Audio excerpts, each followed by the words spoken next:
1 minute to the deadline.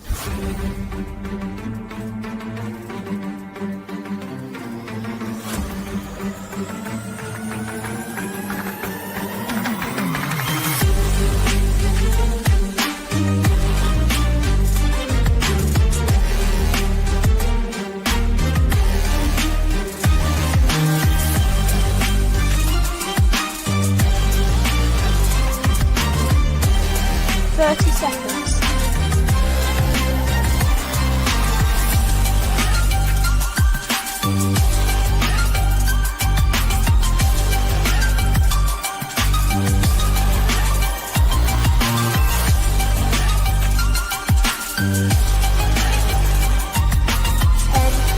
9, 8, 7, 6, 5, 4, 3, 2, 1. Deadline.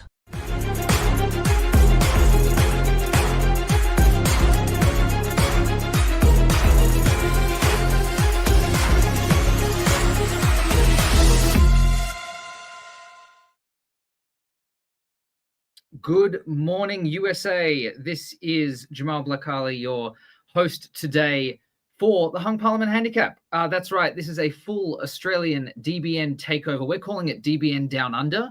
And we are here to talk about the coolest tournament of the summer, definitely not hot, and also the most unprofessional, unserious tournament going around on the diplomacy calendar, the Hung Parliament Handicap in Canberra. Here with me to talk about it, I have the great man himself, the tournament director, Shane Armstrong. How you doing, Shane? Well, Jamal, how are you? I'm very good. And I also have host extraordinaire, DBN talking head personality, Zoe Cameron. How are you doing, Zoe? Talk about diplomacy. Very good. So in a bit of an Australian fashion, I'd like to start with a bit of an acknowledgement of country. So I'd like to start by acknowledging we're all dialing in from various lands across Australia today. I'm dialing in from the land of the Ngunnawal people in Canberra. I'd like to pay my respects to elders past and present and any First Nations people who might be viewing the stream today or here with us today, and First Nations people from any country. And Zoe, I know you're dialing in from elsewhere. Yes, I'm down in Narum on the traditional lands of the Wurundjeri, Woiwurrung and Bunurong people of the Kulin Nation. And like Jamal, I'd like to extend my respects to elders past and present and extend that respect to any Aboriginal or Torres Strait Islander peoples, First Nations peoples who may be watching or joining us today. Cool. Wonderful. And a big shout out to Dip Chat. We know we have quite a few Australians and those around the world really watching in on Dip Chat. Please hit that like and subscribe button. Get this up on the YouTube algorithm, and also just throw us your chats. Tell us what happened. Tell us about the moves. No spoilers, please. We're all watching for the first time, except for Shane, who was there. But yeah, let's have a chat about it as we go along, because that's how we like to do it. This is all live, so we are reading all your comments as we do. But let's start by talking about this tournament, because the Hung Parliament Handicap is a different kind of diplomacy tournament. And I think, Shane, you maybe your best place to talk about, what is the intention behind the tournament, and why are we doing this ridiculous type of tournament in the first place? Well, I think the idea last year was that we were trying to get a kind of a more steady stream of tournaments being played in Australia. And so last year, I think we decided in Canberra to open up with a tournament that was really squarely aimed at new and returning players, because there was plenty of them. So the objective with the tournament was actually to not kind of have the same usual suspects, going in and dominating and running away with all the trophies. We're trying to build something where people are incentivized to play and learn the game and really invest in learning how to play diplomacy. And so what we've done for this tournament last year and this year is to actually apply a handicapping system. So there are raw scores that are calculated, and those standard way a tournament runs. They'll count towards the Bismarck Cup, which is the Australian accumulated tournament trophy score system throughout the season. But then after that, after those raw scores have been calculated, we then apply a handicap to players based on their experience levels. And the idea with that is that it should start to really function as a leveling mechanism. And at least in theory, bigger players should not really particularly be able to be finishing in the higher positions. But I guess you're going to have to see what happens. Well, and speaking of bigger players, we do have a few bigger players coming into this tournament. So these are our players by DB&I ranking, we have someone irrelevant at the top, but then we have 3-time world champion and maybe the biggest name of all, Andrew Goff, coming in there. So certainly I would think he would win the tournament, right? Like, in any normal day, he's just we just end it now, right? Yeah, I mean, I don't think Goffey likes it that way. I think he doesn't want to win without any sort of test. So I mean, he comes and he puts himself in front of the jury and does his thing, and I guess we'll just have to see how this whole thing runs. For sure. And Zoe, you've played in this tournament last year. I will note you did think the handicap system was not hot, but in general, like, what reflections do you have on the tournament, on your experiences last year, and like on this as a style of tournament in the pantheon of diplomacy tournaments out there? For the record, I'd like to say the only reason I thought it wasn't hot is because it was very cool. Very cool. No, my not hot rating was very much just on, I thought I should have had the least handicap and then I might have had a shot at winning. But in all seriousness, no, I did go to the inaugural Hung Parliament Handicap last year and found it a really fantastic time. I think it was my second tournament at the time, and it was such a welcoming experience. I mean, just to shout out the local Canberra club, the Mandarins, which you are both very heavily involved in. It has such a beautiful culture. There's incredible players, of course, who play hard and play to win, but it's also so welcoming to people from outside, people from the area. There's this real feel of you can rock up, you can have a go, and you'll be welcomed, and you'll get to do something fun, and you'll have a great time. And so my experience was really that. I had a great time, and even those moments that, you're on a board and you're getting to the pointy end and you're getting a little frustrated, and it was very supportive, felt very safe, felt very fun. Everyone just wanted to spend time together, all the good hallmarks of, good, hard-fought diplomacy games, but also that incredible diplomacy community that we all know and love. Yeah, and I think the thing that you didn't have last year that we kind of tested last year that we brought in this year was the all-important karaoke modifier. So the handicaps were applied at the end of the third round, and then there was a very legitimate karaoke modifier where if you came to karaoke, you got some points. If you did particularly well at karaoke, you got some bonus points. And then, I mean, I'm not going to spoil who these people were, but there was an actual situation at the end where if the person in 8th had done really well at karaoke and the person in 7th had not done so well at karaoke, the top board may have changed. So the karaoke element of this tournament was really big and very important to the final result, I would say.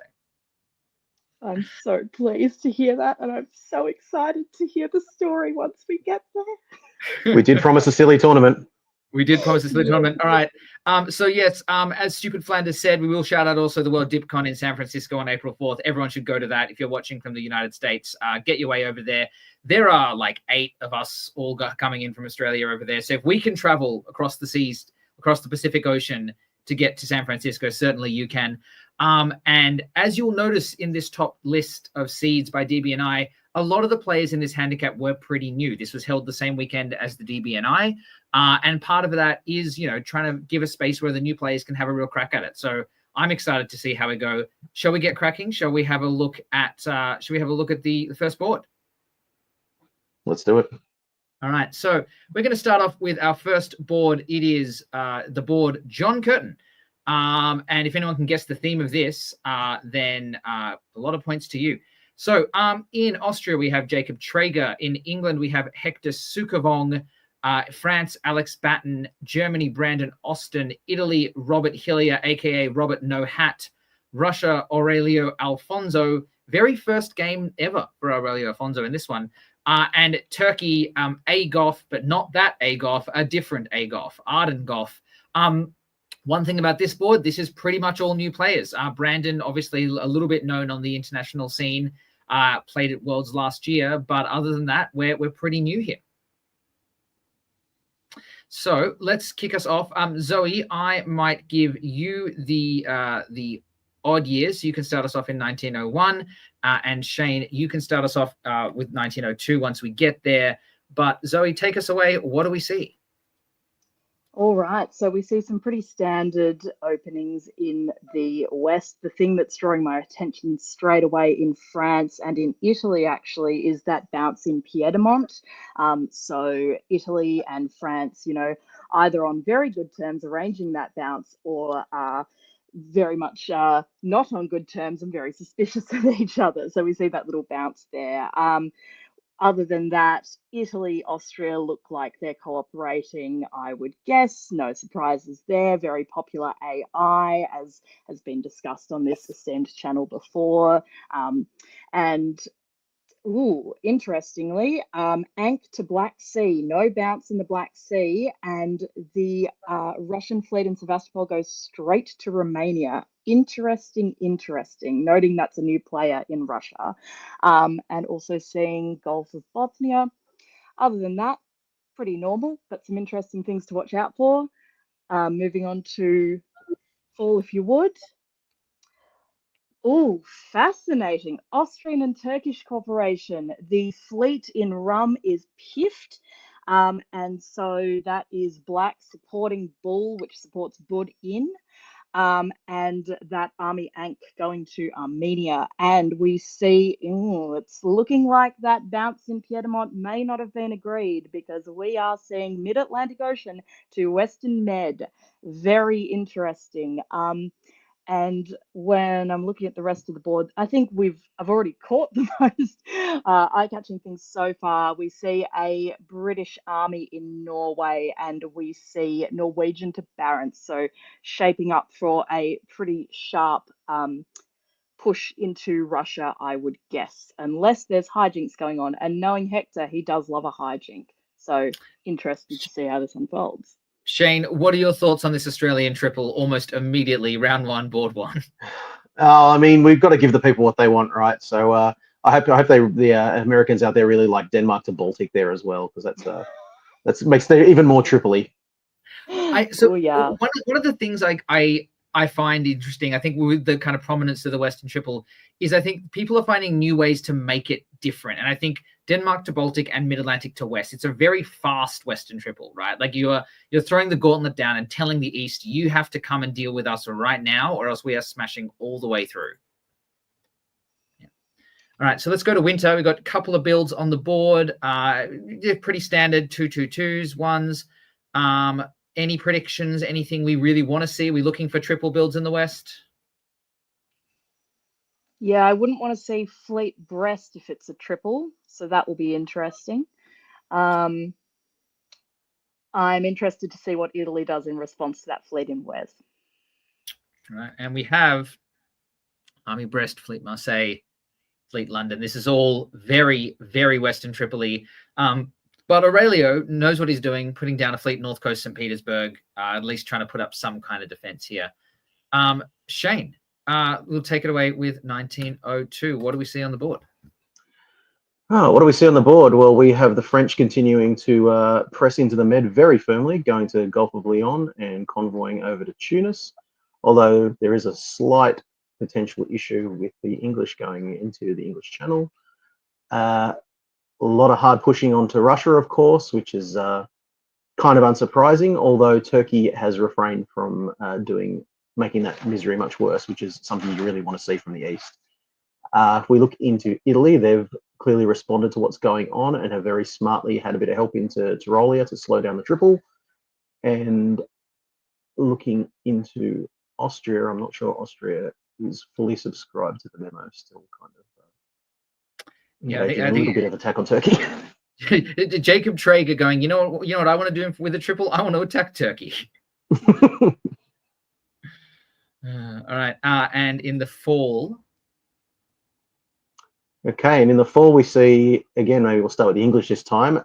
Well, France is clearly not entirely confident that England is not going to get up to some mischief, but England does something even more mischievous, which is very Hector, hitting into the English Channel in mid-Atlantic. Interesting to see what happens the next turn. This could all be arranged, of course. These are two players that know each other quite well and get on quite well. So who knows? I guess we'll see what happens there. France continues to try and press and knock over Tyrrhenian Sea, but nothing doing there. There's a lovely bounce in Marseille, which will be very nice for France to chuck another fleet down in Marseille when they pick up the bill from Tunis. although it would have been interesting there. We saw in a previous tournament in Canberra recently, and it's a very similar situation where an Italian Army Piedmont actually gave an unwanted support on a into Marseille at one point and stopped France from actually building. Slightly different situation, but kind of similar. That's what it reminded me of. Germany has decided to not go on another excursion with Munich, which is kind of interesting. They'll also pick up Sweden from the Russians, and it looks as though the English have decided to just stop at St. Petersburg at this point in time. I'm not trying to force anything further.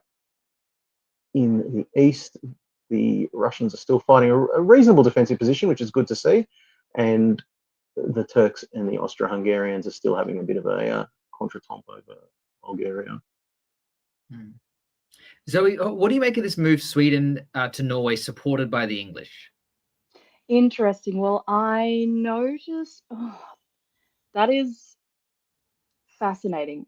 I also noticed that Germany moved out of Belgium, so I'm wondering if perhaps Germany's having second thoughts about the English cheeky, balancing out France.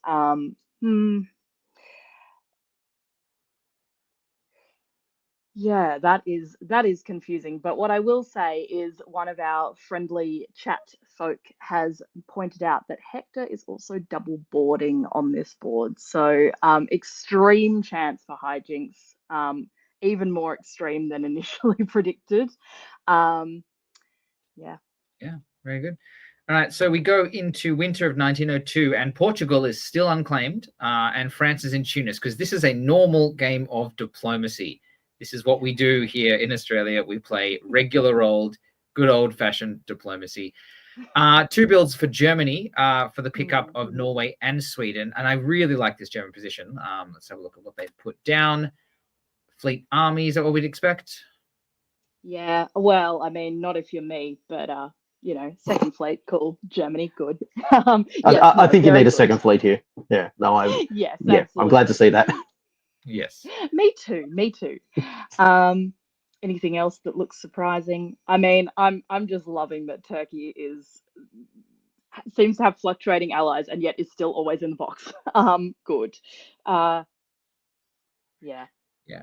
All right, Zoe, 1903, what have we got? Well, looks like Germany and England are being very friendly. Lots of support holds. We see a bit of movement east from Germany. Love to see it. So we've got Kiel to Baltic. We've also got Berlin to Prussia, supported by Silesia. And we've got Munich on the move, heading down into Tyrolia, Ruhr following it up. So this is, as much as they tried to spook the rest of the board and us, the commentators, with that cheeky little mid-Atlantic English channel, I think it's still looking rather Tripoli.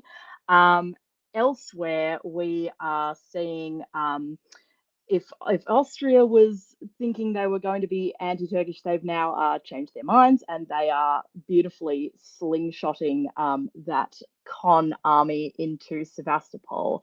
So, ouch for Russia right now, getting pinned in from pretty much every front possible. That is no fun. We've all been there. Or at least I've certainly been there. So yeah, we've got a call out from Jason Gray here. There's a convoy gone wrong, so they've tried to go Tunis to Piedmont, and they didn't get there, which I don't think is too consequential. But they would have been in Piedmont actually, because Marseille was supporting. So interesting. So yeah. So that might slow down the triple a little bit. Friday night misorders. It's true. This is a Friday night game, and we do love our Friday night games. But yeah, people have had a long week at work. They're all kind of doing their thing. So yeah, misorders are not uncommon. All right. That said, if there's a little bit of mistrust between France and England, maybe perhaps that was that's a backstab error. It looks like that's been corrected now, and they're actually in Piedmont. Yes. Okay. that makes me. It feels like every term we're going, oh, it's Western Triple. Oh, maybe it's not. Oh no, definitely a Western Triple. Definitely. That's how good Australians are at Western Triples. We just hide them so well now. Yeah, we're just like Western Triple, Western Triple, Western Triple, Western Triple. Sorry. in goes the English fleet into Tunis, as you do, nice and normal. Now, is this a hey Bresto loan of Brest, or is this just mid-Atlantic Ocean going YOLO? And finally, Portugal's claimed, and not as predicted in the chat, by England, but by France, as France would want it to be. We're also seeing France doing that push into Italy. I'm fascinated as to how the German moves. So we see Ruhr going back into Belgium, and this time looking like it's going to stay there. And we also see Skag to North Sea, which is very fascinating. England, the Isles are wide open right now. That's all I'm going to say about that. And also noting that cheeky little Vienna to Bohemia. Interesting to see how that unfolds. Yeah, I mean, this is I think everyone talks about how Germany always misses out in a Western Triple. Well, this is how to not miss out as Germany in a Western Triple. You get to 1903 and you go, you know what? I'm gonna take me some centers. So yeah, all right. Shane, any thoughts on this one? No, well, I find it interesting that we have a situation where Tunis is being held by two powers, neither of which are Italy. Yes. Tunis is overrated. You don't need Tunis. It's totally fine. Oh, but I know that. I took it in 1905 in a tournament last year. Yeah. As Italy. Exactly. Unnecessary. Keep it in the pocket. Now, whether or not this was agreed or not, France is going down 2. So this is potentially a big collapse of France here. And if you look at that line, Germany is suddenly shot up to 9 centers, which on this kind of a board, we didn't mention this at the start, but all of these are 1907 games. So in a 1907 game, 9 centers in 1903 is pretty good. Compelling. And the players knew about that at the time too. They knew that when the time draw was coming. They did. All right. And we have France pulling Portugal and Picardy. Wow. Oh. Thoughts about that, Zoe? Oh, look. That's when you become a Janissary, right? Not to put too fine a point on it. But basically going, yeah, I can't defend this landmass. Wow. Ouch. Yeah.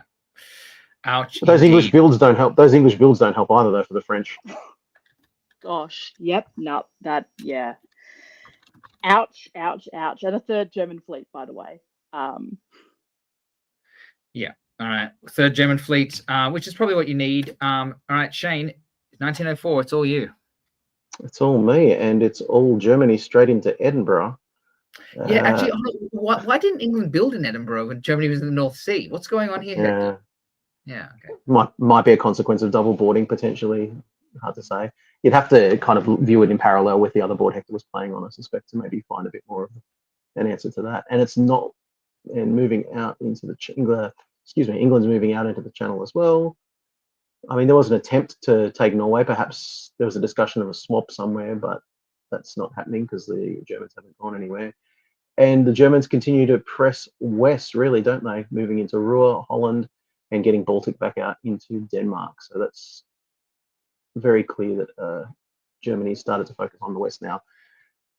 Looking down into France, they have just continued to try and work through into the Mediterranean, but that's not going particularly well for them. Although they're still cooperating with the English. That's really, really interesting. So they've put the English into the Tyrrhenian Sea. Oh, and there's the trade-off to take Tunis. But then there's an Italian retreat that's going to be able to run around crazy in the backfield if it wants to really make France's life hard. Poor old Russia is only barely holding on, bouncing in Moscow, and maybe only surviving at the indulgence of one of those 3 powers. Whoops. No one saw anything. That's fine. And then we see perhaps a bit of trading off going on between the Turk and the Austro-Hungarian. The Austrian game's been interesting. It's been kind of a little slow as far as I see it. I guess they were trying to work out the situation with Turkey, but now the cooperation seems to be a little more there. Although, having said that, the support into Bulgaria is probably not great to see if you're a Turk. So yeah, but the Turks supported Romania to Ukraine, so this might be cooperating. And yeah, I wanted to draw some attention to Turkey here because Arden, for their first face-to-face game ever. We've been focusing on the West, and that's where the chaos has been. But actually, Turkey over here is not in a bad spot. So they're currently there, and let's see what happens in the fall here. Getting into the Ionian is always a good thing as Turkey. I think I'm always happy to be there, and I think most people are, because that means you really are out of the box and you can start to press your advantage. Maybe we'll start here looking at the Turk this time. They've decided to take Bulgaria back, whether or not it was agreed to, which I think is probably a good move. The move back from East Med to Smyrna is an interesting choice. I don't know that I would have done that, but maybe there's a reason behind it. I'd have been more tempted to go to Aegean, I suspect. Russia does manage to survive this turn, again bouncing English in Moscow, so that's a positive for Russia. Well done to Aurelio. It was absolutely Aurelio's first game. Aurelio was sitting there going through the rules run through not long before this game started, so it was great to have Aurelio there and playing a couple of games at the tournament. Looking through into yes, like I suspected with the Italians, that fleet that did retreat to West Med has started to run around crazy in the backfield, moving to Mid-Atlantic and then to places unknown. There's a little bit of a fight over the North Sea between the English and the Germans, but the German position is still quite strong. Little conservative, I guess, with Germany supporting themselves into Munich and not pressing advantage into Burgundy, which is going to give France a chance to retreat from the war with the Italians. As you can see, Piedmont go back to Marseille. So that might be the kind of thing to keep the French propped up along. Well, they're not going to get a build out. They're not going to get a build out. Yes, sorry, I can't say colour properly. They'll also get a build out of Tunis, which will make things a little bit better to stabilise them. Yep, so France does get a build. England is down 2 here. They've kind of quietly absorbed the stab from Germany, and now, they couldn't do much about Edinburgh. I think that not building there has really cost them, because they've lost that and they've lost Tunis, and yeah. Yeah, no, that's really costly. But again, that's the perils of double boarding, right? Like, it's just, you can't tell which one to focus on sometimes. And what a champ for double boarding as well, because I'm sure that was to make sure that an extra board could go ahead. So yeah, absolutely. Hector's always there for whatever people need to play diplomacy. Hector's really, one of the fantastic people at Canberra Diplomacy. Yeah. Alrighty. Well, we now have the builds. France puts down an Army Paris, Turkey Army Con, and Zoe. Let's have a look. I mean, so this is really potentially Germany's game to lose, or Turkey potentially could explode out of the box here. So, I mean, do you see a path for Turkey? Yes. I mean, the fact that you're saying Turkey could explode out of the box, Sev Rum Bull is not a Turkey that is in the box. As soon as you're in Sev, Turkey is out of the box. The box is a distant memory. The box is like, I was about to go on a Monty Python reference-a-thon, but I won't. The box is a childhood memory, let's put it that way. And the Sev, you can explode from here for sure. And the counterintuitive thing that I will say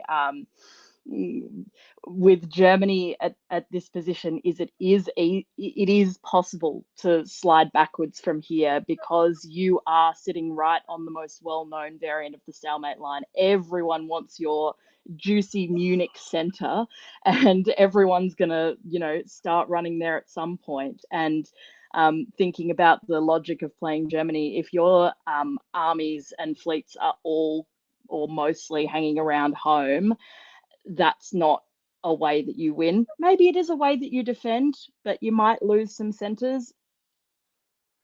I will say a way that you do win as Germany is definitely to have more than one fleet. But how about you take us through 1905, Zoe? All right. So we see Germany retake the north. We see jumping across Austria retaking Romania. And Smyrna into Aegean supported by Ion. It looks to me like the Austrian-Turkish cooperation may be coming to a firm close. Also noticing that seemingly absolutely everyone wants the English army in Moscow now all of a sudden. I suppose it's easier to want an English army in Moscow when England is on 4 rather than on 6 or 7. And also Germany seems very happy about that, following them through into St. Pete. I love that Italian fleet in mid-Atlantic Ocean. What a lovely place to be. What am I missing, folks? Oh, Piedmont to Tyrolia, speaking of running to the line.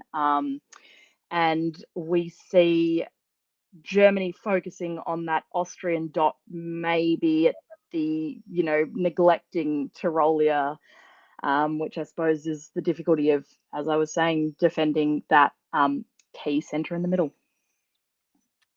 What am I missing? Well, clearly, Germany was actually not wanted in St. Petersburg, and Russia supports England back to St. Petersburg, and Germany flees back to Norway. And speaking of Turkey not being in the box, Turkey is now in Moscow, a natural Turkish centre, as I'm sure we'd all agree. We also see, Germany take Warsaw, which I take everything back about the German position going backwards, saying that. We are seeing Austrian-Italian cooperation to put that pressure on Munich. And we see Austria taking back Trieste, which makes sense right now. And we see France supporting Italy into Brest, taking it back from the English. Beautiful. Robert Hillier, love your work. Alex Batten, love your work. So, Shane, we were talking last turn about Turkey's opportunity to maybe make a run for the board top here. Do you think that's passed now that they haven't taken Greece and they've lost Romania? And yes, they're in Moscow, but it's difficult to see how they pick up a whole lot more in 2 years. Yeah, with 2 years to go, it's starting to look a bit more difficult now. You probably would have wanted to see them press their advantage and, smash into Greece and start making trouble elsewhere. But clearly they've passed up that opportunity. So, I don't know that we can see them pull in what they need in the next 2 years to actually finish that off. The other thing I'll note is a nice little bit of work from Brandon in Germany to, although, hang on, no, sorry, that convoy failed, didn't it? Excuse me, it's very small on my screen. An attempt at least to get to force Liverpool next year, but it was wised up to by Hector in England. Yeah, there was a lot of guesses, and he at least blocked Yorkshire going there, which is something. Yeah. And the fleet implied, nice place to be. Brandon gets 2 more builds on 10 centres, pretty well ahead here. Turkey may be in the next best position, but Shane, let's look at 1906. Army. Starting to wonder if there's anyone after a draw at this point in time, because maybe they thought that's a huge gap. Maybe we'll start with Turkey, given we were talking about their chances earlier. It seems like they've reached a settlement with the Austro-Hungarians at this point in time. Again, not putting anything onto Greece, getting helped. Not getting helped. The Italians are getting helped into Ionian, but the Turks have moved into Adriatic now. That's a bit wild, really, isn't it? It's interesting. What else have we got? It was interesting last season to see Aurelio not being helped back into Moscow, instead helping someone else through, and then basically ending their chances in the game. So that was something to note as well. What else have we got? The Italians. The Italian position is very kind of. There's not a huge amount going on apart from the adventures of the fleet that's currently in Brest. Is there any order for Italian fleet Brest this turn, or is it just holding? No, it's gone to English Channel. I was being told to go to Channel. Okay, well, that's continuing on its mystical journey with a bit of help from the French. The German position's nice and solid now, isn't it? I mean, it's a matter of Brandon working out how many more dots he wants to take, I think, because nobody's really clearly on him enough to cut him down and bring the gap back. And that's always the thing with the way these tournaments are scored, is what really benefits you is a good score with a gap. So if you're on 10 and your next best is on 6 or 7, you've done very well on to dominate that game. So I suspect that's what Brandon is looking at right now. He's just looking to try and keep that lead that he's got. Yeah. So for those who don't know, we're using the Bangkok scoring system, which is essentially a bit of a combo of a lead-based and center-based system. So not a lot of incentive to eliminate players, but a fair incentive to get ahead and stay ahead, which I think Brandon has done in this game fairly well. Looks like Arden's gone for a little bit of gap closing, if you can here. Yeah, being in Livonia and is quite nice as well, but it's just going to be a matter of running out of time. Well, picking up Romania, so clearly Arden's decided now that the dots to take are the Austro-Hungarian ones. Maybe that was a call to make it maybe 2 years earlier to try and eat a bit more and to potentially top or share a top with the German player. But yeah, the Arden's starting to push for the centres now to try and close the gap, which is good to see. And I think Robert's kind of mindful of that though as well, trying to help the Turk into Greece. Again, not too much going on in the Italian situation. The French position is pretty quiet. Yeah, The it's French interesting position to is not quiet. see. They're trying to convoy France to Edinburgh, and Edinburgh doesn't move, unfortunately. There's been a lot of crazy attempted convoys in this game, and very few have actually gone through, which is yeah, kind of interesting to see. And they all tend to break down because of diplomacy.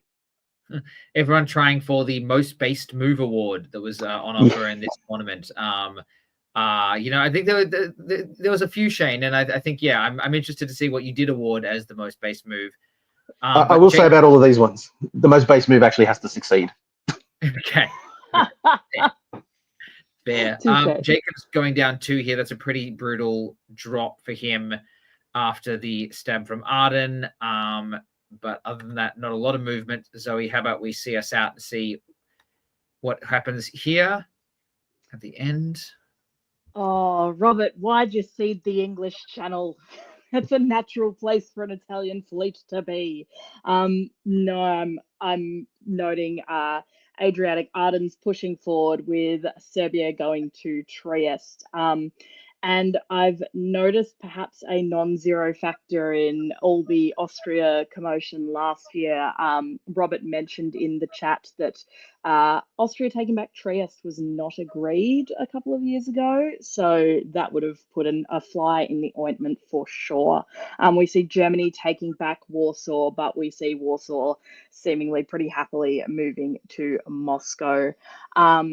And we see, oh, this is very commanding from Brandon Austin at this point in the game. Holland moving down to Belgium. Admittedly, Belgium retreats to Rua, but that is very defensible. Even with that sneaky Burgundy move as well. It does feel very much like Brandon's game to lose. Let's see what happens. Everything's defensible with 1 year left. Everything's defensible with 1 Except year for St. left. You'd be surprised. Except for St. Petersburg, which is so. This is so interesting. This Turkish-Austrian back forth. Are they? Aren't they in an alliance? And seeing this, wow, yeah. Ukraine takes Sevastopol. Livonia takes St. Pete with support from Moscow. Best friends, Turkey and Austria. And a little bit of friendly support from Austria to Italy and Olive Branch, perhaps a little too late. And very sadly, Spain does not move, so the Mid-Atlantic Ocean stays where it is. And we end with Brandon Austin on 11, Arden Goff at 9. That is a good job to close the gap that close, in my opinion. Lovely, fun game to watch. Yeah, very well done from both of them. Amazing job from Brandon. And yeah, I think Arden really persisting there, being stuck for quite a while and then suddenly coming out. I'm going to bring onto the stage a man who knows all about what things can change in the last turn. We're going to bring on Max Robanks. How you doing, Max? With quite an entry like that, I'm in good spirits, Jamal. Thank you for asking. Very good. Max, do you have any thoughts on that game? Anything you want to share from what you were watching on the sidelines? I'm not a man who's crazy about Turkey, but I really liked that Turkey, and I was starting to look at it and think maybe there is a line here where they actually pull this out. Maybe there is, but there was just some wrong calls at the end, and just being ever so considerate by handing over Sevastopol, which I can't dispute that. That's just nice and fun. Yeah, it is. So Shane, we're going to let you go, but do you have any final thoughts? Anything you want to shout out to the Dip Chat or to the punters online watching this? It was lovely to join you all and talk through a game with everybody, and enjoy the show and enjoy playing diplomacy. Thank you, Shane, and thank you for running the tournament. Big shout out to Shane Armstrong tournament director extraordinaire. It was your first time running a tournament, right? It was, yeah, and it ran beautifully smoothly, and that's testament to everybody involved in organising it, and also the players who are all very wonderful human beings. So yeah, please do come to Canberra to play diplomacy. It is the diplomacy capital of the world right now. Yes, it is. All right. On that note, I'll let you go, Shane. Thank you. Max, you are dancing, you're partying. Max Robanks, you are Rookie of the Year. You are the vibe, as we all know. Just because you're joining us a little bit late here, how about you give us your little TLDR on yourself for the viewers at home? This is your DBN debut. Yeah. Well, as said, I guess I'm Rookie of the Year. I guess I'm the Asia Pacific champion. I guess I've been only playing properly for about 10 months now, and I've been really enjoying it. I'm really big fan of the community, and I have been assigned. Some people appoint themselves, but it was more thrust upon me. But I am, in fact, Canberra's chief vibe officer. I'm always one for a good laugh and just general improvement of moods. Very good. Very happy to be here. Love it. Good to have you here, Max. Welcome to DBN commentating. You're going to do an amazing job, we know. Now, unfortunately, for those watching along at home, we don't have the ability to cover every single game. There were just too many. There was just too much good play. So we're going to skip a couple of games, but I will very quickly just go to the final state of the next game, which you won't look at, which is board 2 Andrew Fisher with a pretty big turkey by Isaac Barrett. And one thing we do need to say about Isaac is is about 14 years old and has played like 3 games of diplomacy in his life. He's a player from Sydney, traveled for the tournament. And yeah, Isaac is one to watch in the future because doing a turkey like this is pretty good when you're that kind of age, I will say. 14, and he knows how to cook a turkey in a good way. Complimentary cooking a turkey. He does, and he knows how to cook it against someone like Darcy Morris, who we all know and love, and one of the greatest players going around. Not at all overrated. So I do want to show you one thing about this game, which is that Isaac early on gets attacked, gets like really pinned in. Right, he's getting stabbed by Austria, he's getting stabbed by everybody. And suddenly, there he is. He's getting stabbed. He's back on the back foot, but manages to recover, manages to fight back, and gets himself a board top. Very, very impressive. Beautiful. But Jamal, you didn't tell me what I really wanted to know, which was how many years did Darcy Morris hold for in France? I don't know. Darcy's in the chat. He's going to have to tell you himself. We are also going to very quickly skip over the next game, which I would like to draw attention to if anyone's following along for the names. This game is called Life Assurance Bill 1904. So we've had John Curtin, Andrew Fisher, and Life Assurance Bill 1904. If anyone wants to guess the names of this tournament, good luck. In this tournament, we have some irrelevant person playing England, but Stuart Barton doing an amazing job in Turkey. Again, a couple of good turkeys here so far. But yeah, really good job by Stuart by fighting himself really into this one. Yeah, and the one highlight I will put down here is that Stuart waves, puts down 3 fleets in 1903, then waves, puts down 3 armies. Or he's going to get 4 bills. 3 or nothing. You've got to use all the centers at once. Exactly. The only way to win against Jamal is to out Jamal. It didn't quite work, but Stuart made a good go of it. It was very, very close. I will give you that. All right. So the next game we are going to do properly, though, is round 1, board 4, Joseph Lyons.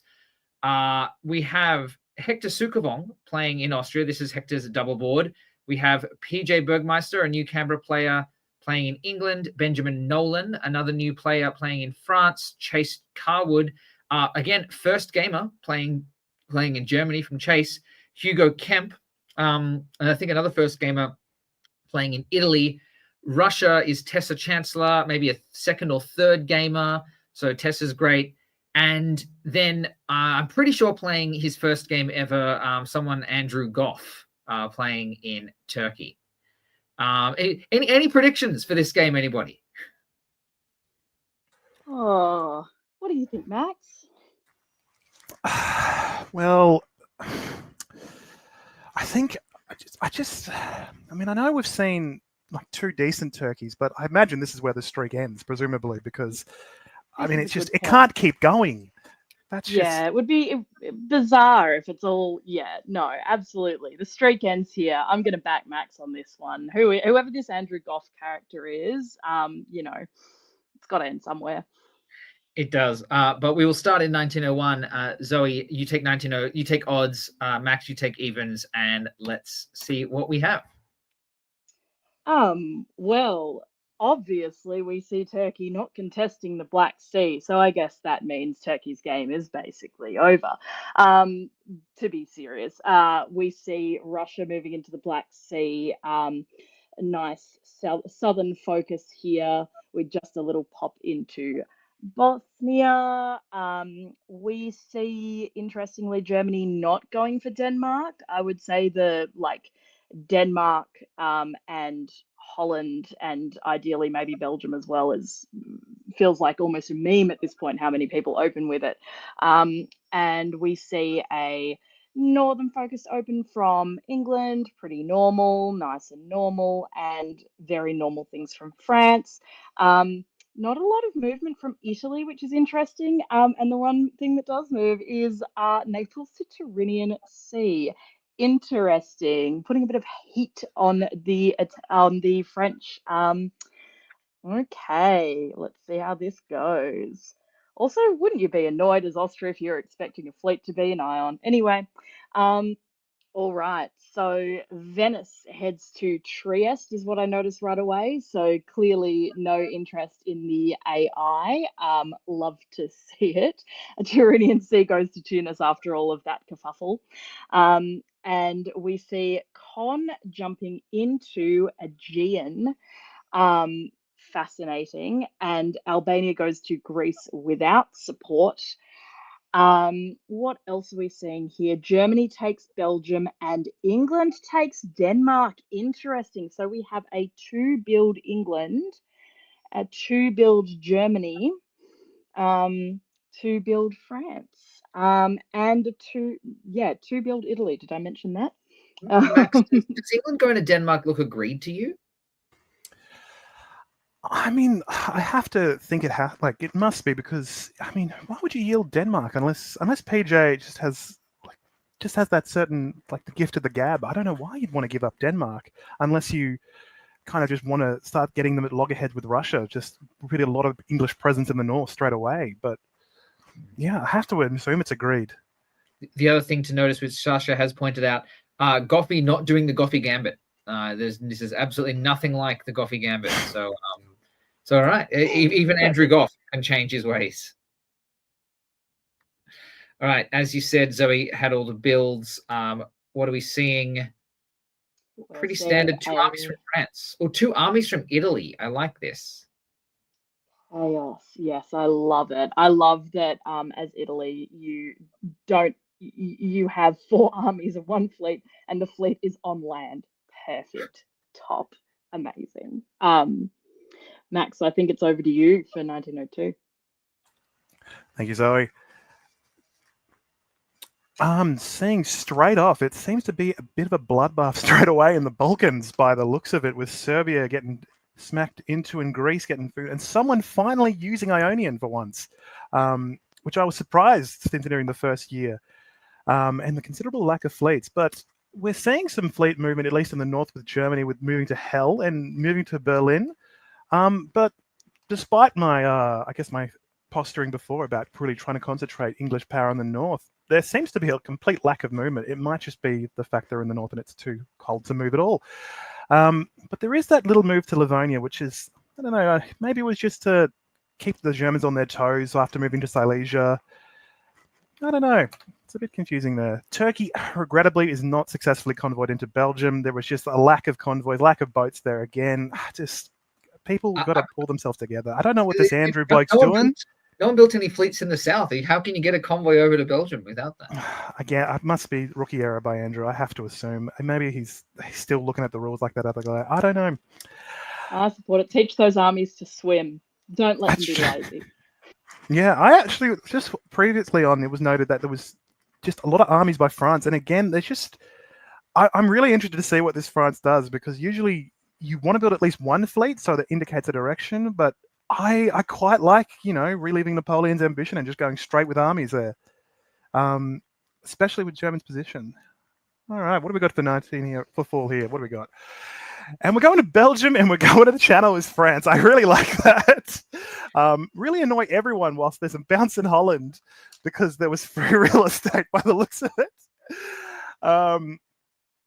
There seems to be England moves to Skag, so there's still more of a concentration up in the north. Baltic is taken, but even with that, that's usually an anti-Russian move. Russia is supported into Galicia by Silesia, and regrettably, that cuts support that's trying to take Romania by Austria. We can't see much else that can do that, which is mean it's going to be a quite grim turn, I say, as my eyes slowly drift down and I see Tunis is being taken by Ionian. Which is, just it's free real estate. Just take it. Why not? Be a blight to Italy as you're going down. Good on you, Hector. Love that, Hector. Is this, Zoe? Is this game typical Australian chaos, or is there something particularly weird about this game? Because I mean, like, I know the Americans give us shit for not being efficient and not doing the correct moves, but I feel like there are a lot of non-correct moves here that may actually be correct. Yeah, look, I mean, I would say the advantage of chaos is that it can birth many things, many incredible things. Many an Australian board top has come from seeding chaos all over the place. And I don't know, that, like, I've never been much one for an Austrian fleet, but that Ion to Tunis feels so right, even though it's so wrong. It does. There's lots of moves like that on the board though, and I think that chaos is underrated. That's what I'll say. All right, so we have some pulls here. Austria pulls Vienna, because that is, I guess, it's not a center you can defend. I guess at the end of the day, Vienna and Budapest are lost if they want to be lost. So I guess, well, why would you keep it? And Germany pulls Baltic, looking like peace with Tessa. I'm I've really got to keen say, to see what happens with this voyage of the Austrian fleet.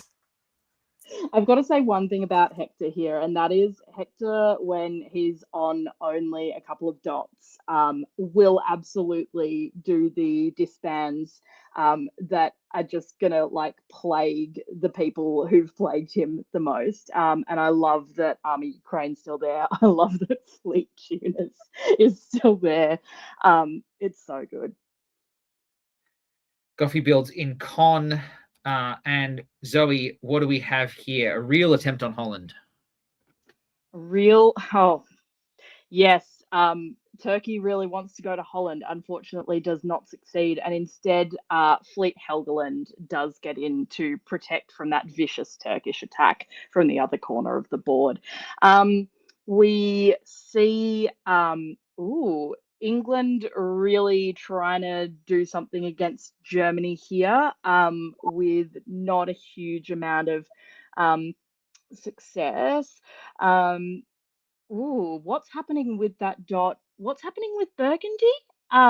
Where Burgundy has gone to Munich with support from Italy. And then Army Marseille gets into Burgundy. Wow, fun French position. And by fun, I mean horrifying to Germany.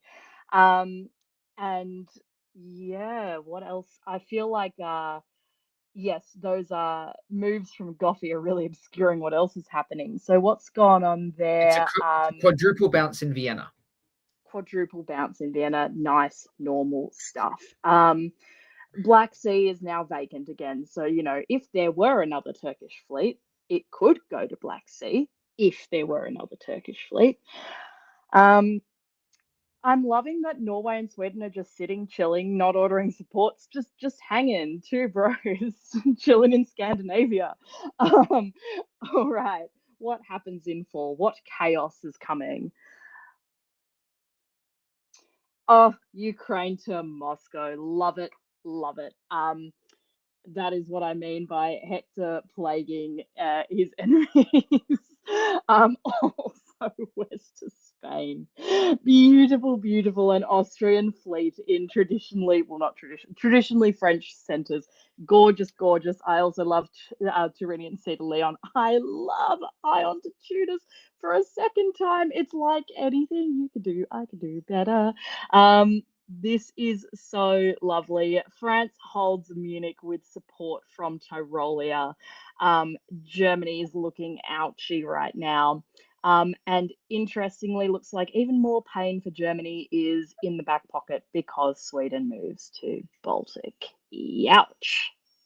Yeah. And And I almost missed that Italy is now in Vienna. yes, they are, which means they go up one. Austria's neutral because they picked up Spain. And yeah, wow, this is a now looking a bit more like a normal board, but I mean, who's got the advantage here, Max? I think I'm looking at this and I'm really liking Italy's position. I love all those armies in the former Austrian homeland at the moment, and I think it's just having Austria and Moscow is just such a nuisance for Russia that they might need to pull back, which just gives more leeway for Italy to muck about there if they want to go for it, or just keep playing the center. Otherwise, I think France is I'll go with Italy. I like Italy a lot more. I think Italy's currently in the lead. Well, let's see. There's a pull on Silesia. Army Italy again, because when you're Italy, you don't need fleets. It's unnecessary. And Max, 1904. 1904, and we still have the Austrian fleet that could. It's currently in Mao at the moment. It's going a lot further, but I think it's probably trying to relink with St. Petersburg at the moment, and maybe the last of the Austrian exiles can finally have their cultural union. But onto countries that are actually fighting each other with proper armies. We have a move into Kiel supported by the Russians, by the English. And this does look like a grim moment, as I also see, I don't know if London is supported into Holland, but I think they just get in regardless. England picking up. So PJ supported in by Benjamin here. Oh, that's beautiful. Go on here, PJ. Great work there. It's usually quite hard to secure Holland as England, so it's always nice when you just get that helping hand with it.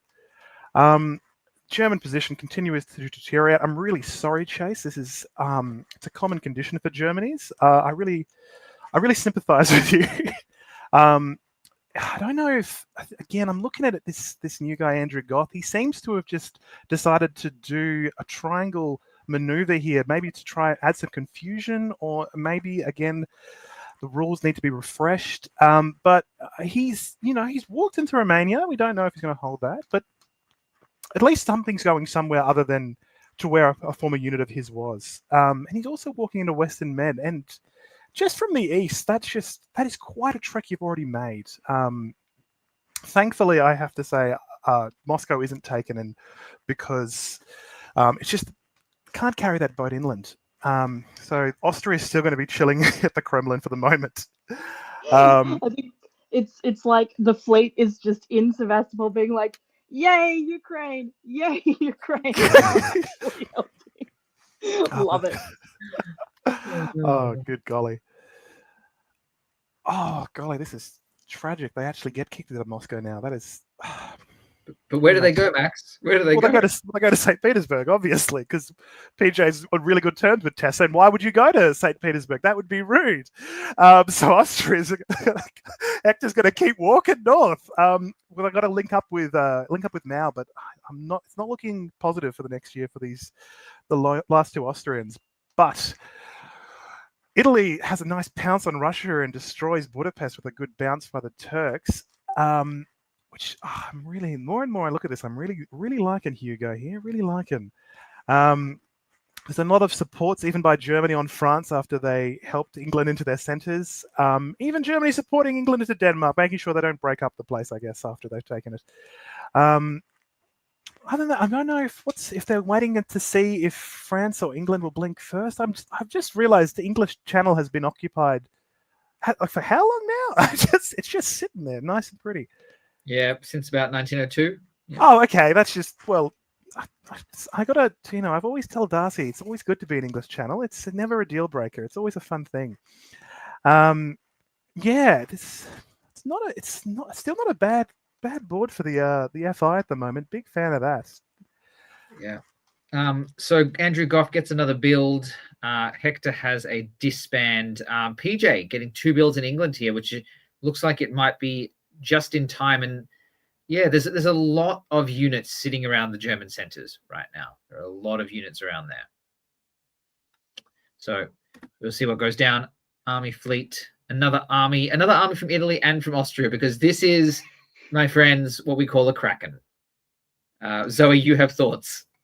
Oh, I'm just sad that St. Pete and Mayo don't get to meet up and hold hands in like Norwegian and Norway. But trust Hector to keep Mid-Atlantic Ocean. If you're going to have one center as Austria, then of course you want to keep your fleet at all costs. Never disband the Austrian fleet. Right. What else is going on? Also, that conversation before about Italy needing fleets, why does it need fleets when it's got a helpful Turkish fleet and a helpful Austrian fleet right there ready to assist? Okay. And we've got 7777 right now, by the way, just looking at the center count at the end of 1904.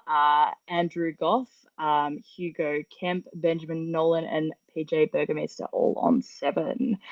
We see Mid-Atlantic Ocean to Irish Sea. Beautiful. And we see a Turkish march north. Good time to do it. It's spring 1905. Andrew Goff has decided that he likes the look of those delicious Russian centers finally. Maybe, we'll see. It remains to be seen.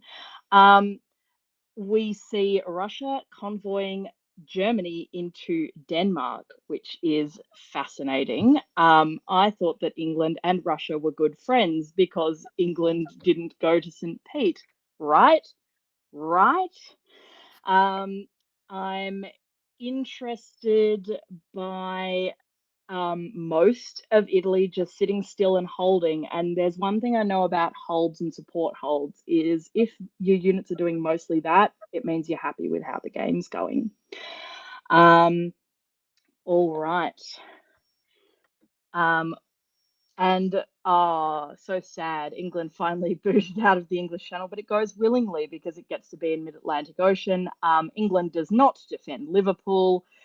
Right to do so, because they're taking St. Pete, so trade skis. Denmark goes to Sweden, taking that Russian dot, and we do see Turkey taking Sevastopol. The fleet moves into the Black Sea. Will it stay there? Will it end up in North Atlantic Ocean? We've only got about 2 years left. Everything to play for, and by everything I mean what colour fleet is going to be in North Atlantic at the end of the game. What else? On a more serious note, we do see Italy moving to Galicia, moving to Bohemia, backing up in Tyrolia. I like that a lot, putting pressure on the centre, putting pressure up towards those remaining Russian dots. Russia's looking like they're sort of close to tapping out, but there's still a lot of competition for those dots. So good on Italy for noting that and heading up. Absolutely. And I want to point out a good job for France as well, doing a nice little defensive maneuver here and keeping everyone out. Max, do you have any thoughts on this here? My eyes are instantly drawn to the Austrian voyage again to Liverpool this time. I don't understand. It just keeps going, and I'm all there for it. I'm loving it. I hate to see St. Petersburg go, but love to see a trip to Liverpool, I guess. I also think it's interesting, as you mentioned, that the defensive maneuver on Spain there, because all you needed to do was talk it out, get some support, and you would have guaranteed Spain. But I guess that wasn't a conversation ready to be had. It was not. Gunboat in Leon and Wes. Russia's pulling Black Sea and Warsaw, so I guess deciding that they also want to be the Austrian in Liverpool. Find out. All right, Zoe, 1906. Max 1906 evens.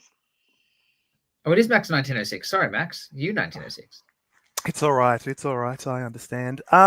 Anyway, we've got some nice moves by France taking Kiel, but seemingly also losing Belgium. I'm interested in the fact that England seems remarkably comfortable with what's it called, Hector being in Liverpool. So much so that they're considering convoying out to Brest at this point, and not. It's fine. They'll move on. They seem to do that. France locking up a bit more of their western flank, especially in the sea in Spain. So it looks like they've got that covered. It just depends how much of a pain England's going to be here. All the Russian units are moving back. Maybe it's a return to St. Petersburg, but also I've just noticed. Yeah, as you mentioned that, my eyes drift to the right side of the map. I'm seeing Turkey walk into Galicia as they support the Italians out of there. I see the Turks walking into Serbia because nobody's there anyway. I see more Turkish armies pulling themselves across. There was some allusion, some metaphor previously about being in a box for Turkey and that being a childhood memory. Well, this is very much for retirement age. I think we're getting ready to really, go into our nice, our golden age years. Indeed, golden age years. And this is clearly just a stab from Andrew Goff. He's decided that he's going to get enough of a handicap in this tournament that he wants to win boards, which, is kind of what the system is designed for. So yeah, we're interested to see how this goes.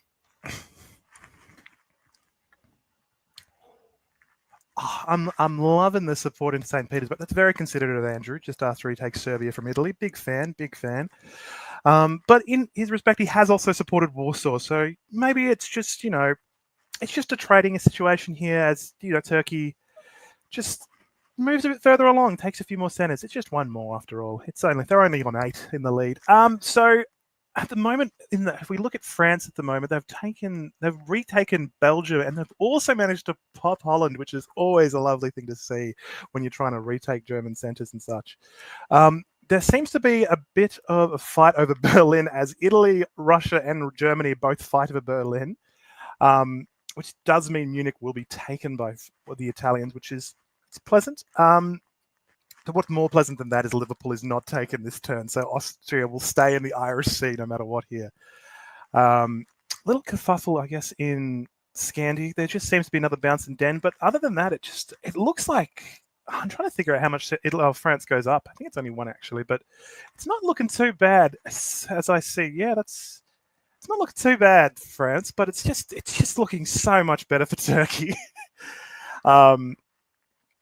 As England has to disband 2 as well, but I think it just depends how Andrew wants to end this game, I guess. How far does he want to go? It's a good question, Zoe. Is this really, is there any result here other than the result that Andrew chooses to create? No problem. Sorry. No, you're good. We've got France on 8. We've got Italy on 8. All jokes aside, it's Andrew Goff. It is. I doubt that this board is going to be a result that he just didn't want at all, unless something truly bizarre happens in this next year. And that was so beautiful, that little sort of like do-si-do, like the step back, step forward, step round, I'm going to help you into Warsaw, I'm going to take your center in Serbia, I'm going to help Russia back into St. Petersburg. That was beautiful, this whole little, yes, I'll help you here, don't worry about over there, that's fine, that's none of your business, that is a Turkish center now. Yeah, 8 and 8. I would say the question here is, if Goffy just goes full Goff and goes to an astronomical lead, like goes to the moon, or whether that sort of 2-center disparity remains. And that's probably the challenge, the gauntlet to France and Italy here, I'd say. Yeah, and one thing we missed before we find this out, actually, is we missed what I was told was the most based move of the tournament, actually, which was this convoy to Denmark from Tessa. Just putting Germany into Denmark against the English here. Don't need the support, mate. And then followed up with a combo, followed up with bouncing England in Berlin so that Germany could build. That was awarded the most based move of the tournament because That's pretty based. Yeah. That's very good. I love a convoy from like a really nearby centre in Baltic to another. Wow. Okay. What are the builds here? We So have 2 from Goffy. Does he wave? No, 2 But armies. he still doesn't need any Good. fleets. He still doesn't need any fleets, and Italy does need fleets. So let's see how many centers Goffy decides to take here.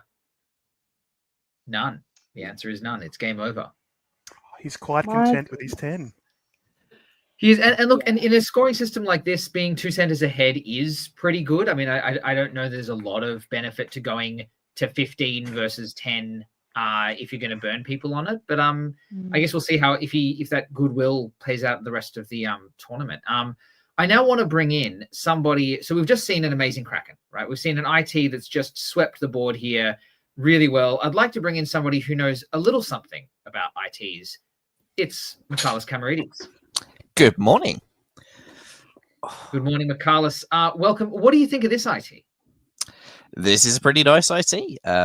You have all the armies there, which means that for most of this game, there was no real risk of either stabbing the other, which is why I like IT so much in how stable they can be when you just sort of converge on Austria and diverge on the other fronts. I think that Andrew Goff, unsurprisingly, had the upper hand at the end of a game. It's Andrew Goff. That's sort of what happens when he's there at the end of a game. But this is a really solid result for Hugo as well. And he's done some good diplomatic work to prevent Andrew from taking the dots that he could have had at the end. So fair play to him too. Yeah. Well done, If you don't mind Michalis. me, We said go on, sorry. I was just going to say really quickly here, Michalis, bang on re Goffy and that result and the army point. I think what's really nice here as well is, Jamal, you mentioned at the start, there are a lot of really new players on this board, like first, second game kind of new players. And the thing that I love here is that even though it's a very dominating result for Goffy in Turkey, there's been so much interesting, fun play, and people have had lots of opportunities to do fun, quirky things. And I think the Hung Parliament Handicap, that format really supports this. It is a place where people play hard, and it's also a place where you can go and have a really fun time on like your first, second, or third board.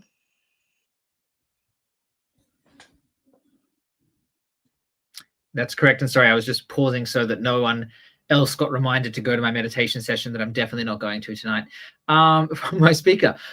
So we're going to, that's the end of round 1, everybody. So we're going to have a look at the scores at the end of round 1. This should show correctly. That's the 10 through to 20, but the top 10, whatever at the top here, but Brandon Austin with a very big score in round 1, Andrew Goff with a very big score in round 1.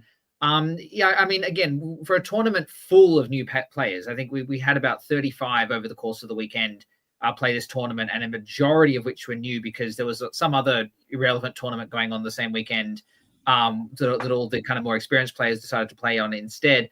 But I mean, is this how you'd expect it to look, kind of pre-handicap, first round of the tournament here? I mean, what is expect? That's true. There are a lot of names that I'm not familiar with. Sorry, Max, I interrupted you. No, you're fine. You're fine. I'm gonna let you keep talking. I permit that. Well, actually, No. I'm not going to let Zoe keep talking. I'm going to put Zoe on a break so Zoe can go on a break. And for the next game, we'll have Michalis and Max. So Michalis, thank you for joining us from all the way in England. I know it is way, way before your normal wake-up time, so we deeply appreciate it. We're going to start straight away here in round 2, but actually, I lie. We're not going to start straight away. Michalis, I'm going to ask you a question, which is, would you, does this kind of tournament interest you in this terms of like this kind of handicap system? Like, what are your thoughts on this? I'm not sure how much I'd be looking to play for myself to try and win it in a system like this when you don't know the handicap, but it looks like the games are a lot of fun. I commentated on this tournament last year, and sometimes it's nice to have those sort of casual games to bring people in. And what I would probably be looking personally to try and do in a tournament like this is test out things I've not done before. This is an opportunity for experienced players to try a strategy in a sort of an environment where there's not much risk. Maybe you're not going to make the top board anyway because you're handicap. Maybe you do regardless. But if you're looking to try an alliance that you haven't tried before, an opening you've not tried before, do something a bit different. You've got new players who are probably not set into a certain meta as it is anyway, and you can make something really creative happen. And when you've been playing the game as long as I have, as long as Andrew Goff has, doing something creative, you don't get that many opportunities to do it. Those games stand out more.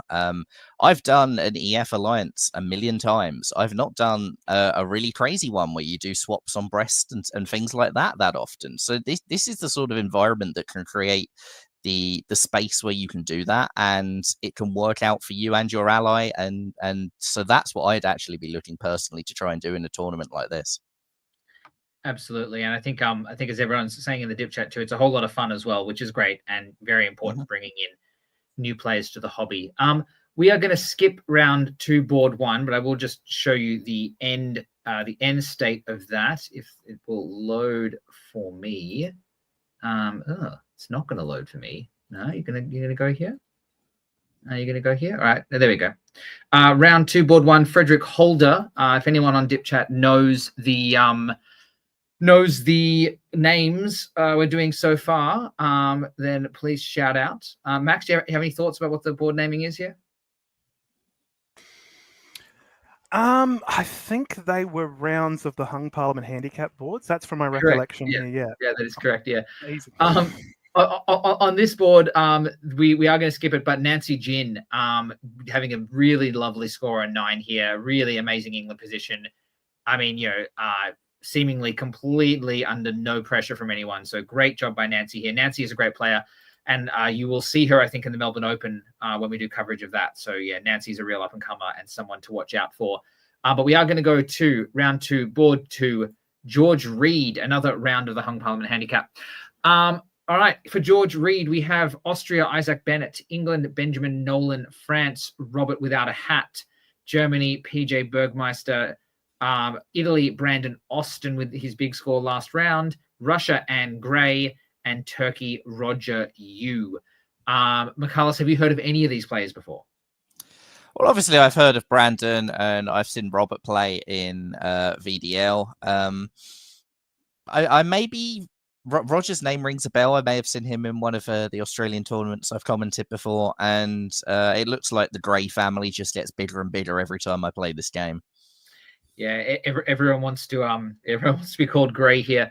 How about you kick us off with 1901, Michalis, and Max can take 1902. Okie dokie. So in the West, we see France saying, I'm not a threat to anyone. I'm going to shove everything as far away as possible. Don't worry about me.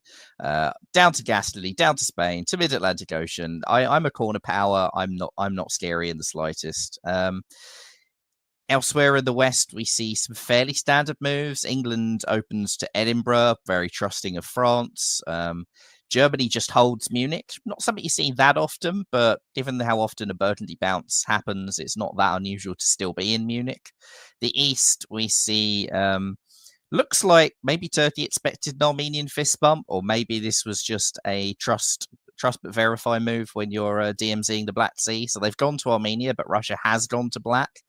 The clue that this is probably not agreed is that there's a DMZ in Galicia as well, and Moscow goes to Sevastopol. So this does suggest that Russia's gone for an early jump on Turkey. Italy and Austria making some more standard moves, and Vienna to Budapest, which when Wes Ketchum did some opening stats a couple of years ago, when it didn't result in an Austrian elimination, actually resulted in the highest Austrian top rate of any Austrian opening. So we'll see whether this works for Isaac. Yeah. And in the fall? In the fall, we see an great taking of Greece by Italy, which is interesting. Not something you see too often. Good negotiations by Brandon, and maybe this was Brandon pitching. Oh, look, there's an RT. I'm not sure there was, but maybe there is. Sevastopol goes to Romania, so Russia and Turkey do disengage, and the fleet comes out to the Med for Turkey. The West, meanwhile, we see a Lisbon leap from Robert. So Mid-Atlantic stays there. This is not so good for England. This is a unit which can very easily jump on England and maybe something they need to worry about. Or it can jump on Italy if there's a Western Triple, which I know you Australians absolutely adore. So it's always something for me to start sounding a klaxon against, especially when England convoys to Norway. And we see, England takes Belgium with the fleet. Not that common, but it's not that much of a clue. Munich to Bohemia. This is a move I've been doing a lot in recent games as Germany, but maybe not in 1901. Yeah, Max, Munich to Bohemia, thoughts?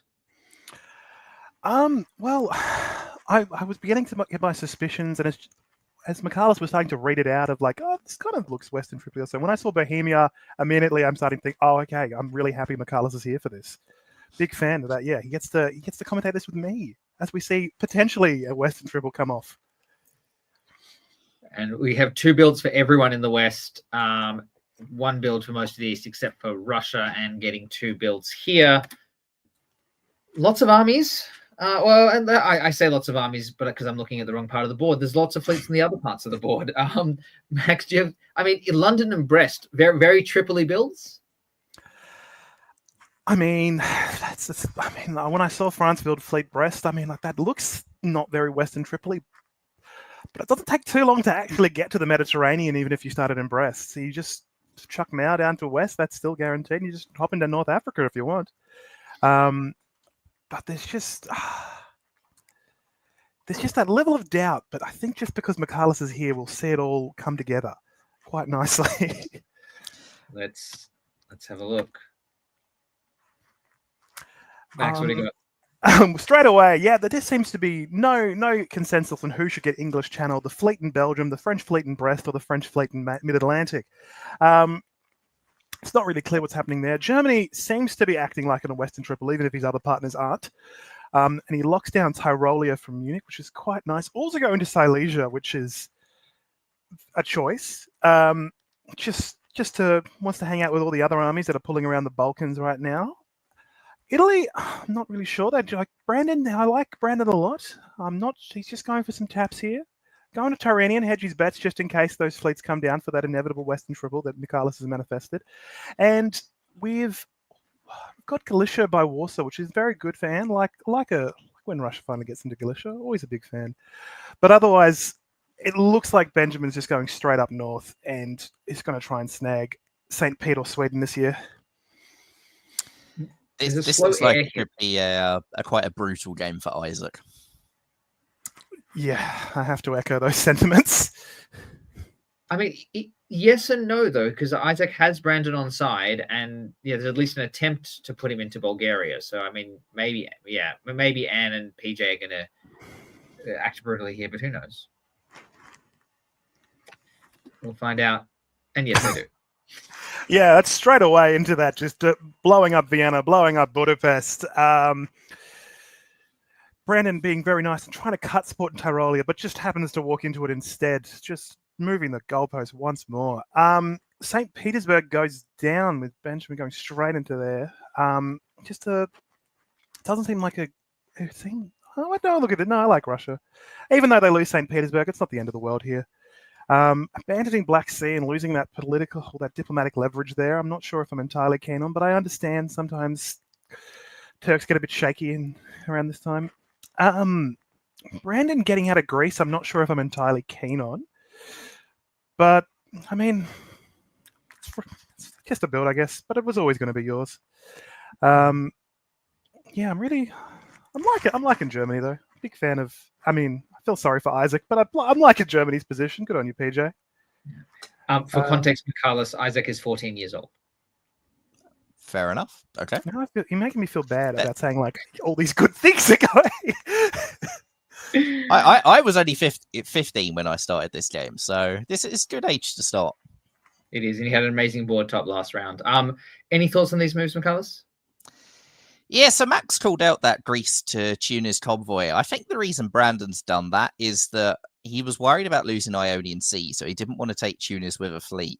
And he also possibly wanted to leave Serbia a retreat. He's working with Austria, so if RT had worked together on Serbia and they retreat into Greece, cool, that's fine, it's your ally getting it.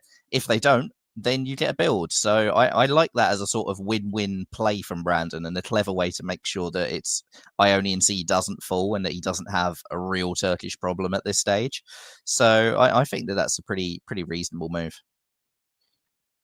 All right. In the fall, oh no, sorry, straight to winter, because I don't know how to read years. We've got an army from Brandon, an army from PJ, and an army from Benjamin. Anything surprising?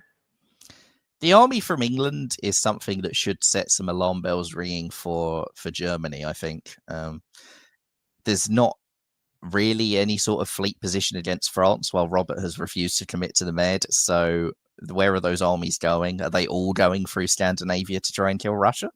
Maybe. But I don't think, if I'm England, that I'd be that comfortable doing that while France is sat there. So I think that Germany may be next on the menu. All right. Well, Michalis, you're the one who can call it out if Germany is next on the menu. For the moment, no. For the moment, they are going through Scandinavia, and they're going up possibly to take Sweden, although Germany leaving Denmark doesn't make Sweden that easy to take. Elsewhere in the West, Robert continues to say, I'm not going to do anything. Yep, he does try to go to Ruhr, and he does bench the fleets. Italy does get into Munich, though, so it's actually Italy who is somehow the one growing at Germany's expense, which was not on my bingo card at the start of the year. And it's not that easy to kick that back out. Then you take a lot of units to cover Berlin to support yourself back to Munich. So that's a bit of a problem for PJ. The East, meanwhile, we just see continued RT cooperation. Bulgaria to Greece gets in because it's guaranteed. They get up to Warsaw, which means that if they want to do something against Germany, they can do that. Nowadays, it's quite unusual to see a big successful Russia-Turkey because Italy and Austria know how to work together, and they do it very effectively, and they stop RTs. But when you have newer players, you can sort of roll back the years to why RTs became such a feared alliance in the first place, and they're not that difficult to run. You get past that initial stage around the Black Sea, you can work together very effectively, and they've got Greece in the bag, and they've got Serbia there if they want it as well. So I really like to see this, and I'm interested to see how far Anne and Roger push this. Sure. Any thoughts, Max? I've got a real soft spot to seeing juggernauts, especially ones that, I mean, it's yet to see if it'll go much further, but I like seeing its growth at the moment. It's been a few days since I've seen a really good juggernaut. A few days indeed. And Michalis in the fall. Well, in the fall, they do take Serbia. They are bounced out of Greece, but that's fine. You've got the centre that you needed. Italy gets Trieste, may even be by agreement, and maybe Isaac said, "Thank you, we were allies. I'm dead. You can have it." Which that's a pretty reasonable thing to do in this situation. Sorry for Isaac. Everyone has those sort of games as Austria. It's a learning experience. It will probably happen again. It still happens to me occasionally, and I've been playing this game for over half my life now, so don't take it too personally. The West, meanwhile, does turn into this sort of all-attack Germany that I feared at the start of the year. Russia takes Denmark, England backfilling Sweden.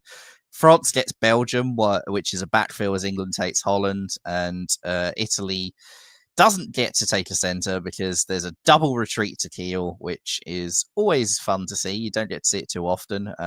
Blows up the Italian army, but unfortunately it's a little bit of too little too late for PJ. I just want to chime in quickly. I think this is the second double retreat Brandon has done from watching the stream from the previous game. And I don't know if we're going to see a third, but I have my hopes. And as a net result, Germany's down 1. Brandon is up 2 because the double retreat blows 1 up. We say goodbye to Isaac Barrett, and Roger Yu is up 1 as well as Benjamin and Robert Hillier. On the board, armies in the west, fleets in the east. Nothing too crazy here. There's a lot of fleets for a Turkish position that really has to pick a direction now, right? Yeah, it looks like they're lining up to go into the Med. That they want to take Greece, put 3 on Ionian Sea, and Brandon has enough fleets to hold that position. So the actual weakness in Italy's position is in the Balkans. If they get pushed back from Greece and Trieste, they then have 2 disbands, and then they do have a very weak position. So 1907 game, you've got enough time to face up the fleets and take the centres to force those disbands. So I don't think this is too bad for Roger in an RT. Yeah. All right. And in 1904, Max. I'm looking at this and I'm straight away drawn to Robert Hillier, just walking in Irish, doing very nice, getting ready for a convoy kind of move. Big fan of that after taking Belgium from England and trying to have another tap at Hollander here. I'm quite liking Robert's position, even if it is taking its time to get moving at the moment. Maybe he was just being patient. I've heard a player down in Canberra was very good at holding for a while. Meanwhile, in Juggernaut land, we've got a nice move to take Vienna off the Germans. I forgot that was German. And Turkey using still all their fleets. I kind of really don't like how Con's going to be behind Aegean at the moment, but using their fleets to snag Greece and guarantee that for sure. And I guess, yeah, it's looking pretty good for the Juggernaut. And I also just noticed, yeah, it's quite hard for Russia to snag back St. Petersburg after they lose it. But I mean, the looks of it, they'll take it back in the fall. But it's just nice to see it every now and then, I think. Still looks like a very commanding English position in the north, though, even with Denmark fallen. So the thing about Constantinople staying there is it means you can move to Black Sea. So if your plan is actually to stab Russia, this is sort of how you'd go about it. I'm not sure I like doing that, given where Italy's positioned. I think that Italy would charge in behind you the moment you do it. So I'm hoping that's not what Roger's thinking here, but I'm not sure. FleetCon would be sending some alarm bells to Anne if I'm Anne right now. Well, the entirety of Dip Chat is begging Roger not to stab Anne. And Max, what are we seeing? Well, those prayers were not answered. In fact, Roger's going to pull back to make sure he can guarantee black no matter what next year by the looks of it. Just as Brandon is supported into Budapest, thanks to Germany tapping Vienna, and Brandon's going to have a really good moment. I think I think he's just having a solid game this moment, just because he loses Greece, and sure, you don't get Greece, but you're in Budapest, and Vienna's up for next year.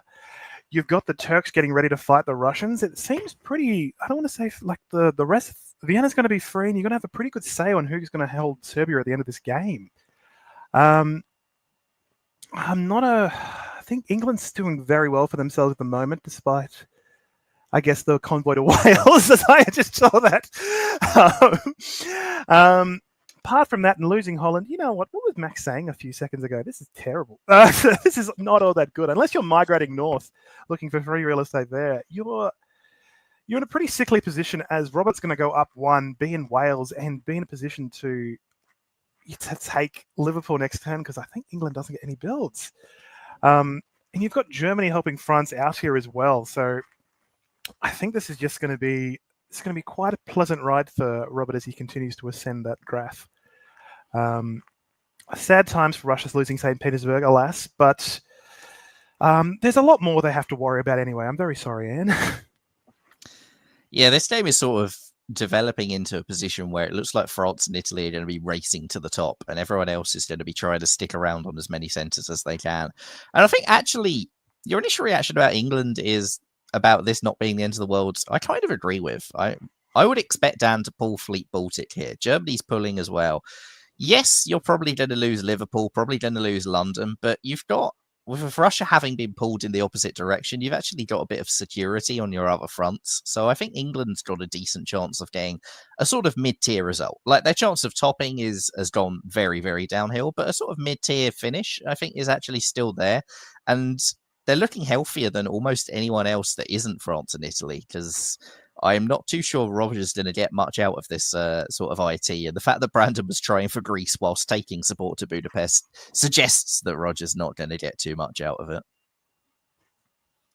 Yeah, and so we have builds going down. Galicia's going down, leaving, rather than Baltic. That's an interesting choice from Anne. Yeah, I'm surprised by that one. I think Galicia is pretty key for holding the home centres. So maybe Anne is actually going to charge somewhere else, try and get a survival in Berlin, maybe. Livonia goes to Prussia, go that direction. All right, Carlos, let's talk about 1905. Well, Anne actually really wants St. Petersburg back, which is not good news for Benjamin, but maybe that recapture has upset Anne more than the moves in the south. The West is France getting into Liverpool, getting into English Channel, doing what France needs to do. And the East is Brandon getting into Vienna, getting into Greece, doing what Italy needs to do. So this sort of race between the two is heating up as I thought it would. Germany comes to Bohemia, which is cool, I guess. And actually, Robert has Germany as a sort of janitary here, which can really help you in these race positions where you're racing against someone on the other side of the board. If you have a janitary and they don't, that can make all the difference. So I really like this for Robert. In the fall. In the fall, Brandon takes more centres. I believe that's +3 for the year. Roger gets into Sevastopol, so they've got one build out of this so far at the expense of two others.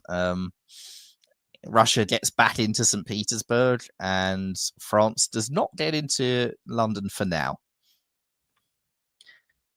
Indeed. Yeah, and you're right. Brandon's going down 3, which is huge. If you look at that line, Brandon Austin, again, in a very commanding position right before the end of the game.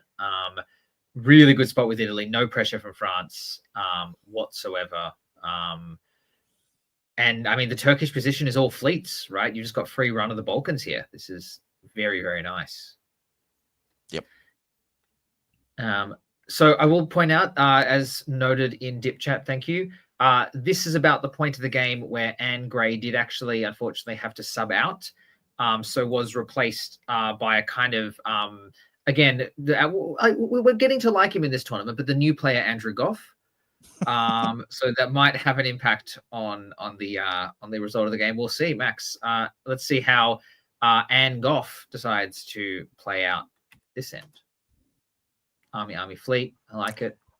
Yeah, straight away I'm in love with the fact that Armenia was kept. I was expecting like maybe that'll be taken off because that just seems to be the easiest one to lose. But Anne Goff just pulling it through, showing the skill there, having a nice snag at Sev again, and retreating into Bulgaria, which will be welcome news, I imagine, for the Italians. I'm more than happy to support that, probably. But even as the Italians move into Galicia, seeing how much more they can pick up with the Balkans, Brandon in a really commanding position at the moment. Even sending one fleet west. I don't know if that'll come to much, but I think it's just because it's near the end of the game. Meanwhile, in Germany, we've got to move into Tyrolia as we also set ourselves up to try and have a play on Denmark properly, really abandoning any type of attempt for an offensive against France, which, I mean, it's probably going to be easier to take English dots at this stage than French dots, especially as France climbs into Clyde. Is they convoying again? No, they're just walking into Liverpool by the looks of it with their army that's already there, moving more fleets up this chain. That's quite nice, Robert. That's quite nice. France feeling so comfortable with their relationship with Germany at the moment. They can just get out of Burgundy because what are they going to do? Everyone's leaving there. I have Holland. I have Belgium. Germany's going to be very nice to me. Yeah, I think it's England's just trying to defend the home islands at this stage before Edinburgh might get lost here or London at that bit. But I think they might be in a defensive enough position to hold everything. I have heard there was a draw vote here that was voted down by Roger. I think Roger's playing to punish Italy for the stab, and I think the punishment is let France top instead, which France is in the race. France is in a position where they make the correct guess this year. They've got a chance at Edinburgh or London, and they probably piff a unit if they take them, so double win in that scenario. I quite like it. Let's have a look. Fall 1906, get London. London's gone. Denmark's in. Yeah, it seems to be all coming up for Robert. I think it's going good because even next year he can start properly annoying North Sea now, as there seems to be more. I'm just doing the count right now, but it appears to be just more French fleets than there are English ones, which is never a good sign for England at this stage. And I'm just, as I move my eyes closer towards the Alps, I see this move to Tyrolia is not anti-Italian. It's moving it to Piedmont. Maybe it is anti-Italian, actually. It's just gallivanting through to Milan, having a fun time there. Meanwhile, down south, I've just noticed that the Russians and the Turks have seemed to have swapped positions there a bit. Just a bit of purple on yellow, then yellow on purple. Greece looks like it's going to be held this turn, which is good play by Roger there. And I think it's really just going to see if Brandon can squeeze out those last few dots to try and really push the lead here. I think it's coming down to a race here. Well, he's lost the lead, right? So Robert's taken the lead with the loss of Greece here, which is I think that's a very different calculus now, Michaelis. Yeah, so Brandon has lost the lead, and it's also not very clear what dots he can take back. Like, Anne and Roger were working, or Andrew and Robert were working together last turn, and if Bulgaria is friendly to Turkey, then it's going to be really difficult for Brandon to take anything. Maybe you go up for Munich. That's maybe an option, but then you're risking your position in the south. And meanwhile, Robert's got a pretty clear path to what his next dot will be in Edinburgh. And as long as Germany doesn't turn against Robert, this is very much ball in Robert's court. Yeah, a very patient game by Robert, which I'm really quite impressed with. A lot of kind of holds and waiting, and then suddenly seizing the opportunity. But 1907, see us out for this one, Michaelis. Right, so Robert, he's been patient all game, but he is patient no longer. Germany wasn't coming his way, but he is coming Germany's way. I like it. Just go for all the dots, see what you can get at the end of the game. Make sure that even if Brandon manages to negotiate his way into a center in the East, you're still on top. Cool. Good stuff. Everything is moving in the direction of Robert right now. The East, Brandon has lost Ionian Sea. Won't cost him a center as it's the final year of the game, but will cost him almost any hope of taking something back. And yeah, not a lot happening in the East. A little bit happening in the West. Yep, so Robert actually puts Benjamin into Kiel to end the game. There's a lot of dipsy-doodle on changing centres between Germany and England this year, with Germany taking Sweden but losing Kiel, which is not something that was looking that obvious at the start of the year. Russia also gains and keeps Norway, so Andrew Goff taking advantage of some chaos to get himself a better position. Who could have predicted that? But good job, Robert. Congrats on the top. Really nice play. Indeed, and we have Robert on 10, Brandon on 8, and the rest a little while behind. Very, very good game by Robert without a hat. Congratulations. Clearly found his hat partway through this game, and it led him all the way up to England. Zoe, your thoughts on that game? Robert doesn't need a hat to dominate. That's all I'm going to say about that. No, I was just reflecting on that race between Brandon and Robert was beautiful, no messing around between France and Italy. They both just, played in their spaces and went for all the dots that they could. And Robert got it very, very patiently and beautifully, and lovely example of, I think someone said in the chat early in the game, sometimes turning around, running, looking small is actually the best strategy when you're threatening power like France or Russia, although it's harder to run around with 4 dots and 2 of them are fleets that can only go to one place. Basically one place. It is. So that was round 2, board 2. We're going to skip over round 2, board 3, but we'll do our usual skip to the end of it and see that Jacob Traeger had a very nice game as Turkey here, 10 center finish. Harry Fulton in France in 2nd. Ian Paulin in England in 6th, which is it's good for Ian. I know Ian from the club games. He's been really keen to improve his game and start to get some good scores on the board. So this is really solid from him. So really well done by Ian. I think he had a really solid tournament all round for a player who's been out of it for a little while and come back in. So yeah. We should give some quick props to Turkey on this. This is the end of 1905, and they're on 10 centres. You don't see that very often for a Turkey. My goodness. Nice job, Jacob. Fully cooked. Go, Jacob. Yeah, well done. And as Jason said in the chat, Turkey dominating this tournament so far, which I feel like, Michaelis, you'd be a fan of that. It's time for Turkey to come back around. We don't need to air them every time. Exactly. And as somebody who's won a top board as Turkey, I've got a fondness for them. And Yeah, it's boring. Don't do the same thing every game. Do something different. Work with Turkey, get a drip result, or work with Turkey and they get a drip result. But it's different. Beat Turkey, get good result. So at the end of round 2, we have a bit of a change in the leaderboard. Brandon Austin with a couple of good scores being up in first place. Robert Hillier in second. Jacob Traeger with that big score into third. It's looking pretty tight. It's looking pretty good there. It looks like Andrew Goff in 10th did not score for that last game they played, which I think is reasonable in the system. But this is the point where we're getting to the pointy end. So we're moving into round 3 here.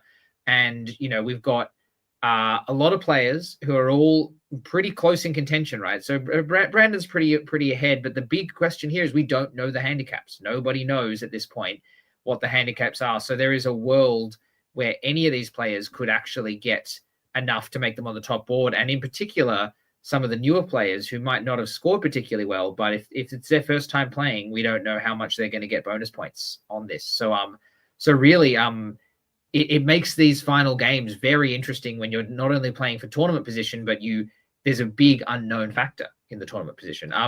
Actually, Max and Zoe, I mean, what were your thoughts when you played this last year? In this kind of point in the tournament where you're like, I know I'm in it, but I don't know how much I'm behind. Oh, I mean, I think I just kept trying to ask you, Jamal. I was like, yeah, just drop a hint. What's the handicap? And I got nothing, absolutely nothing. But I had a funny experience from memory. I don't think I moved too much, like between the handicap and my pre-handicap scores. So that was interesting. Max, how was Hung Parliament handicap for you? Yeah, it was all right. It was my first real tournament. And I remember being very terrified. I remember getting a note from someone in my first game saying, I think you're going to win it. I forget who that gave me that. Someone by the name of Koei Zamrin. I remember feeling like I was very intimidated going to it. There was a lot of people who know how to play. I know I played with Jacob last year, actually, and I remember him being still good then. And I just felt comfortable, at least that I feel like I'm in contention because I haven't been playing that long, and there's a chance there was a narrow path, as Paul Atreides would say. There's one that I can just get through here where I can see a triumph. But it just felt a lot more competitive as a new guy, as a real rookie there. Yeah, for sure. Well, we are going to now go through all of the top 3 final rounds. And as Hector did mention in the chat, we don't know the handicaps, and we also don't know the karaoke modifier, which is a very, very key part of the tournament. And on that note, Michalis, I'm going to give you a little break so you can think about what you think the karaoke modifier might be. And we're back to our all-Australian takeover. So, by the way, round 2, board 3 was called Nova Paris. Anybody got the theme yet? Anybody got the theme yet? We have lots of politicians and the Life Assurance Bill of 1904. I think someone in the chat should put in their thoughts. Bonus points if you're not Australian. Yes, correct. All right, so our next game is round 3, board 1. Isaacs is the name of it. We have RJ Costello, new player who has not played this tournament so far, in Austria. Roger Yu in England. Hector Sukavong in France. Nancy Jin back again in Germany. Stuart Barton in Italy. Jacob Traeger, second place, in Russia. And the underrated Darcy Morris in Turkey. Turkey's been doing well all this game. Let's see. Max, you want to take us for 1901 this time and see how we go? I'd love to. Straight off the bat, it looks pretty typical. As I look at the Western powers first, Denmark opening for Germany, nice. Kiel, Munich, all good. Roger playing I think this might be I don't know how many games we've done so far, but seems to be the favoured English opening, playing very, very safe, very nice, just in case someone does English Channel. Don't know why you'd worry about it. France very much doing the same, not trying to rustle any feathers or bounce in Burgundy. Probably the most interesting thing I can see is this move into Trieste, which we can assume is going to be alone, or maybe we're going to see a killer punch or such. There's also no bounce in Galicia, as this nice red circle illuminates, which does seem to indicate we could be in air, but also why wouldn't you just bounce in black? I'm not sure. I'm not sure why Jacob wouldn't go. Budapest to rum doesn't scream air to me. I'm just blind sometimes, Jamal. No, it might be a very benevolent one. It might be one True. where Russia doesn't actually need to play in the south. It doesn't need any of the Turkish dots. It just needs to keep its pals fed. There's also a move he's opened north, which I quite like as Russia. Don't see it enough. This is going to be a very interesting full 1901 to see if this is Italy, Austria as friends or Italy, Austria as we're going to kill each other immediately. And the answer is... I think we're going to go for the latter. Vienna's not really one you loan. Also, yeah, it does appear to be more AT than anything, but by the looks of it, it seems to be it's AT, it's IT, but doesn't seem to be anyone with Russia in the south here. Italy snagging Greece, which is always a nice thing to see here, Stuart. Also, snagging Vienna as Austria's got to go there. I quite a big fan of this. Very sorry, RJ. I apologise for saying that, but Russia getting their fleet destroyed by an army, no less, is never good. I'm sorry, Jacob. But also, as you know, as compensation, why don't you just take Norway? Why not? Why just walk in? England's not going to go for it. They're going to go to now. Tragically, though, there is a bounce in Sweden, which I don't know what about Jacob rustled feathers there. I'm really sorry, Jamal. There is. I'm trying to keep talking, but I have a bit of nut on my throat. Well, we can go through to the builds with Hector getting 3. Hector has 3 builds here. Nancy has 2. Stuart has 2. This is not the normal set of builds. Roger's getting nothing here. And yeah, wow, this is an interesting winter. I mean, I'd ask what you think is going to happen, but maybe let's just have a look. A lovely wave. I haven't seen too many waves this tournament. I like it, Hector. I really like it. What else? Regular other than that, although 2 armies from Darcy. Darcy Morris is in on the army train. He's seen the other game. He knows you don't need fleets. Here we go. His fleet's in the Black Sea. He's very happy with where it is. Yeah, as mentioned in the chat, this is looking like a Kraken for sure. And a spicy one it is too. Stuart in Vienna and Greece, and fleet in Ion, and no Tunis taken. Amazing.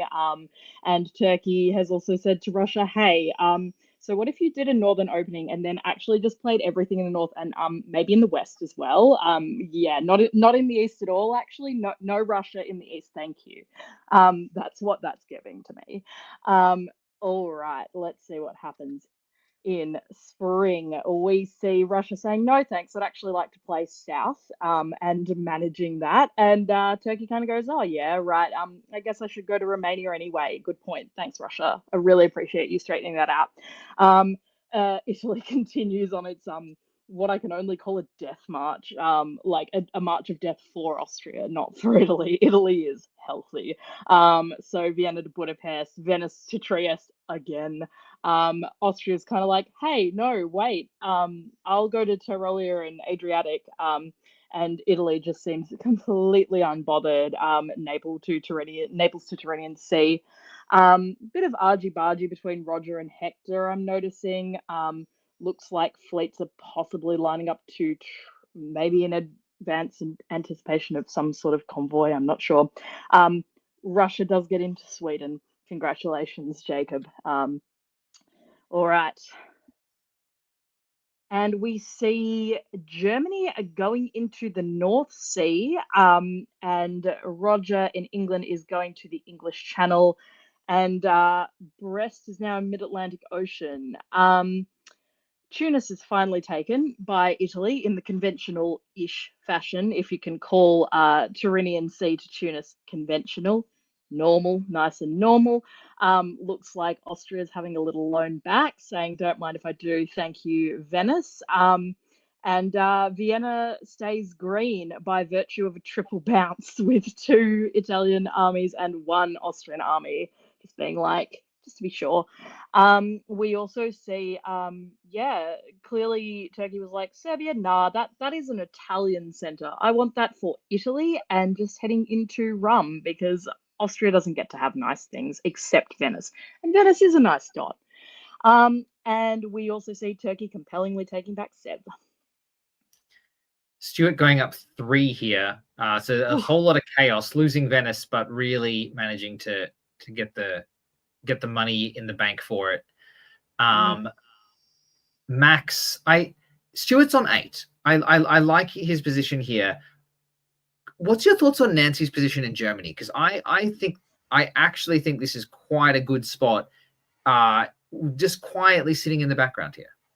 I quite liked something I really liked last turn, actually, was just the fact that even though Nancy's support she threw into North Sea was cut, she could just walk in. And I think that is just a positive omen that Roger here had really trusted Nancy not to do it, or thought the risk was far too great for France to walk into English Channel here. And I think playing it slow, especially when you hear Italy has 3 builds on a turn, it's just going to immediately attract all the attention to Italy, and something needs to happen to Italy.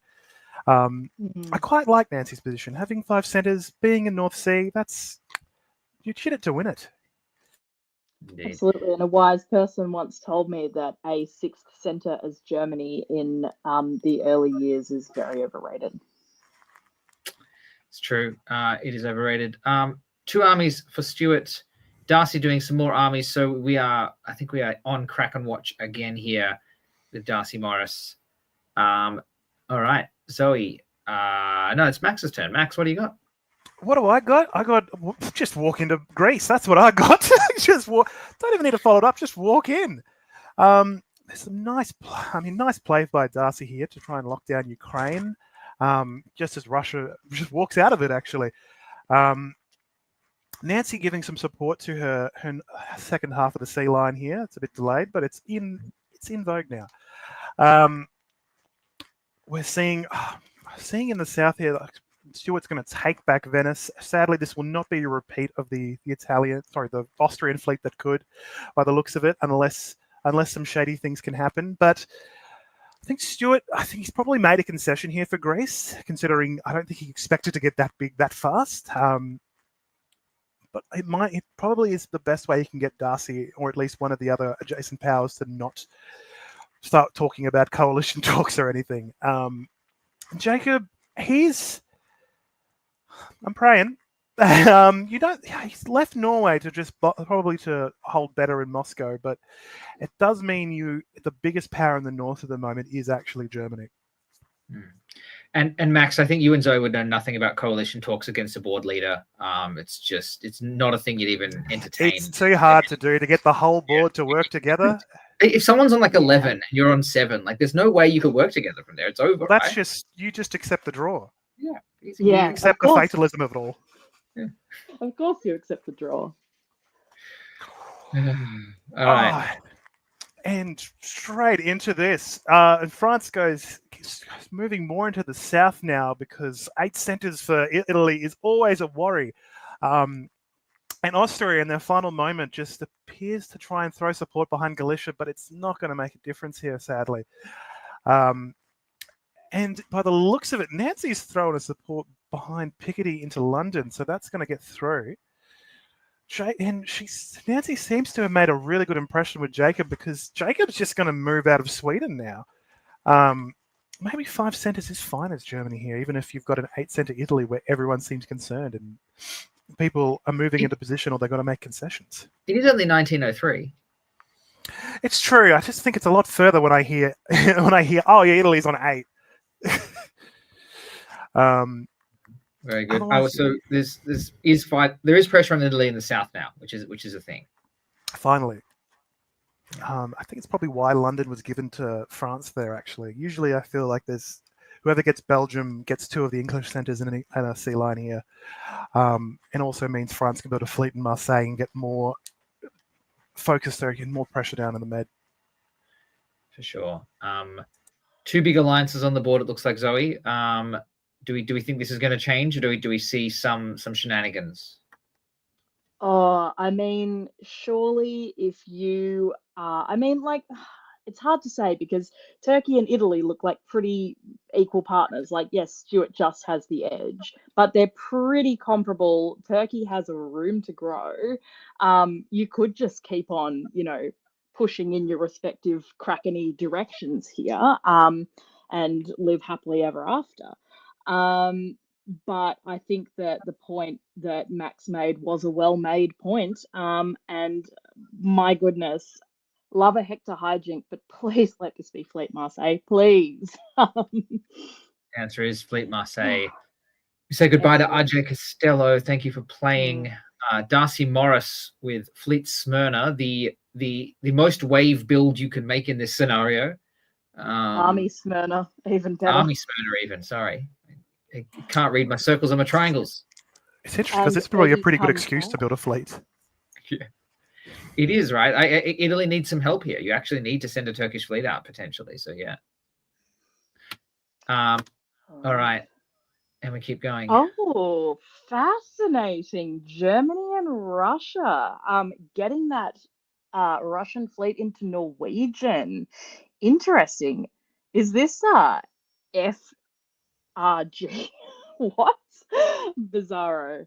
I also see France and Germany rushing down towards the southeast. Again, something that we've never seen and don't know what it looks like or why they could possibly be doing that. Couldn't be anything to do with strong powers in the southeast. Wow, that Italy position just looks extremely commanding, although we do notice that looks like, yep, retreat to Tyrrhenian, so that's not a great sign if you're Stuart. All of a sudden, you've got all those French fleets to contend with, and once you're France in that position, like, yes, Italy can pick and push and shuffle fleets around and try and be mean, but it's gonna be hard to get through that wall of boats. There's a lot of holds from Turkey. Again, I'll say it till I expire.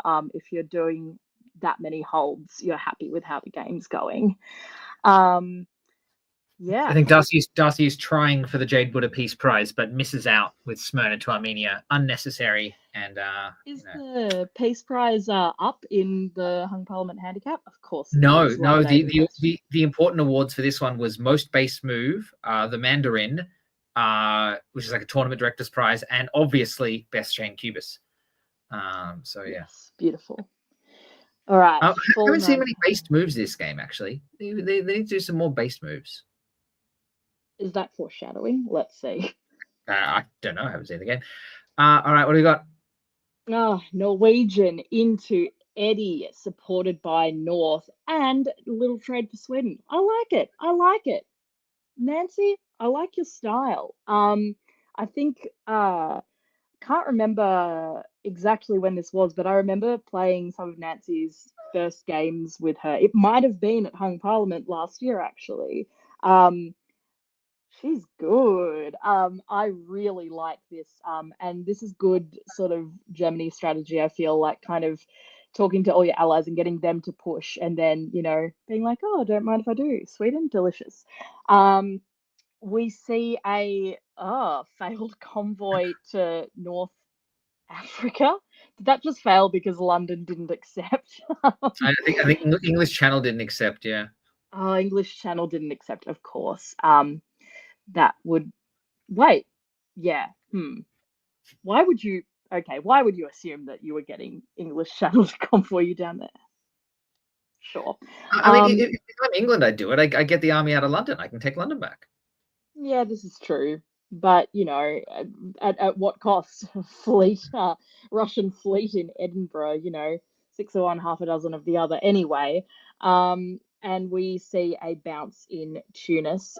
We see Piedmont is piffed. Had the retreat I assume wanting to build Venice. And we see Munich coming down to Tyrolia. I like that a lot. I'm really enjoying this German position. I feel like just very much looking at those big Krakeny powers and going, how can I profit though? Nancy puts down an army. Darcy puts down a fleet. 1904. This is the tension is building. It's one of the boards I've seen which hasn't been super chaos, right? This is a lot more classic diplomacy, I think, than our earlier boards, which is great. You want a variety of plays. So Max, let's read us through 1904, 1905. 1905 even. I noticed last year there was a take for Serbia by the Turks here, and now they've finally built that fleet Smyrna you were talking about. And it appears that even though they're chucking a lot of supports, I'm wondering if they're just ready for Italy to just kind of pull in more and more troops to try and shield up their own defenses, just so they can just be present behind them, ready for when they need to take them themselves. But otherwise, it all seems peace in the east at the moment. I'm surprised to see Sweden leaving it all. Actually, I thought that would just be a nice bit of leverage there, especially considering I don't know if Jacob can really stop you, but also even I'm just also as my eyes drift to the Isles in Albion and such that this French army goes to Wales, which is quite nice, because England also goes to Irish, which it's quite nice for England because if it looks like you're going to lose Liverpool, you can probably just walk into Brest, which is always quite a delight, especially as you dedicate more and more fleets down south. Still very much liking Nancy's position here, even though she doesn't get Venice. She's really being the integral partner to try and put the hurt on Venice. On Italy here. We've been talking a lot about Germany, France, Italy, and Turkey, but I want to call out Jacob in Russia here because I think he has done an amazing job to be not in one of the big alliances, right? He's not in the big dominant alliance on the board, and he's actually in an okay position. Getting Nancy to walk out of Sweden here, diplomatically, this is Jacob really finding a way through this game, which is very impressive. Counterpoint, now she can walk into Norway. She could have done that before. That could have been bounced. True. We'll see. But yeah, I don't know. I feel like Jacob is doing a good job of diplomatically surviving when strategically and tactically he doesn't have a lot of reason to still be alive here. Oh yeah, wouldn't want to diminish Jacob's how well he's played at this moment, considering he's only lost Sevastopol and he's still got Norway and Eddie. Yeah. All right, let's go for 1905. Oh, just as we start praising Jacob, he picks up Vienna, has moved into Prussia. He's going to do quite well this year. As Italy Darcy's pulling through here now. He's taken Budapest. Vienna falls. Galicia's going to be open next turn as well as this more and more of the Turkish legions coming through, throwing support behind Ionian just to be nice. There's a moment. Yep, there's a moment there. Looks like France is. Always feel bad when I see this. When France, you avoid a move because it might be bounced, and then no one ends up going there. Brest and Liverpool change hands to the other power they take it from. And France is in Tuscany. Not sure what else to make from that, really, other than I guess we can just have some gambles on Rome. Yeah. Or we could just take Tyrrhenian Sea next year. So Jacob Traeger going up one, Darcy Morris going up one, who's just played a really, again, we talk about patience from Robert's game earlier. I mean, Darcy's patience. And look, we all know Darcy. We all love Darcy to play with him. This is not a Darcy Morris game that you normally see. No, actually, I think we were just talking about Jacob, but in the last Turkey game, I think it was 1905 and he was on 10, and Darcy's one behind him at this stage. Yeah. I mean, I did see Darcy holding at one point, so, no, this Darcy is held beautiful. everything. Yeah. No, this is beautiful. Like, seriously, all that chaos just before, and you just see Turkey sliding on up, profiting and getting some of those Italian, I think Budapest was Italian until just now, right? Wow, this is there's been some good rallying, as Shane Armstrong, tournament director, pointed out in the chat, noting that Jacob was pretty instrumental in pivoting France and Germany diplomatically to focus on the IT issues, although it really seems like the focus was on I, because T is looking happy right now. Yeah, and armies all the way around. Zoe, I was going to say let's take us through 1906, but no, there is no 1906. This is a draw. Well done to Darcy Morris for a board top.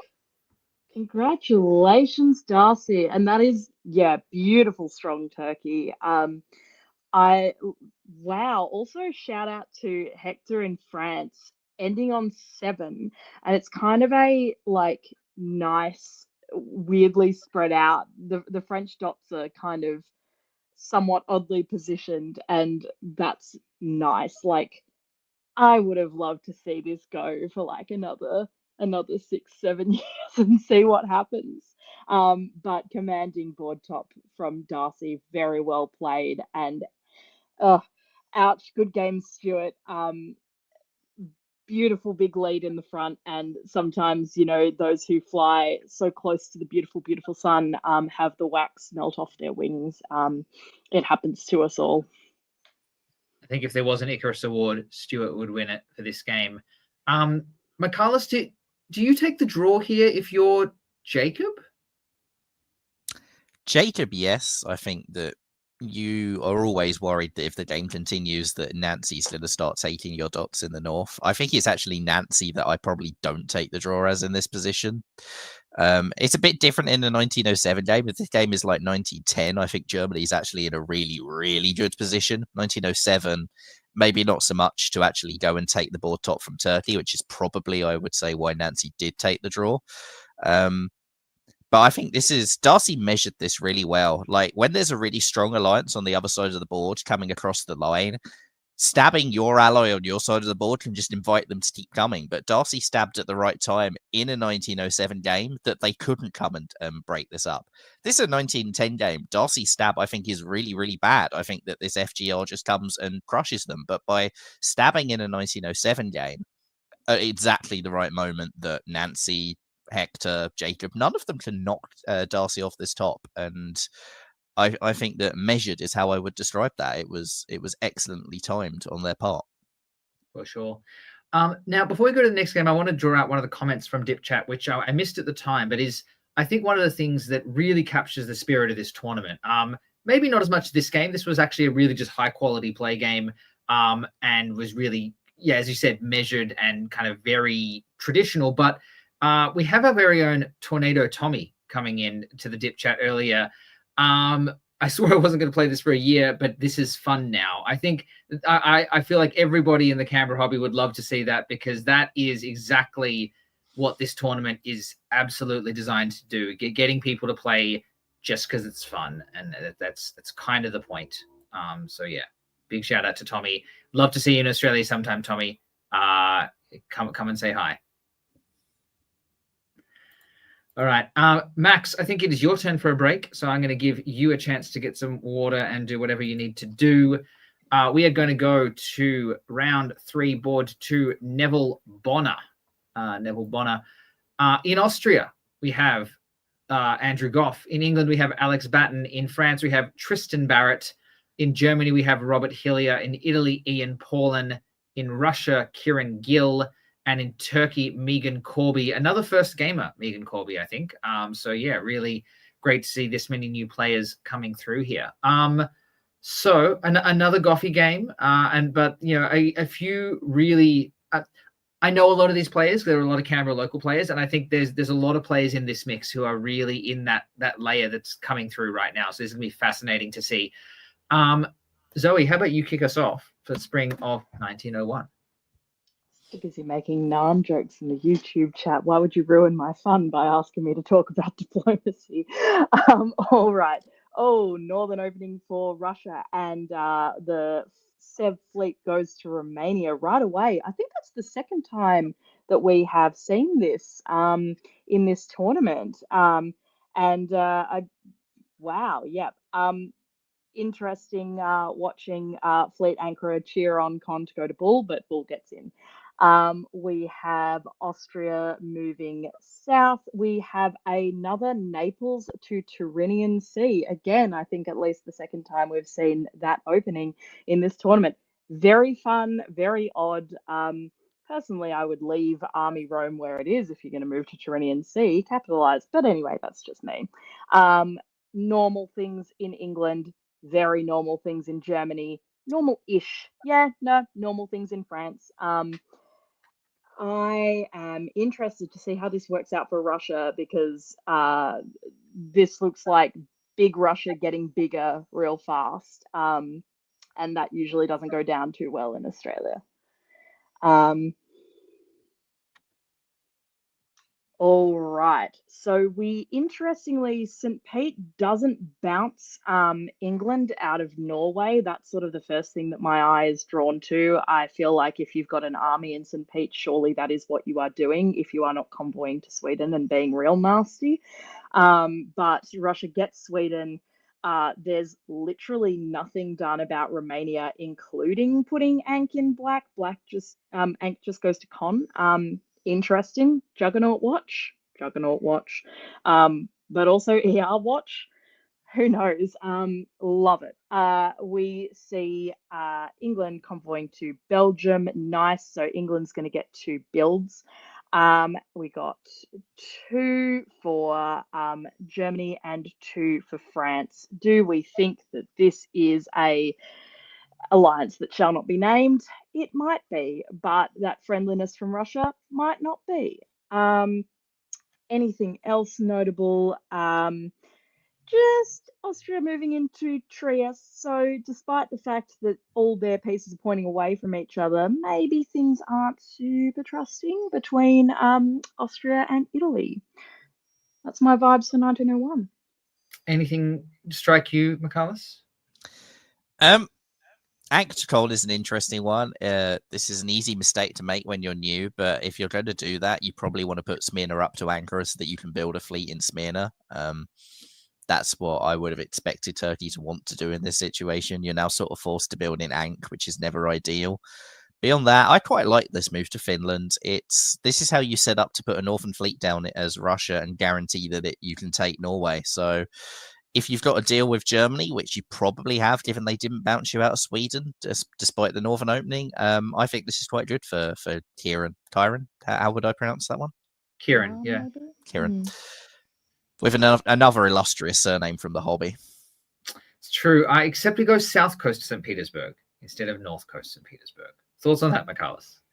I like that one a lot less. I'm all in favour of St. Petersburg South Coast builds in years that aren't 1901. I think 1901, you're saying my first target is Germany, and I think that doesn't go too well for Russia usually. Finland is now a bit of an awkward unit. Maybe you're going to try putting it into Sweden, but you won't get Baltic. So you're sort of just annoying England and declaring war on Germany. And what you want to avoid in the north at all costs as Russia is an EG.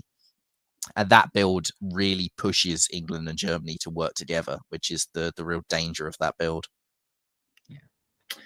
Well, I don't know. I think as Russia, EG is great. There's nothing's ever gone wrong with Russia as with an EG 3 days ago. It's totally fine. Michaelis, what do I got? Well, it looks like the target is still England. Maybe it was a misorder. Maybe they meant to build in the north coast and they just forgot and built in the south coast. That happens. Either way, it does look like it's still a GR. Germany is tapping North Sea to ensure that Russia takes Norway. So cool. That's good. Germany's also getting into Belgium. So Germany and Russia are really the only 2 people making any sort of progression on this board at the moment. France is shuffling some deck chairs, which lets England retreat to Burgundy, which is not ideal, but maybe not the end of the world, given England's got problems on other fronts. Andrew Goff is role-playing as a washing machine, just all going round in a great big circle. Why do anything? I will just shuffle around, and Italy is pulling out some fleets. So okay, cool. GR are the people progressing. We'll see how long that continues. I do have to call this one out. Turkey, it might be some new playerness going on, but yeah, just taking it nice and slow.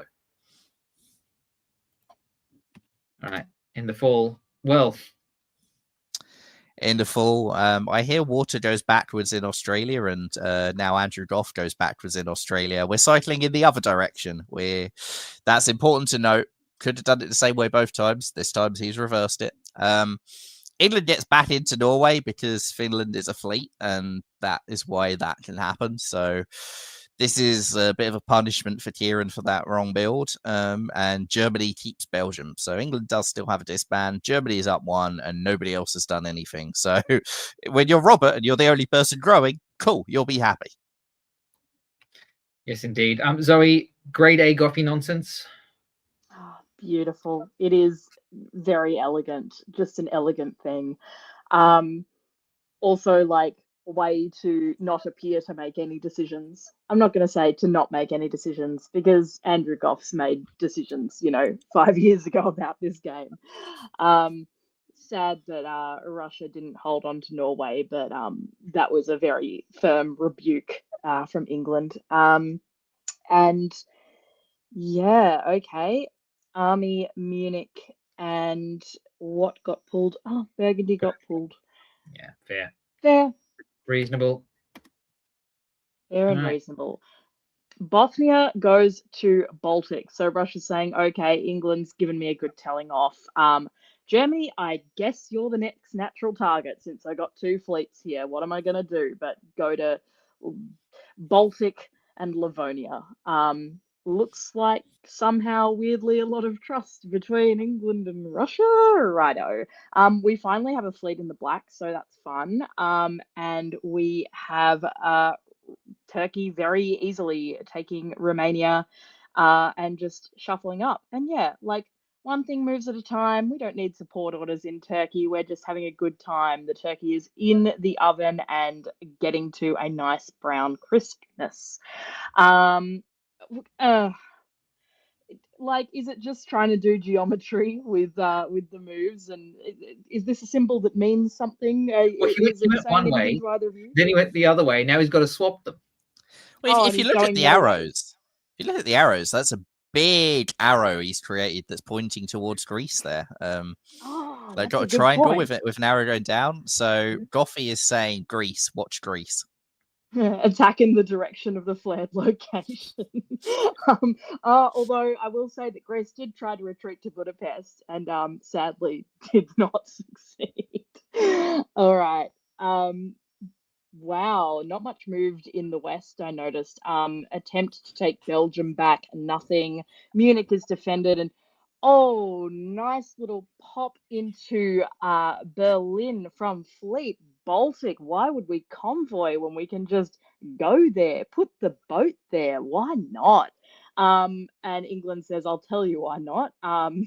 So yeah, Norway to St. Pete. I couldn't understand Russia being so docile with England after England was like, nah. And this has just confirmed my suspicions. Don't be nice to Alex Batten. I'm kidding, Alex. You're a delight. I'll be nice to you anytime. And Turkey clearly didn't want to stay in Romania. We now have no fleet in the Black Sea again. Nice, normal things. Why would you go to Romania when you could go to Galicia? And wow, okay, despite that point about the arrow, Michalis, actually now the arrows are all pointing the other way. And so we go Serbia to Budapest, Budapest to Vienna, and Vienna to Bohemia. Lovely. And Italy just stays put, because why would you move? So what we have here is an Eastern Quadruple. Why we have an Eastern Quadruple, I can't answer, but we have an Eastern Quadruple, which is a thing which is technically something that can be done on a diplomacy board. It's the best defense against a Western Triple. Yeah. And this is a real Western Triple, sort of. Not. It's also the best defense against anyone but Turkey winning, right?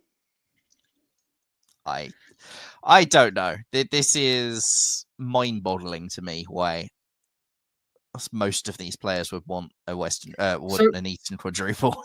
So, Michalis, like let's think on this for a second. Who is this bad for, and who is this good for? It's bad for Russia because Turkey's getting units that are surrounding you, and Austria isn't moving away from Romania. So it's very easy for this to flip on Russia. I'd say it's probably bad for Italy because if what you do is force a Western triple out of it, who's the other person on the front line against a Western triple? It's Italy, because France is forced to come into the Med. And we've sort of seen the stages of EF cooperation already, so France coming into the Med as a response to this would not be a surprise. It's therefore beneficial to Austria and to Turkey, who have more flexibility than the two people they're working with. And hey, it's Andrew Goff. Andrew Goff always has flexibility. Andrew Goff will know this as well. And so I kind of get why Goffy's doing it, especially if it's Fleet East Coast Bulgaria that Turkey's putting there as part of this deal. So Goffy is really in, I'd say, the best position of anyone. And for Meaden, this is okay, but it could be better. Turkey can be patient, so they're going to have some opportunities come up in their direction later. I was about to say this is a Western or an Eastern quad is often bad for Austria because you're stuck in the middle unless you've got two fleets there, which is just amazing. Yeah. Yep. All right, Michaelis, let's see this Eastern quad in action. Well, it's looking better for Italy because France has decided to actually go north. And so why stick with an Eastern quadruple? Eastern quadruple, there's not enough people in that alliance. Why not just expand it? Make it more. Let's bring France in. Let's go for a quintuple. And so that appears to be what we have here. France pushes north. Italy pushes north. Austria helps Italy pushes north themselves. Russia pushes north. And Turkey pushes north. So the North may remember if it's Game of Thrones, but the North is suffering in this game as everybody sends units north. Even Germany is sending units north against Russia at this stage of the game. Yeah, okay, good for France, good for Austria still, I'd say, and not too bad for Italy at this point. Bad news for England, bad news for Germany. It is, as Edwin said in the chat, the Southern quintuple. Well, this is better news for England. England convoys to North Africa over those two French fleets, which is okay, cool. Pretty base. Yeah. Why not? Sure. You get to go into Channel at the same time. So, yeah, I like it. I'm not sure I understand why France is doing it, but I don't hate it either. It's an English army that's out of the way, so good for them. Also gets into Ruhr. So finally things are actually happening that are sort of more a diplomacy style. France is making a move on Germany, who is almost dead. Sorry, Robert. Italy is helping Russia take Berlin back, as is Turkey, and Austria is propping that up. But at the same time, Italy is moving on Turkey. So Italy is swinging east, which would go a lot better if England hadn't convoyed to North Africa. But they've got to build from Munich, so they have some options still. And Turkey has put the army into Bulgaria. So Turkey also was perhaps looking for their first bit of growth. They've gone to Rum probably by agreement. Yeah, things are happening. The quintuple is not lasting much longer, I would say, and be interesting to see how this shapes out. Who's the person with all the flexibility at the end of this year? It's still Andrew Goff. It is still Andrew Goff. But he has no builds. Lots of other people have builds. Italy puts a fleet down. I think fairly expected builds given the situation. Even with the French-English cooperation fleet Brest, that is. Oh, and the pull from North Africa. So, okay, so maybe Ian doesn't have the problems we thought. Yeah, that's true. That gives a lot more flexibility to Ian for him to continue this push on Turkey for sure. All right, Zoe, 1905. How are we looking? Yeah, I mean, I guess that fleet Brest was intended to do exactly what it has done, which is tell that fleet in the English Channel to go away. We see England taking Sweden, which is interesting and cool, and following up into Norway with that North Sea fleet. And France is taking Holland with support from Belgium. Ouch, Rob. I'm so interested with this, the quad, or did I see someone say the quintuple? I hate that. Going in, we now have a Turkish army in Munich. Again, nice normal things. Like maybe normal if Turkey's like washing all over the board, but I do love that it's like Rum, Bull, Aegean, Smyrna, you've got Con and Ankh, and then just, Cilicia moves to Munich. Yep, normal, fine. And Andrew Goff, of course, leaves Tyrolia, tries to go to Munich a bit half-heartedly, staying flexible, staying chill. Has Greece moved or really done anything other than try to go to Holland or in the last few years? I don't think so. Oh, we have a convoy, Apulia to Syria. Wow, in 1905. Little late, but interesting. Cool. The late Lepanto is better than never a Lepanto, as they say.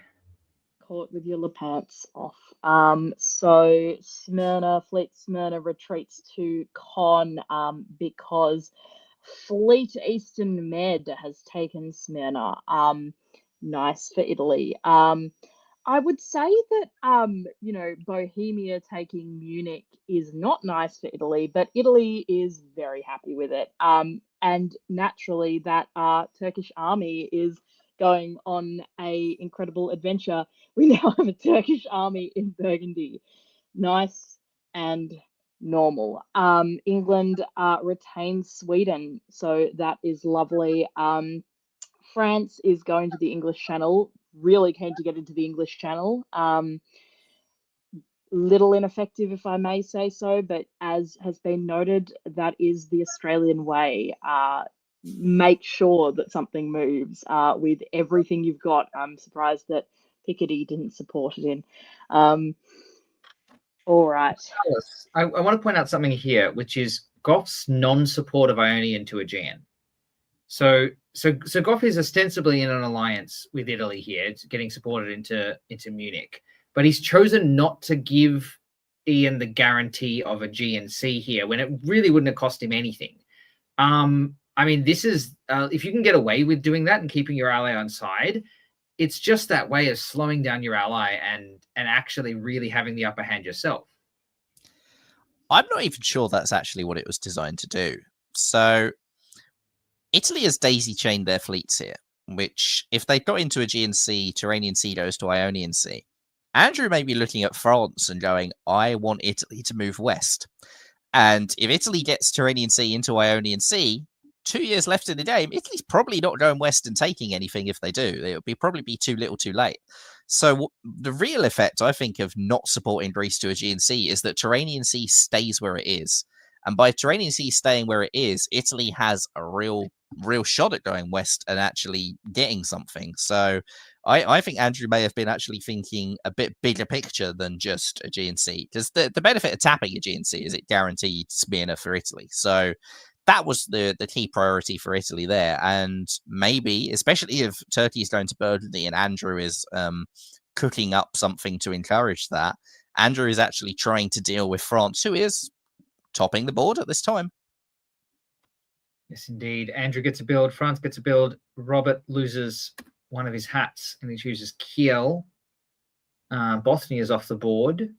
Alrighty, we are. It's an interesting game, and I'd be interested to see how this Eastern shakes out. Because if the East fight, France wins. But if the East don't fight, there are other options. And unfortunately, sorry, we did say goodbye to Burgundy, which is very, very sad. That would have been great to have kept that on the board, but a reasonable pull. All right, Zoe. I was so sad to see Turkish Burgundy die. I realized I don't think we noticed a Russian fleet in Armenia. But that's there, having a little argy-bargy with Con, while Rum just goes, right, that's free real estate, heading there. We see Ion get into Aegean, and Aegean, that fleet that was there, escapes to Eastern Med. We see Mid-Atlantic Ocean moving up to North Atlantic Ocean, and I'm interested by the slow pace of France just putting a ton of fleets up against England and just staying there pretty much.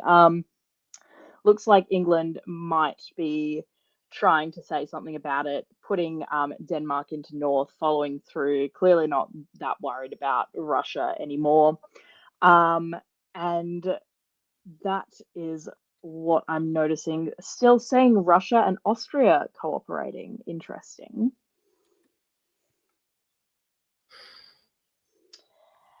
Oh, not satisfied with Turkish Burgundy, Turkish Bur going off the board. Andrew has now taken Turkish Bull off the board. And Russia retakes Sevastopol, as is their right. At least we have a fleet in the black again, which just keeps not happening, which is so funny and weird. And yeah, Munich has gone up to Kiel, which I think that might be game over for Robert No Hat.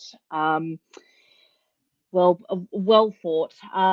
And finally, a French fleet goes into England, into Liverpool, but also England takes that opportunity to boot France from the Channel. This is pretty brutal for Megan. And as I mentioned at the start of the stream, first-time player, she actually put herself in an amazing position and played really, really well through to the middle of this game.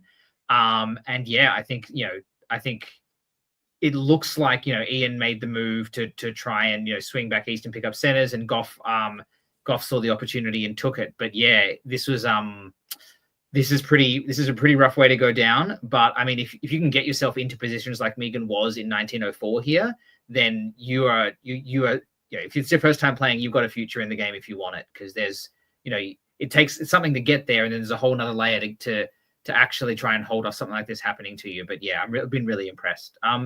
McCallus, big stab from Andrew Goff. It's not something we see very often. No, and I get it though. I think actually what did it for me in here was Russia's attack on them. They were in an okay position to hold off against Italy, especially if Andrew didn't come in. But when Russia came in as well, Turkey's position is toast. And Andrew, I think, will be able to say, hey, I was the last one to do this. You're kind of dead anyway. Sorry. I need some dots for myself. I'll punish the people who attacked you in the first place, blah, blah, blah. And square it away so that Milan's not too upset at Andrew and is mostly upset at Ian and Kieran. And Andrew, meanwhile, will proceed to do what Andrew does best and take a big lead. And go up 3. Yeah, go up 3. And have space to put them all down. Oh, and the Italian position as well, where, if Andrew wants to walk into Venice and follow up to Rome, and yeah, this is big. This is very big. All right, McCallus, this is final year, 1907. Let's see what happens. Does not go for Venice. Andrew, in fact, goes for Denmark, which is a natural thing for Austria to be trying to take. Also goes to Ruhr, and it looks like what Andrew is actually doing here is trying to make sure that France goes down. So that's the other way. You're on 9 centers. Why take more if you can just make sure that whoever's behind you goes down? So France loses Holland to an English PIF. France does get into English Channel and into London, so they have a shot at still into Wales, sorry, and they have a shot at still taking a centre, but with North Sea there, not guaranteed. The East, Italy gets into Constantinople, and RT do not take Romania. Yeah, and final turn.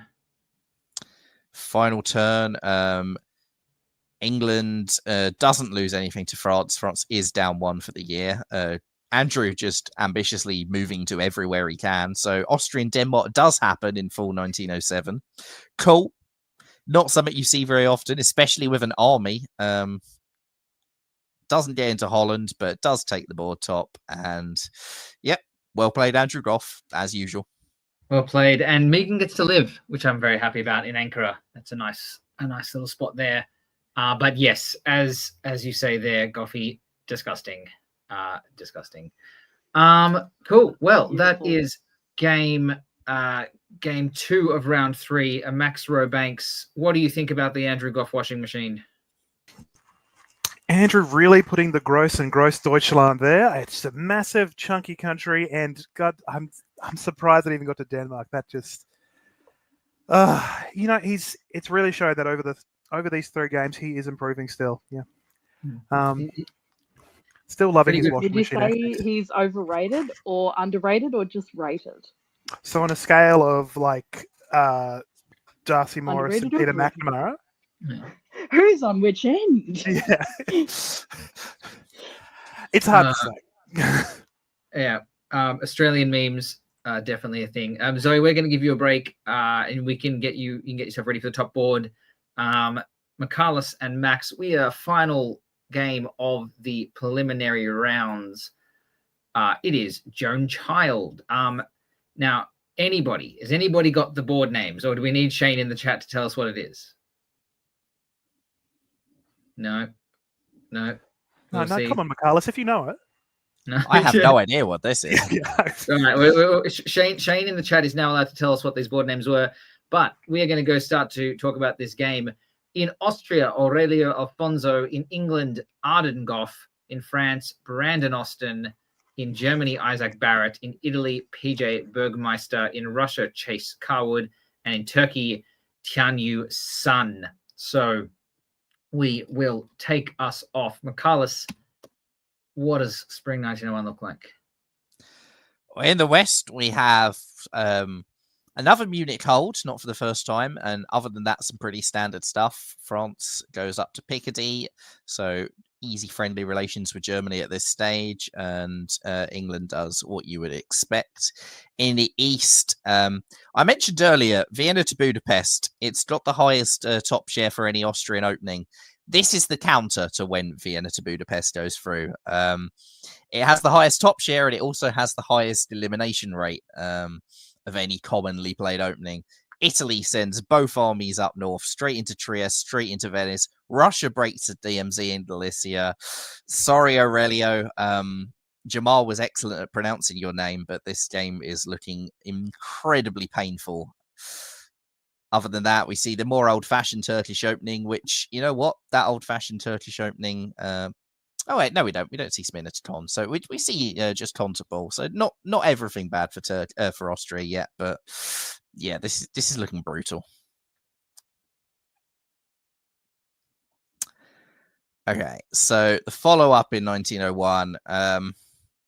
well, I thought I'd got away with it for an Australian tournament. I thought I might not have to see one of these, but what we see is a Western triple.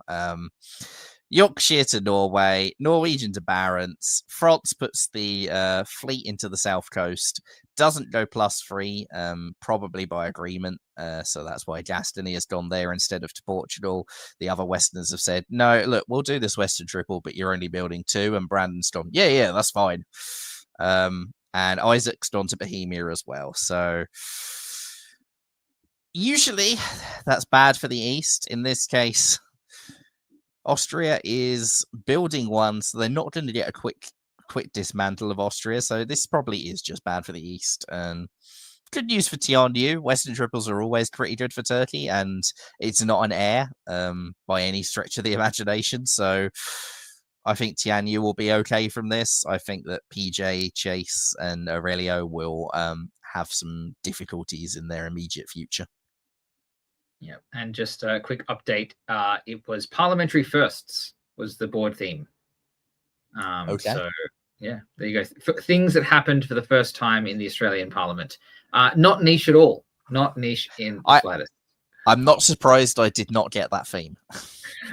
Come on, Michaelis. Why have you not spent your entire university career studying Australian history? All right, we have a bunch of builds on the board. All looks pretty standard. Fleet Berlin is the one that jumps out to me, Max. What do you think? I'm very much echoing the sentiments. I know I always try to build like a fleet in for Germany's first builds just because you got a good excuse to do it. But Fleet Berlin, playing your cards ready, I think this might actually be Western triple, as Michaelis was alluding before, especially after leaving Marseille open and not even going to Portugal. Bohemia's looking lovely. I think this is just a dream come true for Tianyu at the moment. And he can chuck all these lovely fleets out. Snag, Serbia. Vienna can just get popped. Don't even support yourself into Tyrolia. Good on you there, Isaac. God, yeah, the full force of the Western triple coming through. I'm not sure what this North on Bell. Maybe it's just supposed to be a guise of, it can't be a Western triple. I tried to take Belgium, and you would wink at the camera. so far the East hasn't really responded directly to it, and more seem to be quickly, let's try and carve up Austria, and then maybe we can do something before they get here. Yeah, it's so far. It looks like I'm interested to see who actually gets Sweden out of this. I presume it's going to be England, or nobody. Nobody works too. St. Petersburg is down, and France is in full force. I love it when I get to see Portugal not even taken, because you don't need to take it. It's just sitting there for you later. Ironing gets supported in by Turkey there, which that's interesting, especially considering now Rome is. Oh wait, no, there'll be a bill. Rome is vacant, Naples is vacant, and France is just all up in Italy's grill at the moment. Which I'm a big fan of that, Brandon. Big fan of that. Italy still supporting Russia into Budapest. I'm really sorry for Aurelio Alfonso. I really love your name, especially how Jamal pronounced it, but I really do not think you're long for this world. Especially after all this hullabaloo. I think you're, yeah. It's a pretty good Western triple so far. So, I mean, Michaelis, is this a way to break to fight a Western triple, right? Because most of the time in the Western triple, you think you really need Austria because they're the one that's going to try and hold back the Germans coming through the center. But I mean, is there a way of beating a Western triple where you just get rid of Austria very, very quickly and replace them? The important thing is to kill someone quickly in the East. I think if there's the four of them there, then what happens is you just wait for Turkey to stab you from behind. Usually the response is an air, but the problem with an air is all your units have to move in the wrong direction to kill Turkey for that to work, which makes it very difficult to defend from the Western triple at the same time. So what they've basically done here is make a calculation that if we try and give builds to Italy and stop Russia having disbands, maybe we can force the Western triple to break that way. And the quickest way to do that is to carve up Austria. You don't see it very often, so I don't actually know if this is the correct answer. But it's not the worst, and I don't hate it, especially for Italy. I think if Italy had just gone Naples to Tyrrhenian Sea instead of to Apulia last spring, I would have loved this year for Italy. The fact that they sent the fleet that way and then they've lost Tyrrhenian Sea as a result, it does make it a lot worse, but it's not too bad. And I think the other thing is Germany was very, very passive that turn. Tyrolia, Bohemia just supporting each other instead of trying for Vienna, I don't like. I think that Germany in a Western triple, it's known, is always the one in the most danger. They decided to help England take St. Pete rather than go for Sweden themselves. Fine, but try and take Vienna. Try and do something with those armies. Try and make sure that you're not the one who just gets killed by an EF. Yeah, for sure. Well, Aurelio decides to pull everything except Albania, which I kind of love. It's the annoying one that is going to force them to spend a lot of time killing you. So yeah, I like it. Michaelis, 1903. 1903, England takes Belgium, presumably by agreement. Germany does do something this time, which is take Vienna, as they perhaps should have done last time, especially as Italy didn't actually defend Vienna, which is unfortunate. Maybe this is a sandboxing error, or maybe they just forgot to put that support in. Yeah. They also get Tunis blown up, but Italy walks into Marseille. Yep, that's nice. So knowing that Marseille was a guaranteed war, I think I probably would have prioritized not getting Tunis blown up here. Maybe support yourself to Tyrrhenian Sea. You can have Turkey backfill Ionian, and you can do what you're doing. This Italy could have had an excellent year, and instead it's sort of 6 of one, half a dozen of the other. England is, as usual, the big beneficiary from a Western triple, though. Goes into Belgium, can take Holland if they want, can do something against Germany, can go against France, and Germany still hasn't got Sweden. So, yeah, it's all coming up Arden. It is all coming up Arden. And I will say, for PJ's benefit, this is a tricky tactical situation, right? There is a way to defend Tunis, but I mean, it takes a bit of time and a lot of experience to do it. And I know PJ's pretty new to the game, so there is no problem with not getting the tactics there, because that's quite hard. Yeah. All right. So Italy walks to Spain, because why not? also loses Trieste to German-Turkish cooperation. So, yeah, this year hasn't gone great for PJ, unfortunately. Despite the capture of Spain, France takes Tunis with an army and moves the fleets back to deal with Italy. Now that the East has broken up and Turkey's made their move, that's actually really nice. I really like that. You're not likely to get the Italian home centers yourself, so say to Turkey, I don't care. Like, you don't need to worry about me. You do what you want to do against Italy. I'm going to go and mop up the centers I probably should already have got. Russia walks to Berlin, and in terms of people walking into home centers in the West, that continues. Italy walks to Warsaw because, what if you're going to walk into one person's home center that's not particularly close to you? Why stop at that? Why not walk into two? And England convoys to Holland and just says, yeah, this isn't a Western Triple. This is just a big E, and it's still all coming up Arden. It's all coming up Tianyu. The witches on each side of the board are the people growing, and everyone else is in a bit of danger of being crushed between them. Max, it looks like the rule for Italy here is you can only take centers unopposed. It seems to be how we're doing this. Just walk into them. Just choose a center and things will part for you. It's lovely. Just walk into Warsaw. Easy. Who needs supports? Baltic goes. Gascony goes. 2 fleets down for Arden. 2 armies down for Tianyu. As Michaela said, the witches are brewing and they are about to fly off on their broomsticks, I think. Max, what do we got? We finally have someone taking Sweden after all this time, as England just stood by and watched Germany and Russia slam each other in the head there and get nowhere. England's having a great time with this, getting into hell, walking into Kiel after learning from the Italians, probably. Walking into English, which is lovely. I think the world's their oyster at this stage. France has 4 of their units tied up with 1 Italian in Gascony because it bounces. Which it's remarkable that Brandon's been tied up with this, considering everything else that's been going on for his previous games, and it's about to become a lot worse by the looks of things. Despite this, PJ is holding on. He gets support into Galicia, which is lovely. Walking out of Warsaw, which, I don't know, Moscow was right there. Just find a new Italy in Russia.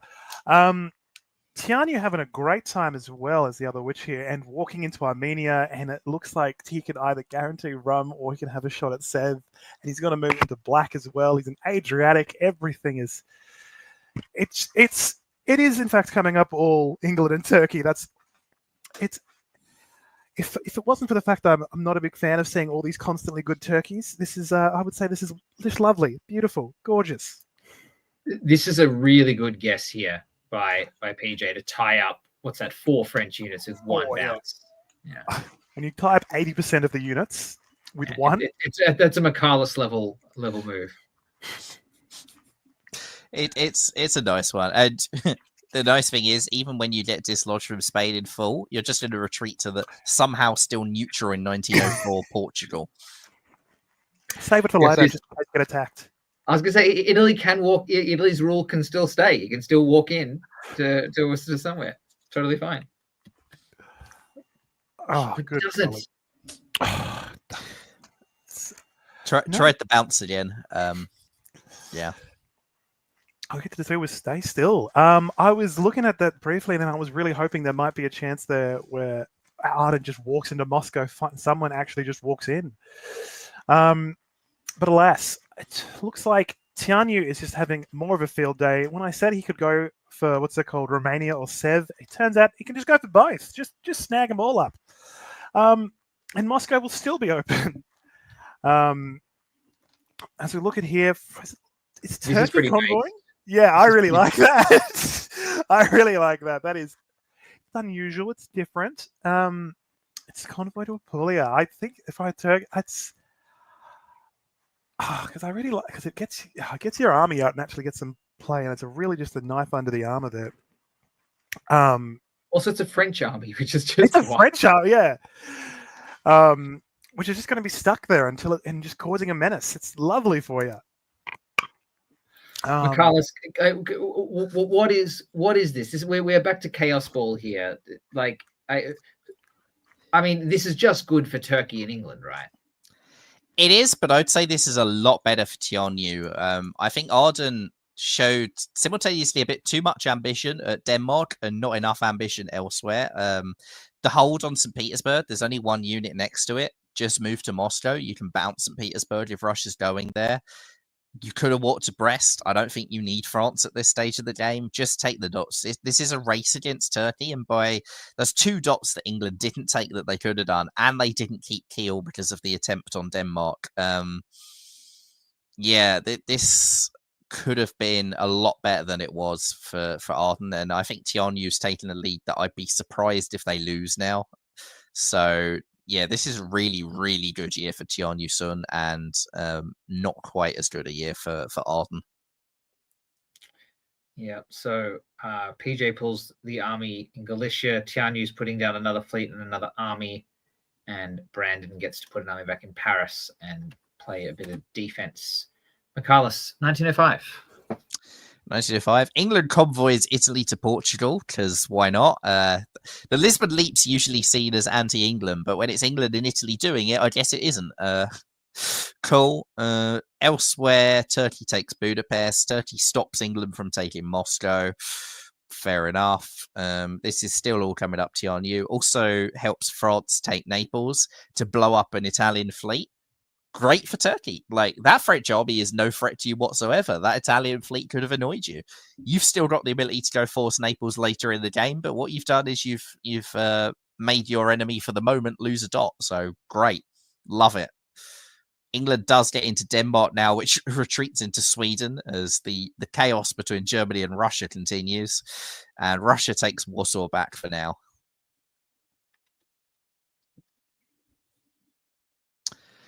Follow up. England has decided they don't need France anymore. Good, I agree. I think you should have done it last year, but you've done it now. Arden's realised they're in a race and they're going for everything. Good, love to see it.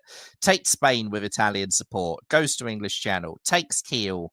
Takes Sweden. Arden, they had a bad year last year. This is a great year. Love to see it. Really, really, really nice play. Turkey also continues pushing forward. Takes Galicia. Takes Apulia. Takes Ionian Sea. Maybe they've decided they don't need France either. Italy, their collapse isn't quite complete, but it's almost over for them.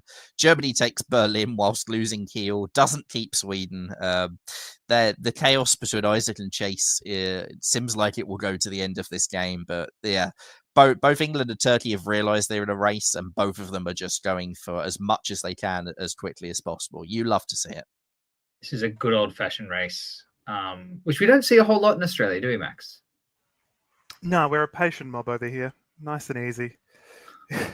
That's just so much of a gap. I just want to point out, Mikala said last year that Tianyu just got a lead that it might be very near impossible to catch up to now. And then this year, England gets 4 builds and convinces Germany and Russia to get out of his way.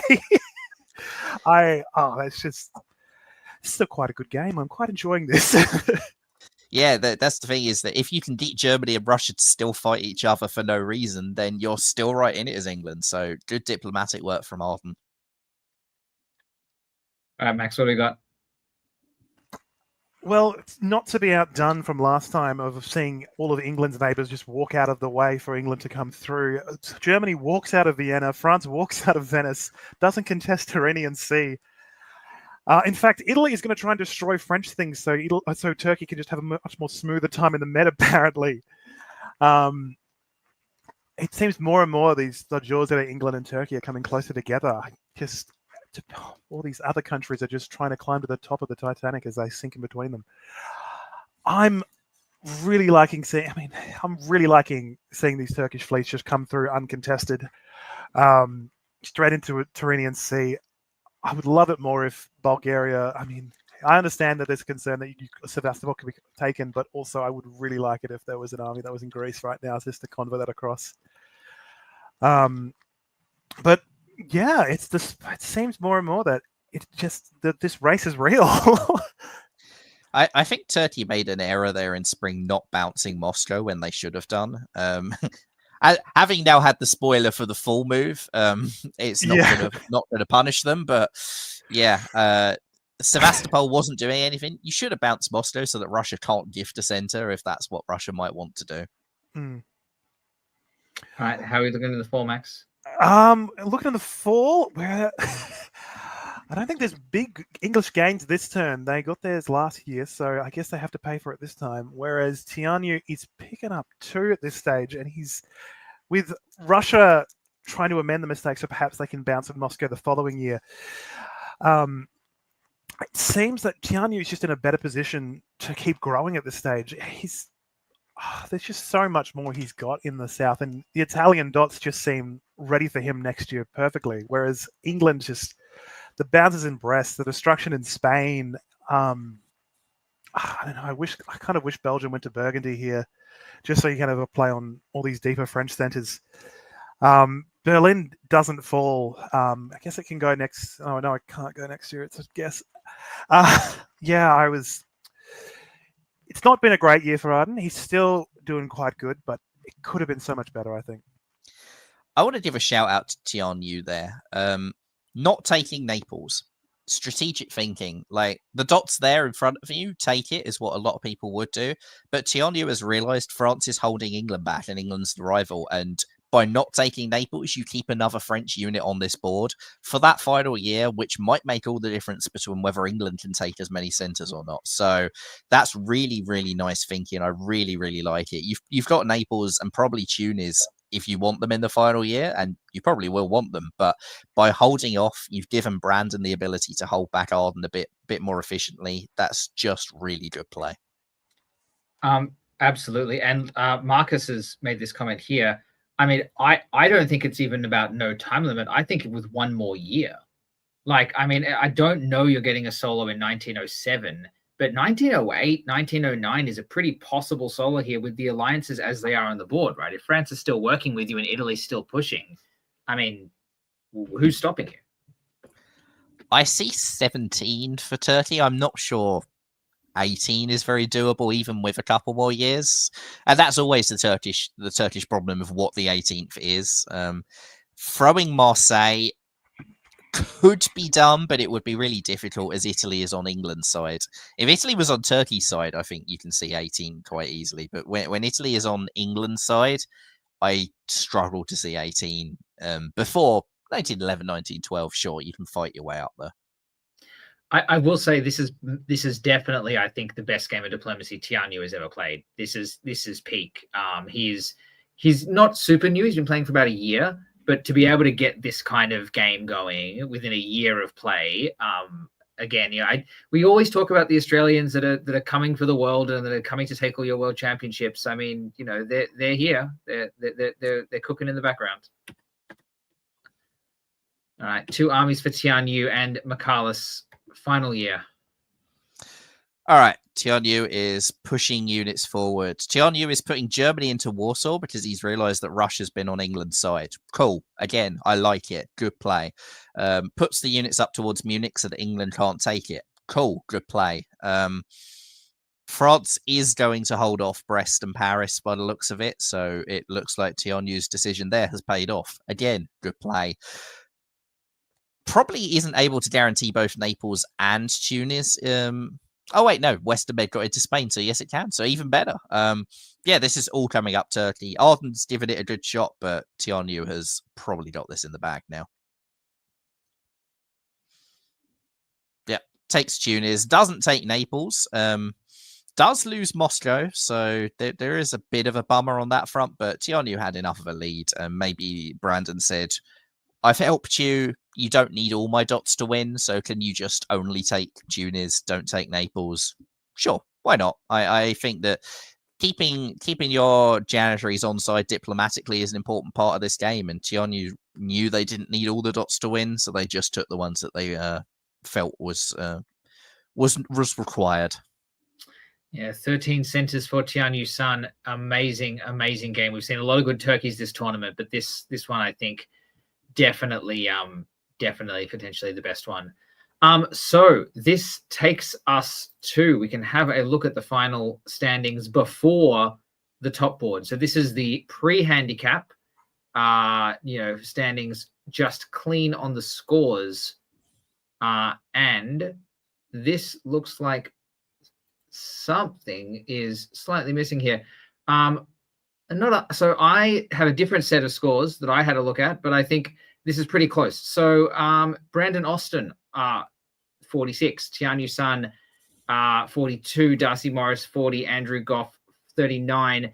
This is a little different to the scores that I saw. So if you just give me 1 second, and Michaelis, maybe you can tell us about what you kind of thought of the games you've seen. I'm going to go and find what I think are the full scores.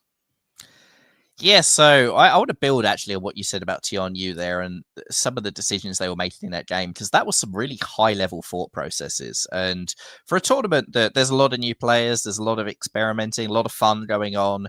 That game really stood out to me. We saw another game earlier with Robert Hillier.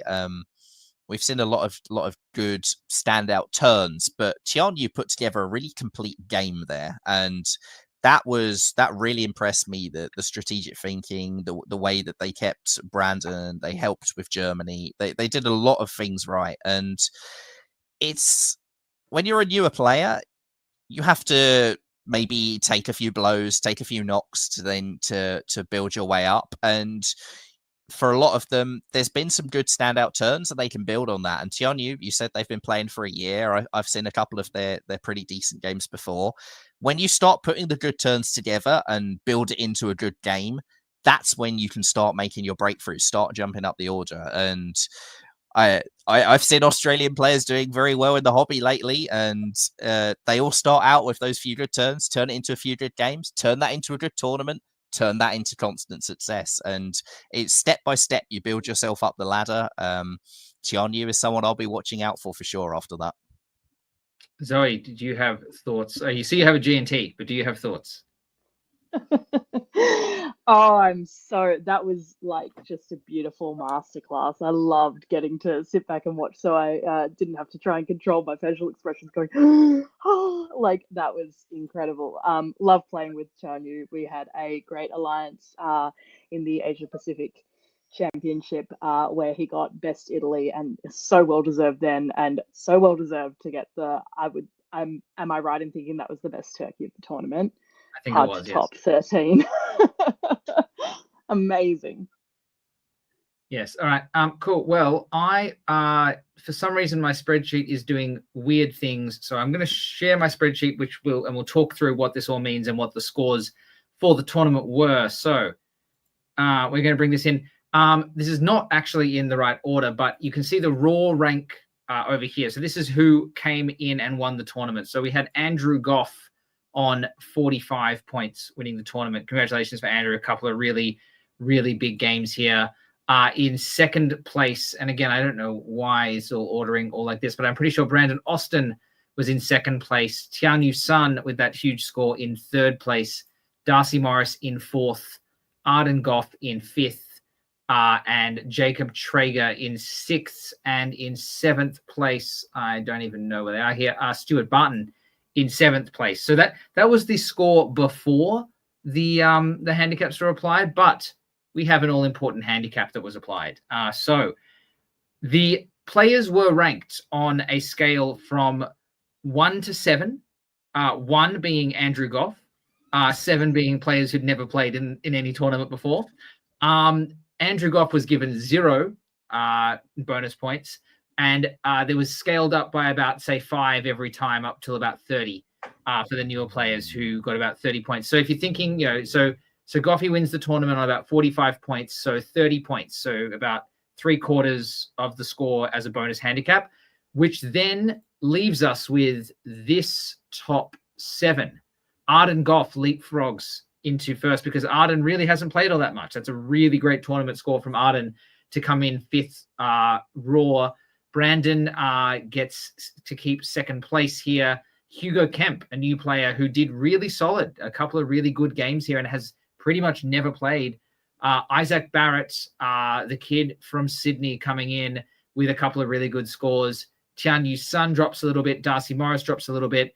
And Andrew Goff, gets into 7th, I think, because we've got number 1 over here. So does sneak in to 7th place. So that's our handicap system. Michaelis, what do you reckon about the handicaps? How do you feel about this list of players after you've seen the handicaps applied? I mean, it's pretty fair. I think that, as I was just saying about Tianyu, I'm definitely glad they made it, and that they certainly deserve to be there. Andrew Goff plays 2 games, still creeps in. That's nice, I think, in a way as well, because it gives experienced players, even like Andrew, a reason to play competitively and not to just screw around. And so that, I think, is good in itself, because it means that the other players can learn from that. What you don't want is experienced players to think that they have no shot whatsoever and to just do things that they wouldn't do in a normal game, because then you're sort of giving a false learning experience. By making sure it's still possible but harder, I really like the way that that's balanced. So I'm glad to see that. And yeah, I think this is going to be quite an exciting top board. Arden had some really good turns in the last game, just not quite as complete a game as Tianyu. It'll be interesting to see if they can now build on that for sure. Sure. And obviously then we have the all-important karaoke modifier.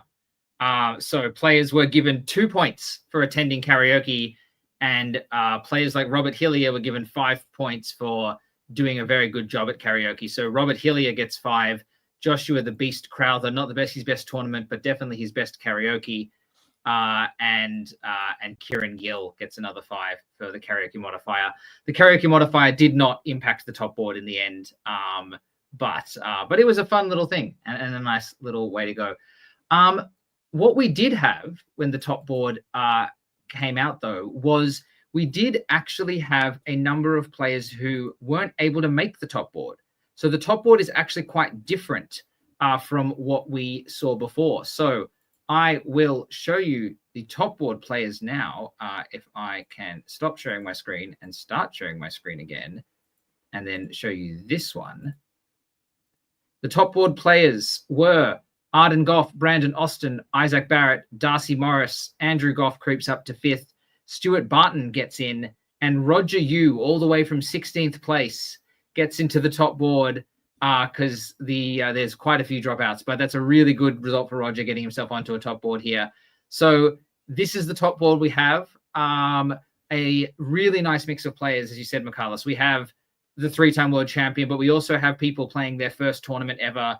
We have a bunch of really exciting play. Are we ready to see the top board? Yeah. All right. Does anybody want to break for part of the top board, or do we all just want to have a go here? Do we all want to stick in? I'm good. All right. Well, I'm taking Let's silence. go. You got me out of bed in the morning. I'm not going back to it yet. All right. Well, strap yourselves in, people. We have top board action for you at the Hung Parliament Handicap. So I will also say, sorry, the winner of the Raw non-handicapped tournament, Andrew Goff, was crowned the leader of the opposition because they won a whole bunch of seats, but maybe they didn't quite get enough there to actually get themselves over the line in Hung Parliament. So let's have a look at the top board. We had a Paris method for the top board. So there was a bit of shuffling around, and the way that we ended up on the top board is that Isaac Barrett picked first and picked England. Brandon Austin picked second and picked France. Arden Goff picked third and picked Italy. And then we have Darcy Morris picked 4th and picked Germany. So a whole lot of Western picks. We had 5th pick was Stuart Barton, who picked Austria. 6th pick was Andrew Goff, who picked Russia. And 7th pick was Roger Yu, who picked Turkey. Michaelis, you're shaking your head. Letting Russia fall to Andrew Goff is an interesting decision by people in this game. Okay. Fair enough. Everyone really didn't want to be Russia, I guess, but that's dangerous. That's danger. But on the flip side, it means that Andrew Goff has a good reason to be targeted by these people in this game, not just for reputation. Now he's playing a really strong country as well. Yeah, absolutely. All right. Well, let's kick us off with spring of 1901. Zoe, how about you take us through 1901? Wonderful.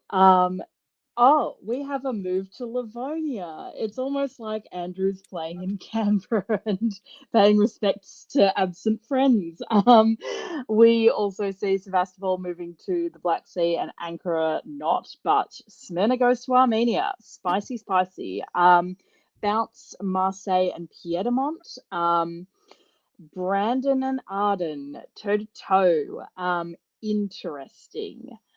That's kind of the highlights that I'm getting so far. Carlos, any thoughts on this one? Arden and Brandon were England and France in the game that we just watched, and Arden was trying to take Brandon's dots for the win. Maybe there's some residual distrust between the two of them. Maybe that's what's led to this.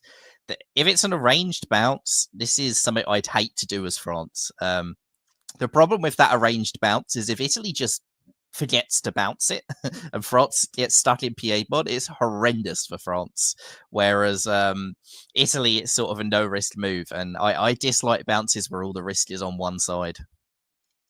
I will also point out in Roger's Turkey game, this was exactly the same opening with exactly the same result that he did before.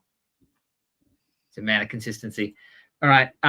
So fall of 1901 on the top board, Zoe Cameron.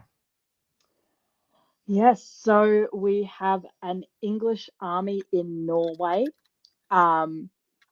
which is probably the correct, maybe not the correct, but a response to Andrew Goff being in Russia. We see 2 builds for Russia, support from France for Germany to go into Belgium, and Germany gets 3 builds. That is spicy, but it's Brandon Austin and Darcy Morris. How did I not pick this up? Of course they're working together. I'm kidding. I don't know anything. Who knows? I'm sure they'll turn on each other soon. They are good mates. We see a Venice loan quest, not Venice, Trieste loan question mark. We see, what is that Bulgaria support? Is that Bulgaria supporting Albania? What? Sure. Supporting Apulia, right? Supporting a convoy. Right. Yes, supporting Apulia to Greece, yeah. Well, clearly Italy was not interested in that. And yeah, so 2 build Russia, 3 build Germany, looking spicy, and they look friendly as well. I will note that. No bounce out of Sweden, which I'm sure was nicely discussed. And why would Germany? Because they're getting 3 builds. Exactly. Max, who has the upper hand here? Who started this game well? I mean, in pure material, it would have to be Andrew, and it would have to be Darcy. They're going to be on 6 at the end of this turn. However, on a top board, I'm not really sure. I feel like Brandon's probably won a lot of good boy points by supporting into Belgium, and there's probably got strings attached with that, whereupon it'll be something like 2 fleets in Kiel and Berlin here. I'm liking Brandon's position. I'm liking Arden's. I kind of wish he went to Aegean though, but c'est la vie. Yeah. Well, so Darcy has 3, Brandon has 2. There's a few all round. And actually, sorry, I did manage to dig up a photo from the tournament of Brandon and Darcy, if we want to see it. But yeah. Shots fired. That was good. That's a stab. So on that note, we actually have some sideline reporting. So we're going to cut to the sideline, have a look at that, and yeah, we'll catch you on the other side. Hello, welcome to the Hung Parliament Handicap Top Board 2024-5, 1 minute to the deadline in 491. I'm Robert Hillier. I'm Hector Suitable. Hector, suitably dressed for the occasion. We've been following around the room of this. It's a really cool top board. There's a couple of people who are literally playing in their first face-to-face tournament ever that are on this top board. Isaac, who is in England. Arden, who is in Italy. It's the first time they've ever played face-to-face full stop, not even at the tournament. And then you've got people like Andrew Goff, 3-time world champion, who everyone is talking about all the time. and is making sure that he's friendly with everybody, and no one needs to worry about him. And just, if you attack me, I'll destroy your game. But if you don't attack me, we'll be friends. I could say Goffy is the name that's on everyone's lips. Everyone is talking about nothing but Goffy. Especially the conversations where Goffy isn't in. Yeah, exactly. Yeah. In spring, we had I followed Darcy around. Darcy was talking to England about, you need to be worried about Goffy in Russia. Why don't you need to put the army into Norway? I'll bounce Sweden if you agree to do that. Maybe you go to Barents and fall. Then he went straight to Brandon playing in France, and he said Isaac is putting the army into Norway, even though Isaac didn't actually commit to doing that. He says, but we can slow play this. Darcy was doing all the talking. Brandon just sits there, listens, is very comfortable, very relaxed, and then they kind of don't really agree to anything, but they don't really agree to not do anything. As they walk off, Darcy then goes to Stuart in Austria and says, I've heard there's an AIR, which he hadn't really heard, so he's kind of putting that out in the ether, maybe a bit speculatively, but he doesn't commit to it. So if Stuart says that's not true, then he can pull back. And yeah, Darcy basically goes around the board talking to everybody, talking about how he's worried about Goffy. He doesn't want, he goes to Austria and Italy saying if the East resolves quickly, that's bad for you. You want to keep things mixed up so that Goffy doesn't get an advantage. Don't resolve the East by all piling in on Turkey. We don't want Goffy to get a good game. What else did you see in spring? Meanwhile, England, hearing about the AIR, is also going around telling everyone about the AIR. And France is pressuring England to go north because of that, to get that army in Norway, move north. Going through all my notes. Yeah, God, this is it seems unreadable. essentially that this idea of there is an AIR is kind of being confected, because from what I understand, everything that was agreed, including Russia going to the Black Sea, was all agreed between Russia and Turkey. So we'll see. Then in fall, again, Darcy goes straight to Goff and says, I'm not going to bounce you in Sweden. Goff says, thank you very much. And so completely backflips on exactly what he was saying to England and France in the spring. The very first thing he does. And then there's like kind of Andrew Goff making his pitch that I'm your insurance against an EF.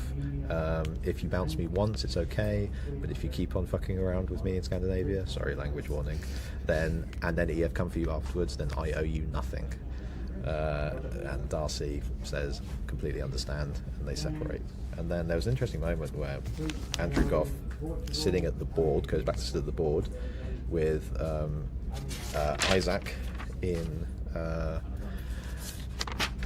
who's in England, and they're just kind of sitting there, and they're just looking at the board in silence, and they're writing orders, and they're sitting there, and anyone else can come in and like chat with them, but they're in silence for probably about a good minute or two until eventually Isaac says,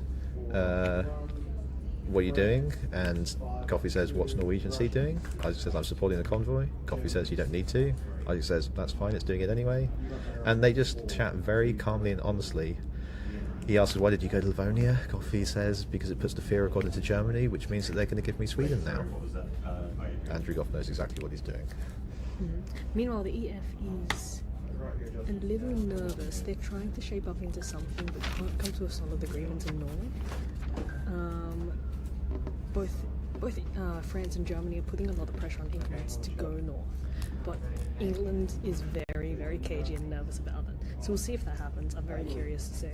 Yeah, and then there was a conversation towards the end of the fall phase between Italy and Russia. The two Goffs, spelled differently, maybe brothers by another mother at some time in history, who knows.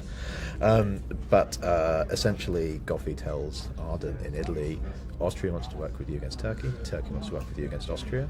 I'm not going to push you in either direction, but whichever way you go, I'm happily going to back you up. Arden says, well, if I want to work against Turkey, then I want Austria to give me Trieste. Austria doesn't want to give me Trieste at the moment. Then Brandon swoops in, turns it into a three-way conversation where everybody seems very relaxed and calm with each other. And Brandon says, I've been talking to Austria. They now think they want to give you Trieste because I said that they should give you Trieste. And Arden says, that's interesting. He walks away and leaves. And then Brandon and Goffy in France and Russia have an extremely relaxed and open conversation where they both seem very comfortable with each other, basically saying, we're doing our own thing in the East and the West. but we are tight and we can run this board together. In the meantime, it does look like things are shaping up against Turkey. I think the EFI was talking about Turkey, as was the AIF. Thinks maybe a Kilo Panto might happen, probably just a regular Panto. There was talk about that Stuart pitched as saying you go to Trieste in spring and then I'll push you into Serbia, but that didn't eventuate because obviously they agreed to bounce in Piedmont. But I think the moves have just gone. So we'll go and look at the board and we'll follow in spring 1902. See you later.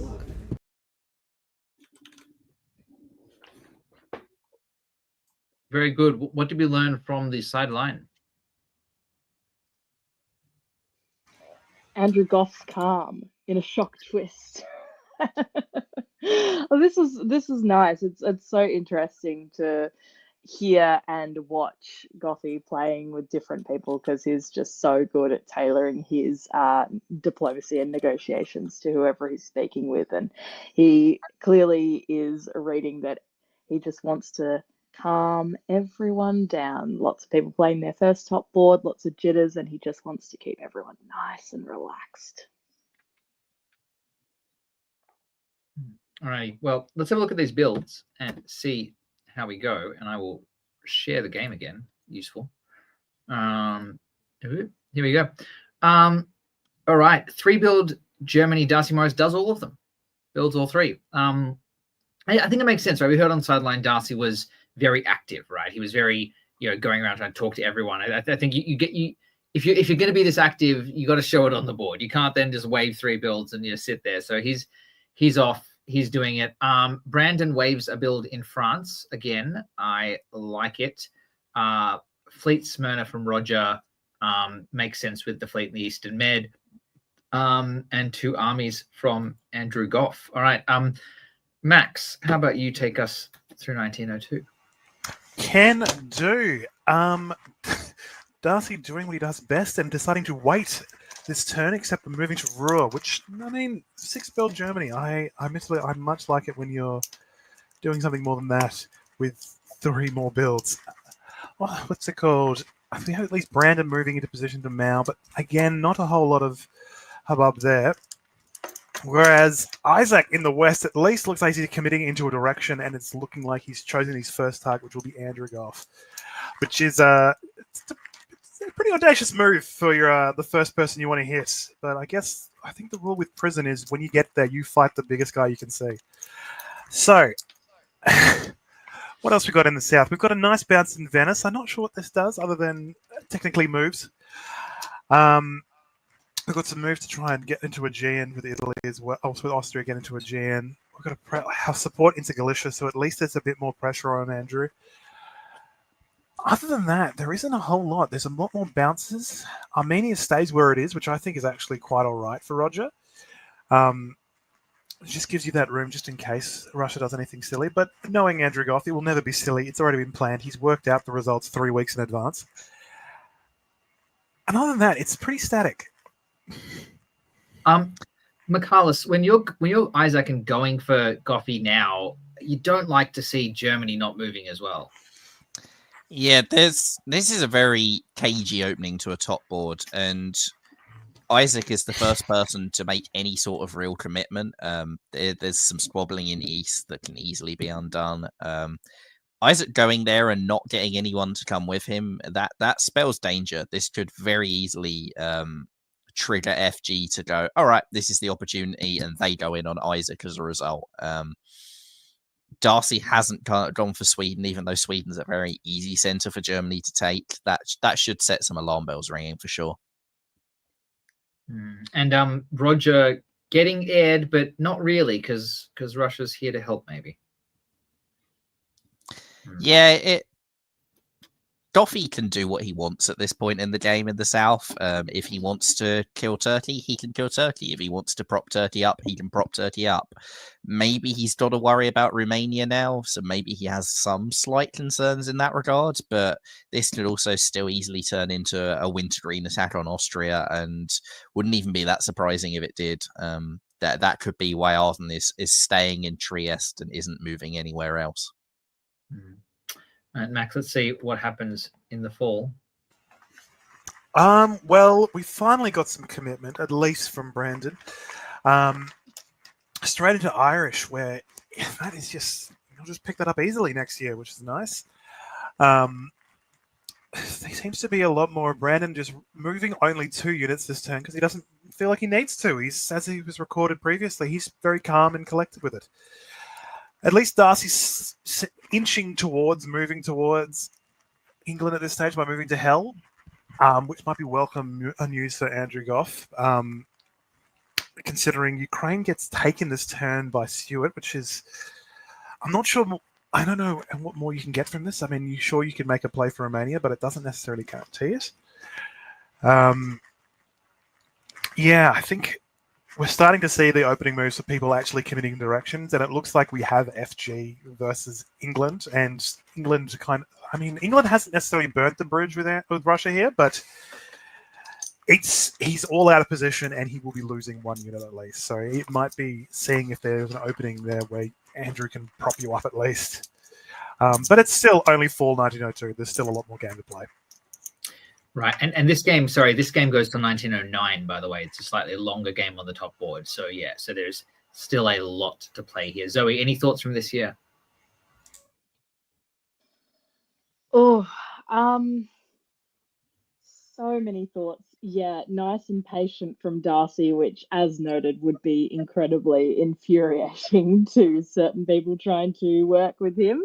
But yeah, I think that's nice. I'm enjoying. I think it was pointed out that Brandon was very wise in doing that wave. I would agree. Like, it's so easy, particularly again with players that you might not have played a lot with before, who might not have played a lot themselves. You know, they have 1 or 2 encounters with a big power that gets bigger suddenly, and it's like, oh well, got to pile on them. So, you know, wave that, make yourself look nice and small. We saw that work with France once this tournament already.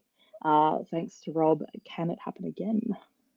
Well, Brandon is the only one building this turn through, I think, the pickup of Portugal eventually. What did you get?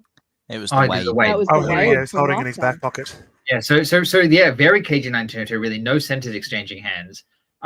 Let's see if we can hear anything from the sideline that give us any more. All right, we're back for 1902. There's about 3 minutes to go before 1902, so we'll just see what we said. So in spring, what did you see in spring of 1902? I looked up from backstabbing, and EF had been sitting quietly at the table for about 1 to 2 minutes, just not saying anything. He's elsewhere on the board, though. Russia's still the name on everyone's lips. Yeah, and actually, whilst everybody, after they processed and wrote their orders down after the fall moves, eventually people started splitting off. The first people that talked were Darcy in England, and Goffey came to me unprompted and said, I love how 6 people have all tried to stab me in 1901, but none of them had the guts. With a grin on his face as he said it. That's very, very telling for the move of the board overall. Yeah. England and Germany in particular have been trying to egg each other on, but without actually doing so. Germany is repeatedly saying to England, I'm only going to move once I see some commitment from you, and England is just very, very nervous. Yeah, and then if you look at the moves for spring 1902, this is like the cagiest game I think I've ever seen. Everybody knew that the GNC would bounce. Literally the only player moving towards anyone is Isaac and England going to the Barons, and I think Coffey pretty much knew that was happening anyway, and he's been telling people that he's not that worried about it. There's a bit of movement in the south. There's the move against Turkey. True, the Eastern Med move. Which has caused now Italy came to Goffey afterwards, and Andrew was very clear, straight up with him. There is absolutely nothing you can say to me that will get me to attack Turkey. My enemy is Austria. If you want to help attack Austria, that's fine. Italy said, I need to wait until the time is right. Goffey said, that's for you to say. Don't even tell me when you're going to attack them, just so that you won't be afraid that I'm going to leak it. You need to make that call. Austria is my #1 enemy. I'm not worried about Barents. I am not fighting Turkey at all in this situation. You decide what you want to do with that information. Yeah, in the north as well. Everyone's telling England to hit something, to do something about Russia. Like Austria's even joined in the conversation. They're telling England to hit St. Petersburg so that either Warsaw gets hit or St. Petersburg falls. But it's a hard sell. I don't know if it's going to come through. Everyone is so cagey. The only person, the people on the board who seem the calmest and most comfortable are Andrew Goff because he has superpowers, and Brandon in France, who has spent probably about 5 minutes of 1902 just sitting at the board and just looking at the board, writing orders, checking his phone a couple of times. He's also been a very calming presence to the. 15 I don't seconds. want to say the Western Triple. I mean, But he has been a it's effectively a Western Triple at this point, even if it's not by design. If they're not attacking each other, what else do you call it? And we'll find out what happens in fall 1902. Fall 1902, very interesting turn there. As we heard, very, very cagey from everybody. This is all going wrong. Anyway, someone say something while I fix the screen. Oh, go on, Michaelis, please. All right. What I heard, the big takeaway there was how everybody on this board was lobbying Isaac in England to go and attack Andrew Goff. And when everybody on a board is telling you to do something, and none of them are doing it themselves, the learning experience you should probably take from that is that maybe don't do it. Maybe they're just trying to sucker you. If everybody else is agreeing for you to do something, you should be thinking, why are they all agreeing? Why are all of them wanting me to do that? And what are they doing while I do it? And in this case, we said it in spring. I'd be worried that Darcy hadn't gone to Baltic Sea. The fact that Darcy hadn't gone to Baltic Sea would have made me and Fall immediately back out of that attack on Andrew Goff. And unfortunately for Isaac, they've been lured out of position, and this is, as I would say, a bit of a learning experience for them. 100%. It's very like that survivor logic. If you don't know who the plan B is, it's you. Yeah, it's very. It's a very. It's funny for a board full of people who are really quite new. It's cagey, but it's quite high level, right? Everyone knows the fundamental principle. You don't want to be the first person to strike. If you're the first person to strike, you're pulling yourself out. And 6 people on the board are refusing to be the first person to strike. And unfortunately, Isaac, jumps at the bait a little bit. But yeah, it's a very interesting kind of high level top board, given how new some of these players are. Yeah, and I really like what Andrew was saying as well to Arden there. Like, Austria is my enemy, but you don't need to tell me when you're going to attack. Don't worry about the leaks. This is something I like to do a lot as well, is you're taking a 50-50. I don't need to know. Don't tell me what you're doing in that 50-50. Then you can't blame me when it goes wrong. Like, put all of the decision-making in their court and make them feel comfortable doing it, and hopefully get what you want as a result. That's a really nice little insight into how Andrew's playing. And for Stuart, that army in Ukraine is something that I really hate right now, because if you jump down and take Romania, now it's retreating to Galicia, which is horrible. So Stuart has also, I think, been lured slightly out of position compared to where they want to be, and is really quite vulnerable to an Italian stab if that's what comes. Well, what we do see is a fleet breast from Brandon Austin, somewhat expected given the move to Irish Sea. Michaelis, how about you talk us through 1903? Okey-doke. So what we do see is a move on Austria from Russia and Turkey, not from anyone else. But they get into Serbia. Like, that Austrian army being out of position meant they were vulnerable in the center, and Andrew Goff takes advantage, gets into Serbia. Cool, good for him. Italy, meanwhile, doesn't do a convoy to Smyrna, which Austria was perhaps expecting. Instead, just goes, right, it's time to take Tunis. I'm not sure we're going to break through against this RT. Fair play, and I think also a good decision for Arden. Elsewhere on the board, FG progress. So France gets into Liverpool, gets into English Channel. Isaac makes a really unfortunate misorder, tries to convoy back to Edinburgh, doesn't, because Edinburgh's not actually, or rather tries to convoy to Yorkshire, which isn't next to Norwegian. So that's unfortunate. Loses North Sea in the process. So I guess it wouldn't have worked either way if you were trying to convoy with that one. But yeah, tough turn for Isaac. FG progress, RT progress in the east. Arden is going to have to make a decision point here. Like, do you still stick with Austria, or do you go, right, Austria's toast, I need my share?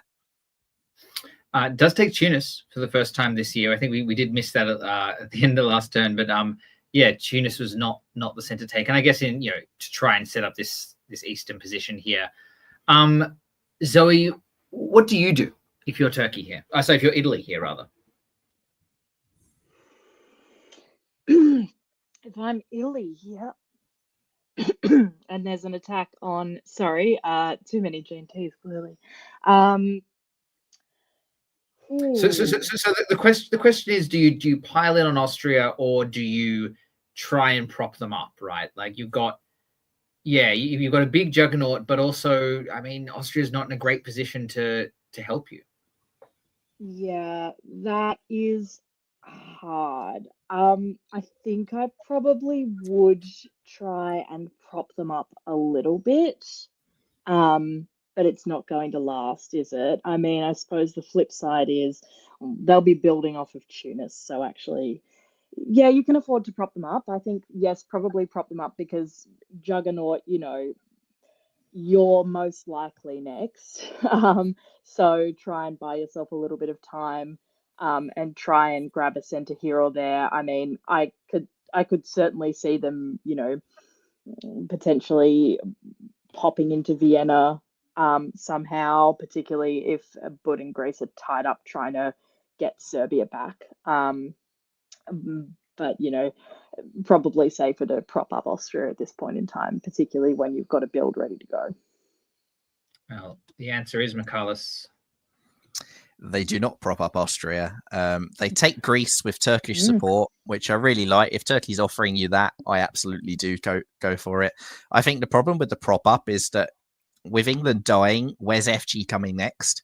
If Italy is just propping up Austria, France has a real good reason to come into the Med. So I like this move from Italy to say that attack is a lot worse for FG, and maybe France goes to Germany next instead now. Germany has come down to Tyrolia, which, as I say, the FG next move would be to come south. So cool, good play from Darcy as well. Gets into London with French support. England is finally succeeding that convoy back, but is reduced to just 2 centres.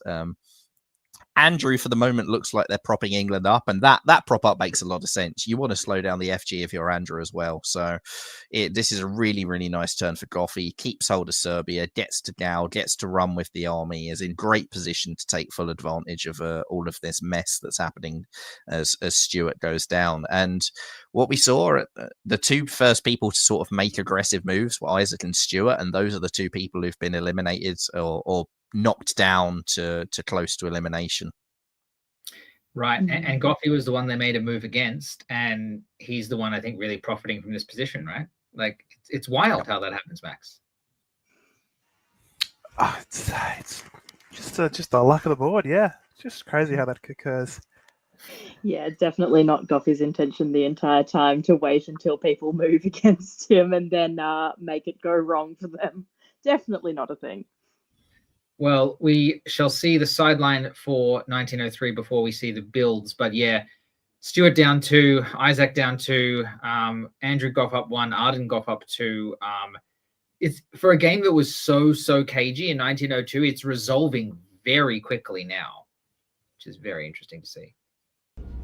Hey guys, it is fall 1903, and you're just stuck with me because Hector had to fix a backstagging problem. Hector is the hero that we deserve, and the one that we actually have, which is great. 03, again, after the orders come through, everybody sits at the table for a long time, which has been a common theme of this game. After every orders resolution, people have been sitting around for 1, 2, sometimes even 3 or 4 minutes. So take up quite a lot of negotiation time in silence. Everyone seems to be very cagey to be the first person to want to talk to someone else. I think people are very aware of who's talking to who and at what time. seemed like a very typical top board in that way. Goffey has proposed a draw every single year. He proposed a draw again. In 1901 it was vetoed by Isaac in England. In 1902 it was vetoed by Arden in Italy. Darcy said, oh, it's always the inexperienced players who veto a draw because then they know they get a target on their back. Everyone laughs. In spring 1903 Goffey proposes a draw and Darcy vetoes the draw. So there you go. Goffey, again, in front of everybody, tells Isaac, no harm, no foul, go back and deal with your problem, don't worry about barons. He says the same to Austria. He says, look, I get that you're attacking me, but if you turn around, then that's no problem. If you carry on coming for me, I will kill you. Saying this in front of everybody in typical Goffey style. Then IT get together. Turkey says the Austrian attack is well and truly failed, and even though you lied to me and they lied to me, I would prefer to work with you over Austria. And then this turn, I think, both the spring and the fall, is 45 seconds. Italy feels like the person in the east who has the balance of power. Goffey is being very calm, very projecting, but is pretty happy to sit and just go along with stuff that gets proposed to him, or even flat out tell people, I don't need to know what you're doing. He tells Italy and Turkey, I don't need to know what you're doing. If you're attacking Austria, that's good for me. Don't tell me what the moves are. Don't tell me how you're doing it. I don't need to know. And I don't want you guys to end up in a position where you're fighting each other. I want you to go deal with France. 15 seconds. And he tells them openly. He actually was in a conversation with Arden, and he says, let's pull Turkey into this conversation and make this a three-way. And he says, I want you two to be good with each other. I will never attack Turkey in this game. I want Italy to go and deal with France, and I want them to feel safe going and dealing with France, because France is the number one threat to top the board, and he acknowledges that he's in second position. But he says we need to deal with France, and the way we do that is you two become friends. And that's about it, really. We'll see what the moves are in fall 1903.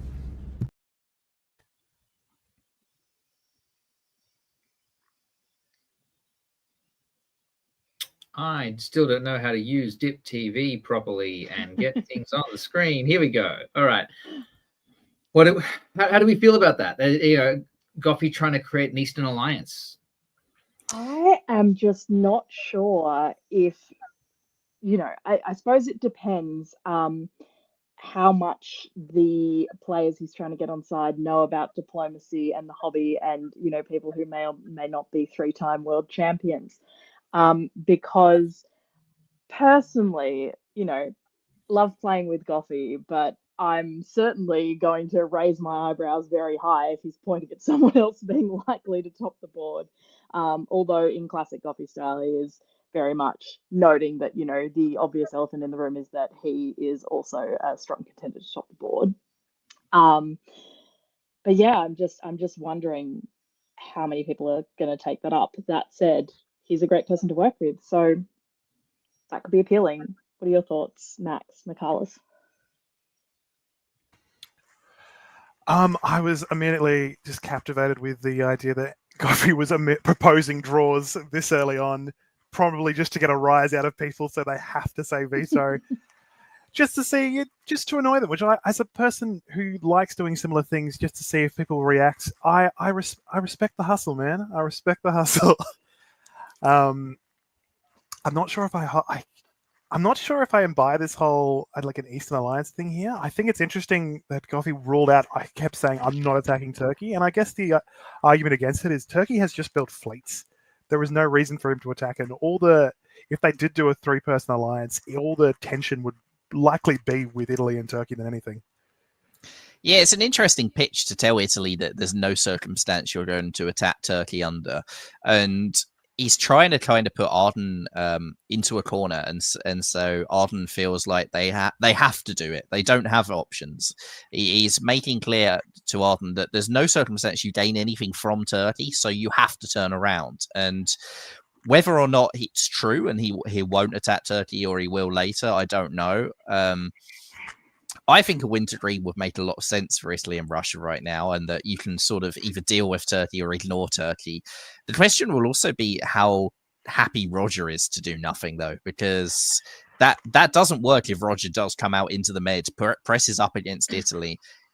If Goffey really wants Italy to go west and deal with France, Roger can't do that because Italy does not have the ability to fight against Turkey and against France at the same time. So if that's really Goffey's goal, he's not going to be able to hold true to this "I'll never attack Turkey" unless Roger is really content to do nothing whatsoever. I mean, that is a profitable thing for Turkey. It is. Or it can be. Well, let's find out what we do get. Austria pulling the standard pulls. Wow, the English pulls are very, very pro Andrew Goff. Thoughts on this? That makes complete sense to me. Like, FG screwed you. Why would you not pull those two? I think Isaac knows that he's not really in this game anymore, and Andrew hasn't punished him for him attacking Andrew, whereas Darcy and Brandon came in on him. I'm not surprised, and yeah, Goffey probably had some influence on it, but maybe actually Goffey would have preferred one of the fleets to stay and the Army Edinburgh to not be there.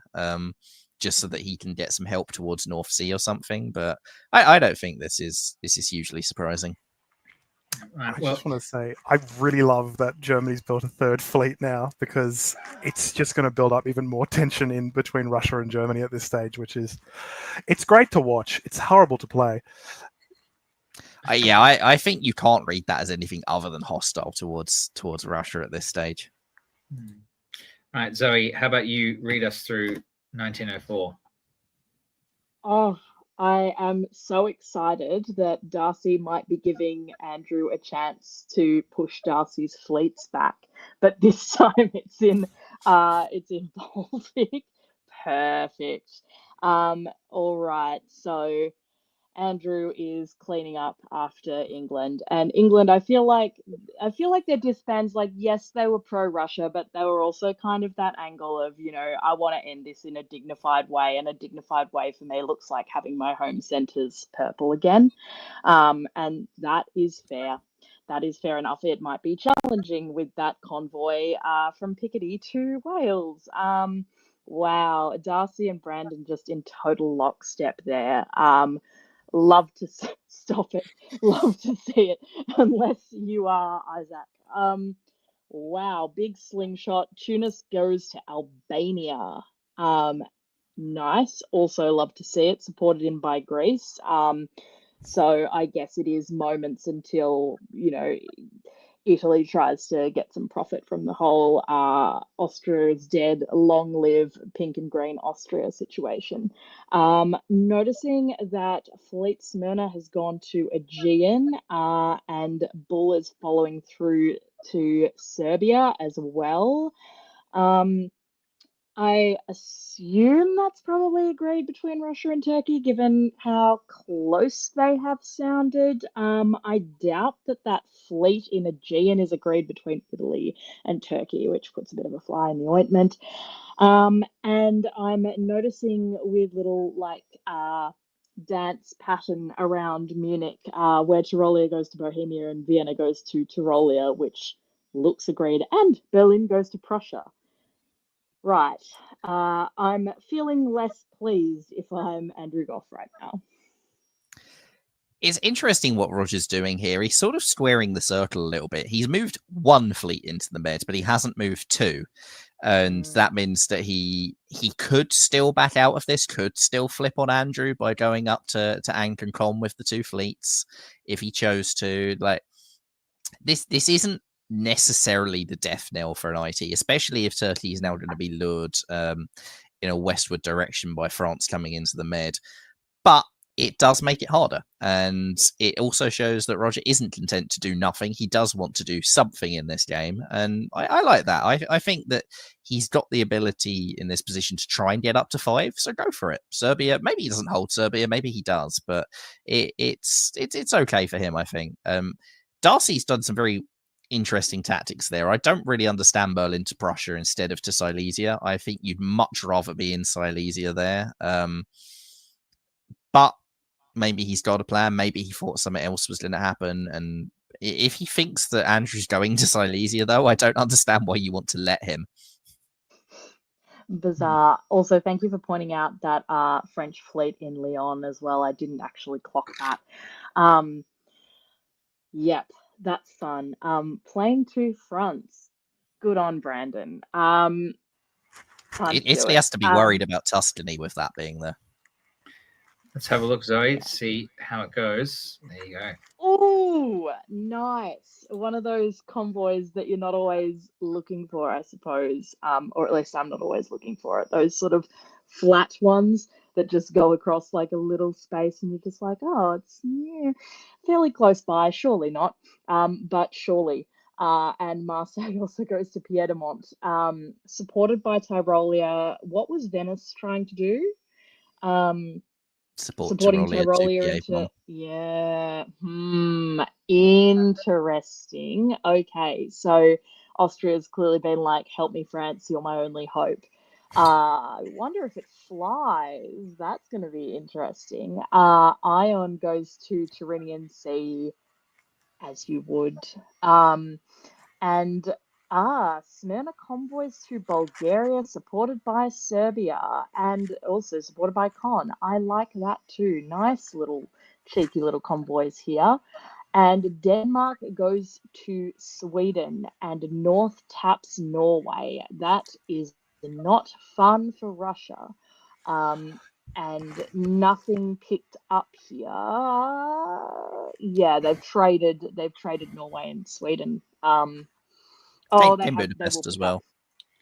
Yes, So you're right. Sorry, I missed that one. There's two little tactical things that I want to point out here, and I mean, I think there's an interesting level of. I think there's still some cages on this board because there are two risks that I reckon I might have taken if I'm Darcy and Roger. One is Prussia to Livonia. I understand Prussia to Livonia risks Warsaw to Prussia, but you're building. You're taking down Sweden, and Russia is not building because you kind of know that sure they're picking up Norway, but they're losing Sweden. You're building, and Livonia just cracks the Russian position when they're not building. And I understand why you don't want to do it. You don't want to lose Prussia, but there's a little bit of a risk you need to take there, and maybe just kind of break through and do that. And the other one from Roger is this extra support from Smyrna to Bulgaria. If you know Goffy's moves, if Goffy has told you I'm pulling out of the Black Sea, you don't have to worry about it. Smyrna to Bulgaria is anti-Russian. It's cagey. It's not I'm going all after Italy. It's I still want to hold my bets. Just go Con to Black Sea.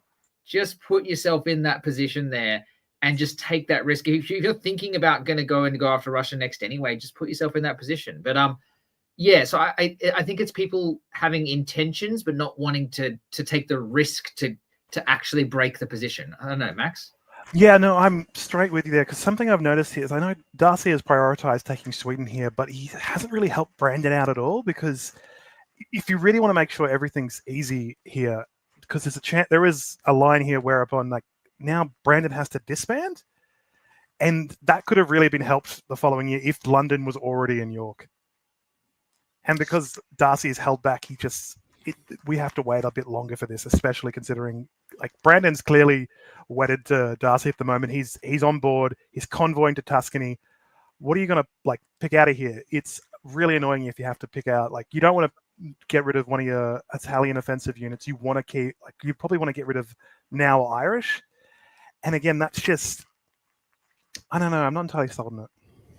See, I actually quite like that. I thought it was quite notable that Darcy didn't tap Edinburgh in spring, didn't tap it in fall. Darcy's putting himself into the senior position in that alliance whilst not really doing anything hostile. It's just, oh, bad year for you, Brandon. Sorry, I'm ahead now. And all of a sudden from being 7-6, it's now 8-5. And Brandon's just committed to the med, so it's really hard for Brandon to do anything about that. Darcy, I think, is in a really driver's seat in that alliance, and I actually really like that. So the fact that you've not gone to Livonia, I don't mind that at all. I think you don't want to be stuck with all of your units up against Andrew Goff and in a tactical fight there. Give yourself flexibility. You're the big power right now.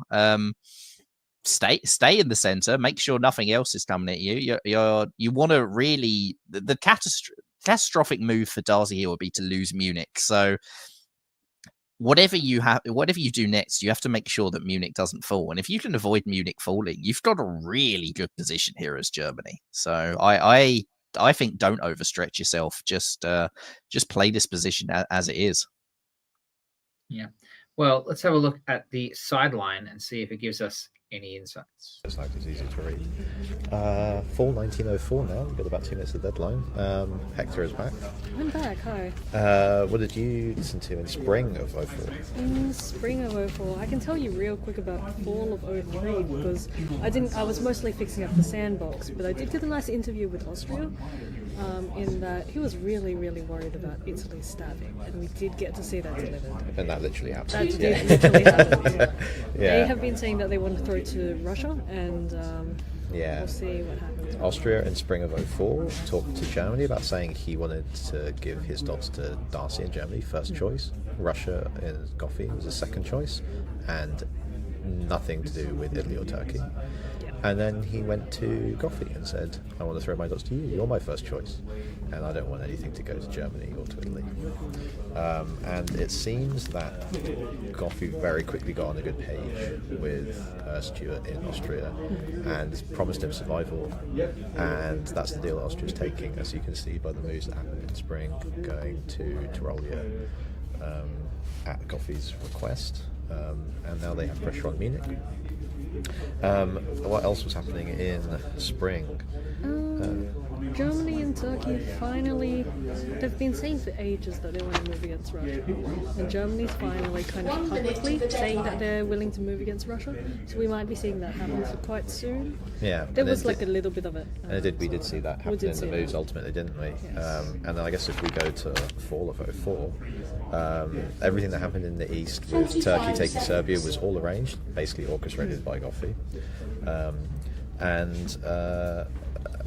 There was a lot of talking, like sitting at the board again for a long time after the spring moves were resolved, when Italy and Germany went off and had a long talk for probably 2 or 3 minutes, whilst everybody else was just sitting at the board in silence. And then finally, France and Russia standing at the board with everyone else listening. Goffey says, I've tried everything I can to avoid this happening, but I guess we have to work together. France and Germany peel off and they talk. Darcy says, you have to be okay with going down the centre here this year. If I get Sweden and grow in the east, I will give you all of England, but you need to wait and be patient. You can disband Spain. That unit is useless and is not doing anything. Brandon says, no, I'll keep Spain. I'm going to disband England, but you have to give me those dots. What would happen if he did give them the dots was not discussed.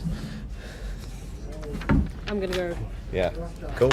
And we'll see you after the fall moves.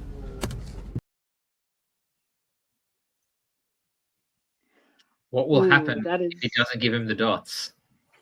It wasn't discussed, Jamal. Didn't you hear? It wasn't discussed. Gunboat mode activated. No, in all honesty, Michaelis, I love getting to do sideline commentary with you because you just pick what's happening before we hear the sidelines of, this sounds like pretty clear evidence. Like Darcy is very much making himself the senior partner in many ways, not just in like the choice of moves and the prioritization, I suppose, of which centers to take, but also in his negotiation style. And it sounds like Brandon is maybe rolling with it at the moment. Not being without his own boundaries, but broadly like being the chill guy and being like, yeah, all right, okay, I won't do that, but I might do this kind of thing. Interested to see how that unfolds. Very interested. I love just Darcy telling Brandon, be patient. Just be patient. Don't worry, they'll come. I just need to get mine first. I'm gonna assert myself here. And I think to Brandon, that's quite all right actually, because you're not the person on 8 centers and in the lead at the moment. You're not the one that's getting attacked by Russia and Austria.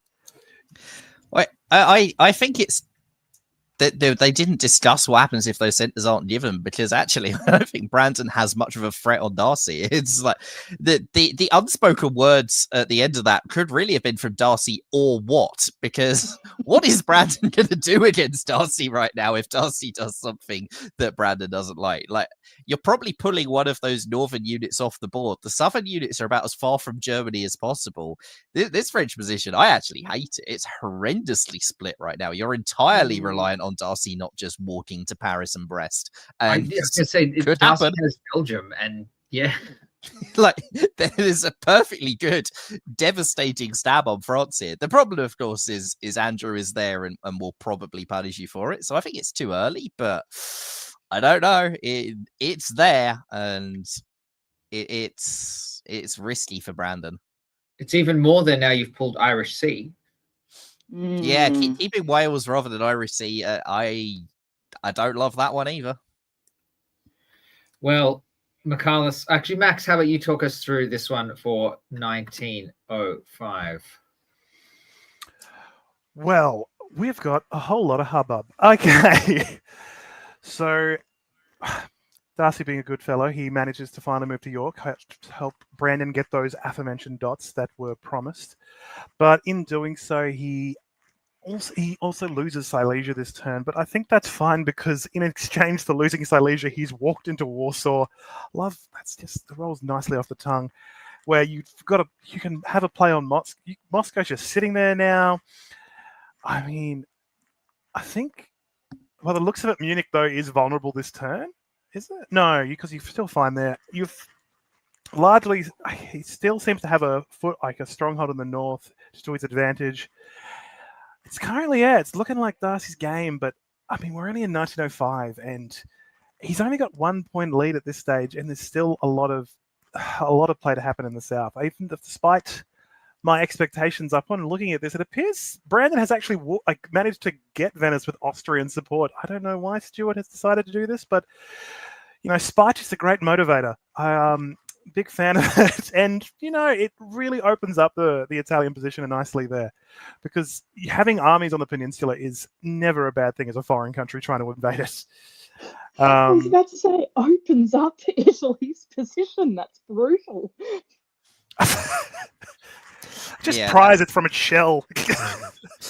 I think it's also notable that Andrew pulled back to Rum and Sevastopol. Wasn't too certain that Roger wasn't going to send those fleets around and go north as Turkey, and instead, by doing that, you're closing that route off. You're saying, Roger, you want centers, they're green, they're not purple. And those are the sort of tiny little moves that players like Andrew Goff will make, that they look inconsequential, and actually they're just closing off diplomatic avenues that you don't want to be open at this stage. The Warsaw problem, unfortunately, is going to be a lot harder for Andrew to close off. Yeah, it's a new variant of Darcy's approach. He's now allowing Andrew to push Darcy's units out of Andrew's centers. Yeah, Moscow is brutal though, right? Like that's a real difficult thing for Goffey to come back from here, and it's Goffey, so he can. But wow, well, you don't even you say to Andrew, make me retreat from Warsaw. You don't just move to Moscow and let him backfill it. You say, you're supporting yourself to Warsaw. You don't want to just let him just backfill and contain you a bit more easily. You want him to use as many units as possible dealing with that army. Yeah. All right. What do we got, Max, for the fall? Well, he's making them work for it and forcing them out of Warsaw. But that means he just chills out in Moscow now, which isn't too bad for Darcy. Having an army in Moscow when he can just easily move up to St. Pete the next turn or chill out in Livonia is just such a nuisance at this stage. Kind of disappointed he didn't keep going. There wasn't anything else a bit more exciting with Germany there. I know there's some defensive moves up in the north, but alas, Darcy does give support, thankfully, for Brandon to take Liverpool. There, I didn't realise there's actually more foreign armies than there are English armies on the island there. I always hate that tension, but he's promised all of it. Don't worry about it at this stage. And it's all in full, so it's all lovely. Sadly, Venice is lost this turn. due to Arden using all the units he can to try and get him out of there, which is a bit sad. But also, for some reason, it looks like Italy hasn't actually moved any of their fleets. I'm not sure why, but I guess maybe it's just trying to find an off-ramp just in case he can just say to Brandon, look, you're not actually getting any further. You're wasting your time here. We know which country is actually picking up dots, and it's not you. Roger doing a really good job of doing nothing this turn, just chucking some supports. He gets the peace prize. He does. Whereas, Goffy's moving these fleets around again. I noticed, when you mentioned he moved back to Rum and 7 the like, I guess Andrew just suspected Roger will probably do the same thing again and just play a bit passive and cagey, which, I mean, works to Russia and Italy's favour. Yeah, it's interesting here. I think Darcy could have been more ambitious in the north. I think that attacking Norway from Sweden with North Sea supports, maybe you lose Sweden as a result, but I think Norway is a better place to be, and you can sort of shift those units into a nicer spot, especially given you're likely in Moscow and have an attack on St. Petersburg from that direction. Maybe a small lack of ambition there, but in spring, Brandon tried to take Liverpool with the fleet. In fall, Darcy has correctly said, you can take it, but only with the army. You did not want France to be in Liverpool and Wales with those two units. You want them in Now and Liverpool. And so I like that from Darcy as well. And Brandon has an excuse to build Fleet Brest because that English unit's still on this board. It's kind of needed. But Brandon does not have an excuse to put Army Paris down. So this is still all pretty good for Darcy. The fact that Brandon's been kicked out of Venice, Darcy is going to be secretly quite happy about. Also, I will say this, Roger has done a perfect timing of not moving anything, but in the 1909 game, he probably has to maximize that pretty soon. So next turn is going to be very, very interesting to see what he does. Because also, also he's building. Like, I know that he's behind in centers, but Zoe, I mean, do you want to be Roger more than anyone other than Darcy here? Pretty much. I mean, it's no surprise. Like, if I can live past 1903 being Turkey, I love a nice slow burn Turkey. And having that build that was a build in the pocket, right? He'd waved at some point. Yep, waved in 04. Thank you, Shane, in the chat. This is great. Stay small, stay looking small. But absolutely, if not 1905, if not 1906, it has to be 1906. It has to start now. I love that position. Weirdly, I actually think maybe I'm insane, but I kind of don't mind Italy. Not that they have like a huge potential for growth right now, but I feel like they could surprise us. Maybe I'm insane. I feel like Brandon has perhaps missed a trick in not getting Roger to stab Italy there. I think actually Brandon should have been doing a lot of diplomatic work on trying to get Roger to do that. Maybe we'll hear from the sidelines that he did that. Maybe we won't. But Brandon's game is almost entirely reliant on Italy falling here. If Italy stays strong, Brandon just has nothing. There is just nothing going for him. So he needs to be spending so much of his diplomatic capital on trying to get that to happen through Nook, Crook, or whatever he can rustle up. Well, let's hear it and find out if he was doing that. Hey guys, for 1905 currently, running solo again. So in the spring, after the adjudication, again, lots of everybody sitting around at the table, silence, some casual chat, for literally until there was probably 7 or 8 minutes left in the turn. It's like half the negotiation time, sitting at the table, nobody really saying anything important, thinking or chatting or even making little jokes, until Darcy says to Roger in front of everybody, just because you scraped into the top board doesn't mean you need to let Goffey win. Just because he's being nice to you, you can win here too. Darcy generally then seems a bit nervous and edgy. He walks off, but then he calls Roger back to him. And there's a theme of this year is that Darcy and everybody really is trying to get Turkey to do what they want Turkey to do. Then in spring 1905, there are two quite big misorders. France, Brandon orders Gulf of Leon supports TYS, not TUS. Misorder, pretty crucial. And also Darcy orders Silesia to Tyrolia, an illegal move.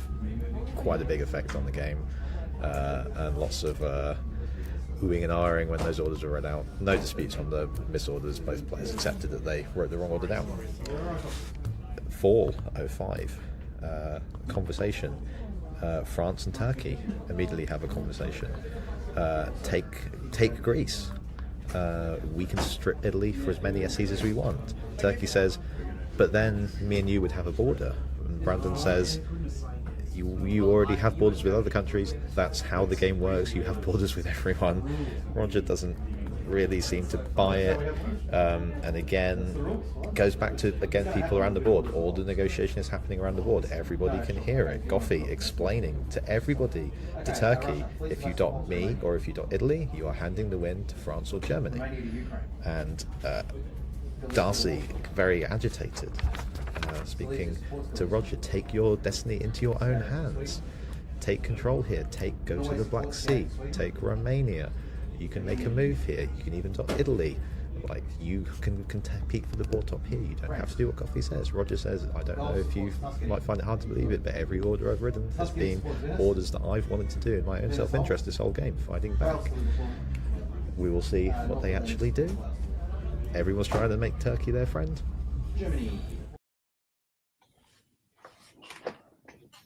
Well, everyone wants Turkey as a friend. So yeah, in the box seat a little bit, McCullus. In the box seat, but sounding a bit indecisive about it.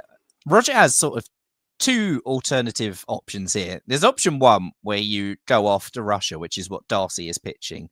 And I completely understand why Darcy is pitching that, because the mechanism to stop Darcy winning the board if Turkey attacks Russia just doesn't exist. Like, Brandon will still be stuck in the mid and spread out in these two sort of completely divergent positions. Italy will still be there.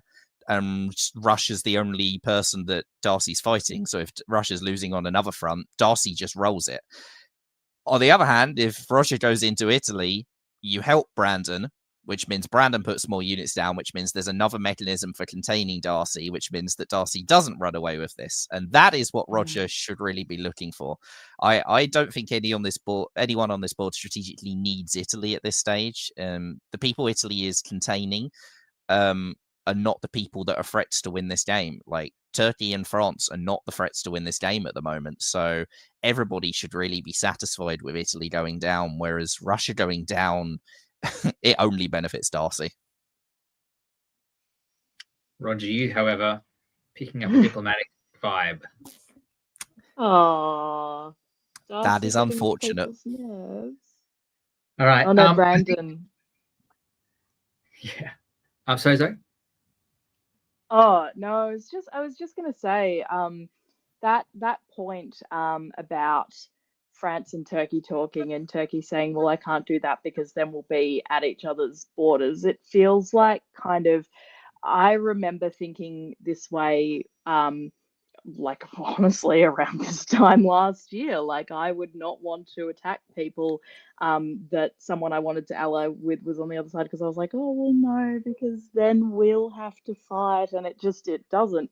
One, it doesn't have to be that way. Two, even if it does, you have a ton of centers, and what are they going to do? Like, fight power with power, not with being reticent and weak, I suppose.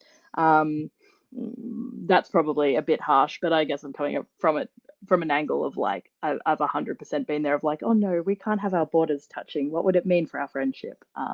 But that is something that you have to get over. That's a question for, like, I don't know, a board where you're both racing to the top. And once you get to that point, it's not a question you care about anyway. Yes. Well, speaking of people that have to leave us, Stupid Flanders in the chat is leaving us. Bye, Patrick. And Max Banks is also leaving us. So thank you very much for being here, Max. Wonderful debut as a commentator. I have really enjoyed having you on. Thank you very much, Jamal. I really appreciated my time here. It's nice to commentate this with you, Zoe, and Michaelis too.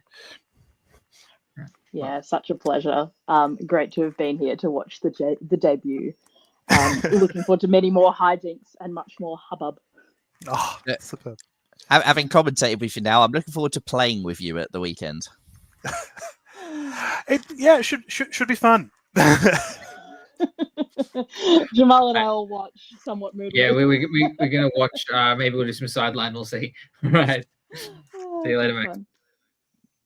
Alrighty. So Michaelis, I think it is now your turn to take us through 1906. First, we have some builds. Goffey pulls Bohemia, and Brandon puts down Fleet Breast. I think that's fairly reasonable. It is, but it's also Bohemia coming off the board is just strengthening Darcy's position more, and Andrew's sort of into the place where he's like, Darcy's winning, you guys have to do something, and if no one does anything about Darcy, then I don't know what Andrew's going to be able to do. I don't know what anyone's going to be able to do. I like that Isaac kept the fleet. He did the maximum I want to annoy Brandon thing, and do you know who else likes that? Darcy. It's true. Roger also waves, which is a really patient move from Roger. I love a wave more than anyone else. I maybe would have built here because I think Zoe's point around needing to go pretty soon is there one way or the other. But you know what? I think Roger's playing the long game, and I think he sees a path if he just waits a little bit more. I think the problem with building is whichever unit you build tells who you're attacking, who you're going to attack. You build Fleet Smyrna, you're clearly going after Italy. You build an army, you're clearly going after Russia. So you can probably walk into Greece or Rum or something anyway. So why tip your hand early? I build Army Smyrna and convoy it to Greece. I think if you build Army Smyrna, Andrew is very upset. What's he going to do about it? Oh, decision made. All right. Why not take both? Why not take Roger?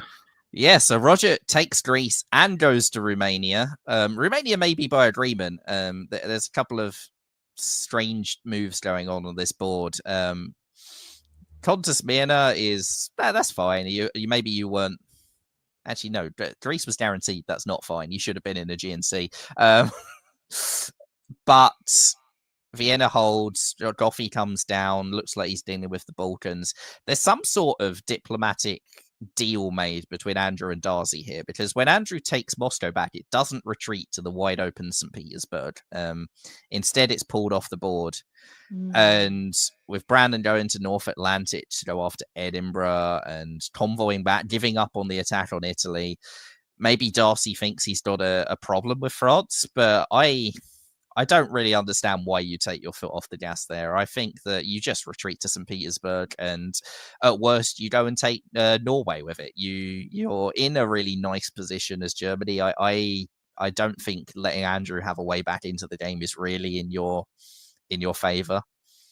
Brandon, meanwhile, giving up on Italy right as Turkey makes the move is gonna hurt, but Brandon, I just don't see where Brandon thinks his path to a win is by turning back. Brest to mid-Atlantic rather than to Channel. What centers are Brandon taking to win this game?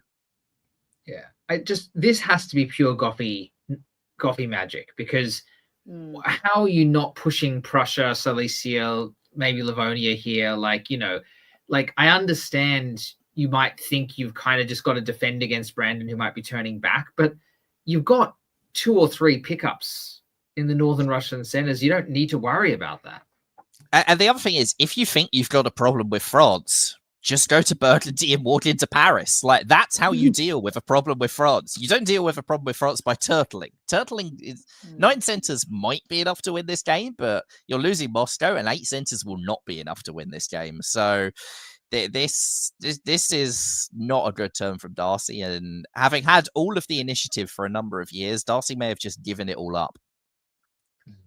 Zoe, what do you think about Brandon's moves here to kind of pull back a little bit from the attack on Italy? I'm fascinated. Do you know what else? Skag moves to North Sea.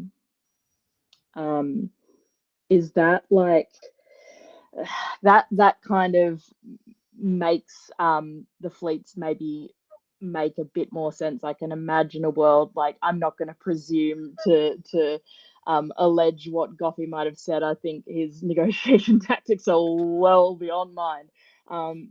But I'm just imagining like some sort of weird psyop psyching Darcy out by being like, oh, look, anyone could come in behind and take all your open centers. Look, I can do it.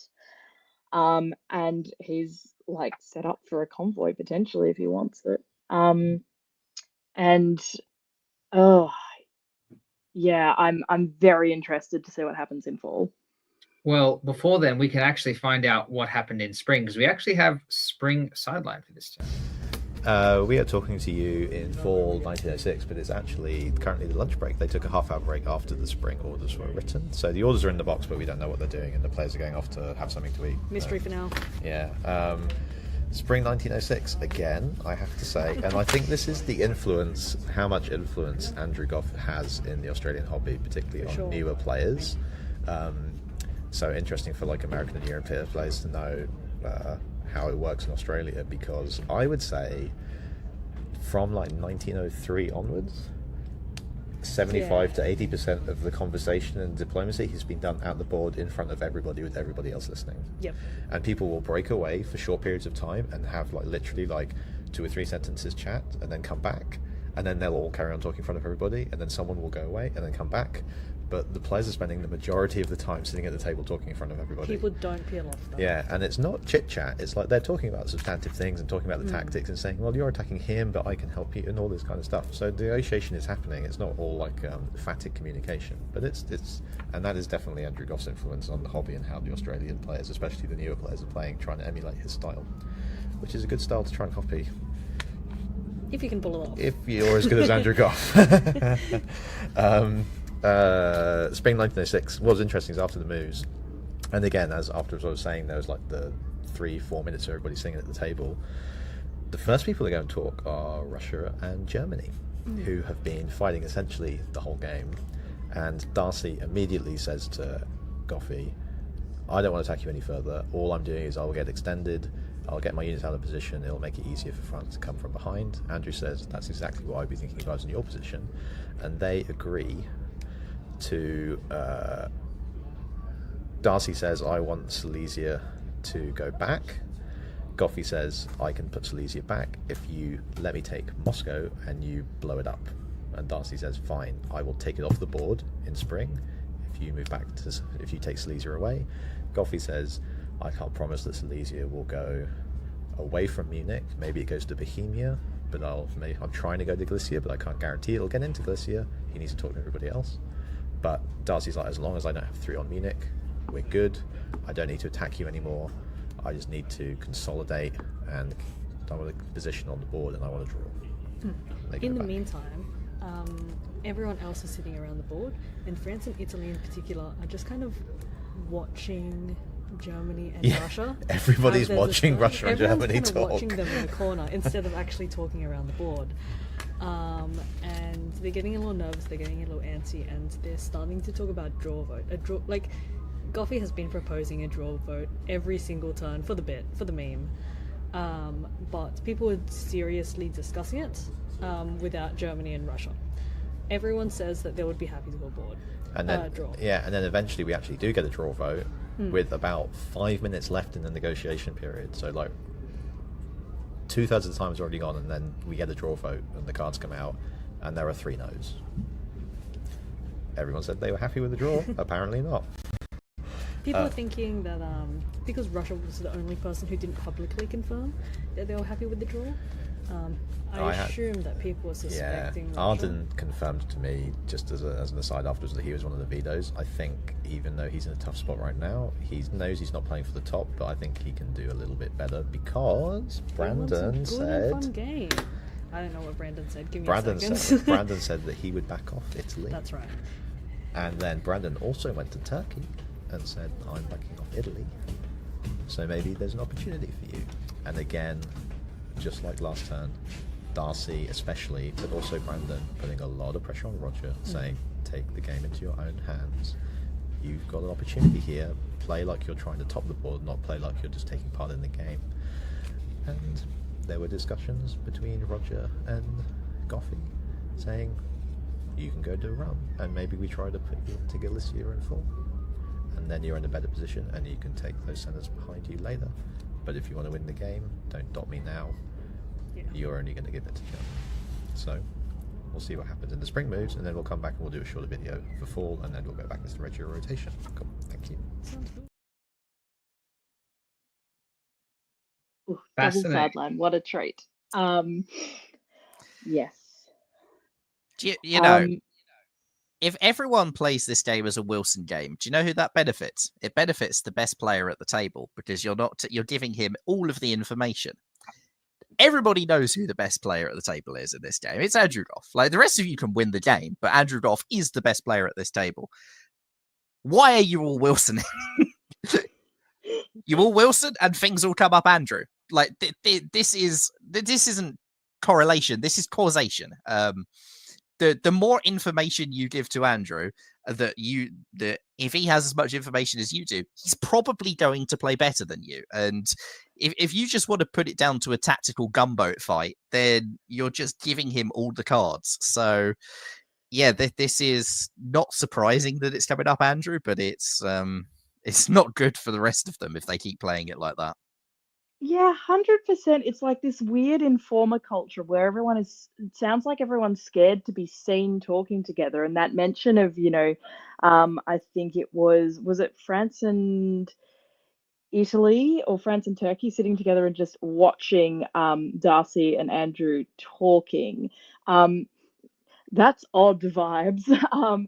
But then, as you so rightly point out, Michaelis, as well, if you're just talking around the board instead of going off and being like, oh, yeah, okay, I am going to be seen with this person, so what? Let the haters talk. Then you are just giving away more than you know. It's almost like this weird thing where everyone's surveilling each other, but actually the spy in your midst is going to get a lot more from you all talking together than they will ever get from just seeing the two of you walk away. Well, let's see what's happened in the fall. I forgot whose turn it is, but how about Zoe? You have a read on this one. All right. Oh, fall 1906. Okay. So those terrifying French units that can come in from behind and take Darcy's centres are instead taking Edinburgh, as one could have quite easily predicted. I love Goffy just sitting still in Norway and North right now. And Rob Hillier points out Turkey did not walk out as agreed. Turkey's staying put. Ouch. And so we'll see if that dotting does exactly what Andrew predicted. Probably. And we are watching a big southward migration of about exactly half the German units. And yeah, what else are we seeing here? I'm starting to feel like it might be too little too late for Turkey. Bless. Although getting two builds. I want to defend Roger here, because Roger's in the chat saying he's cringing and he thinks this was a mistake. I don't think this was a mistake. I think this is your only chance to win. You've got one in pocket. You're putting down 3. Put down 3 and go for it right now. Like, I understand Andrew's turning against you here, but I mean, so what? Fleet Smyrna, Fleet Ankh, take Fleet Con, Fleet Ankh, Army Smyrna, take Black Sea and go. I don't think you're in the box seat necessarily anymore, but you're not bad. The box seat. I mean, if you don't do this, then this is all Andrew Goff, and you might as well all just say, okay, Andrew, you've won the game. This year from Darcy is so questionable. It feels like Darcy, the pressure may have got to them, and they thought they had it in the bag. They thought that they just needed to protect things. I don't know. I don't understand how Darcy has looked at this board and gone, right, the person I need to deal with, it's Arden. Italy is the big problem on this board.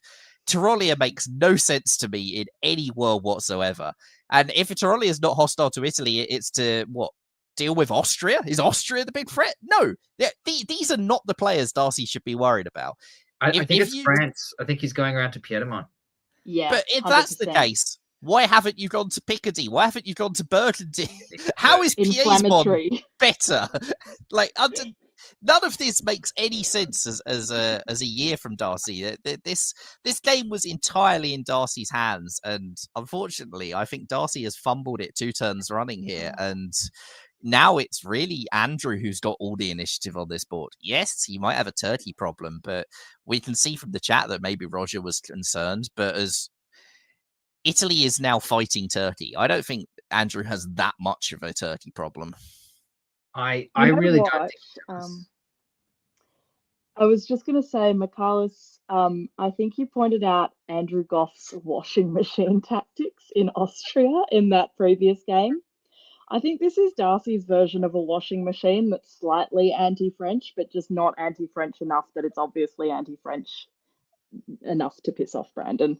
I think it is the anti-French washing machine. That's what's happening. The anti-French slowly moving south a washing machine, slowly moving towards Piedmont, slowly moving towards Picardy and Burgundy.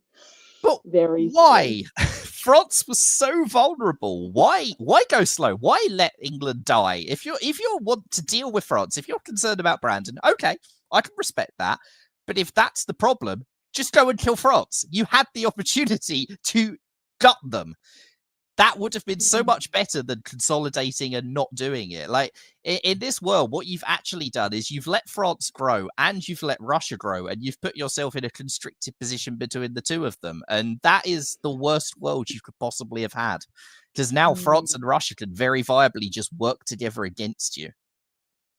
Well, go on, I was just going to say, Jamal, you were messaging me saying that I might have a point to make here. I'm wondering about Darcy's mindset at this point in the game, and how much that is affecting things. And this is not a dig at all, because I can say I had a really horrific mindset game less than a week ago, where you get into a position that's quite favorable.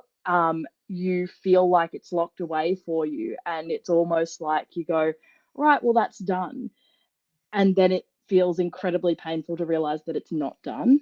I'm wondering if that is in any way what's going on here. To me, it looks like it could be a cohering reason behind the washing machine, behind not slamming France, in addition to the fact that Darcy and Brandon are good friends, and that would be ouchy and painful, and letting Andrew kind of get to him and psych him out a bit. I do wonder if that's maybe in play. Could be completely wrong, but if it is the truth, I empathise. It can be a factor of inexperience on top boards that you need the experience on them to know what to do in these positions, and you find yourself in a place you're not experienced before in a game that's possibly higher stakes than you've ever played before. You can make mistakes, and it's completely understandable. Like, I'm not eviscerating Darcy because they shouldn't have done this as a person. Like, tactically, this is not good, but it's an understandable mistake to make. Everyone's made it. Like, I'm known for how many top boards I've lost. I've done this before. You can go back and watch a certain Summer Classic top board from about 2021 when that was the first virtual top board I made. I got into an early lead as Italy, made an incredibly unwise stab on my only ally, and united the board against me because I just got a bit too big and went, oh, well, the thing I should do in this position is I should stab that person because I'll get more dots. And it was terrible, and it cost me that top board. But yeah, it's a learning experience. And some people, they learn a lot quicker, and some people you need to go through, take some knocks. And like, this position is certainly still salvageable, but from where it was before, it's definitely nowhere near as good now.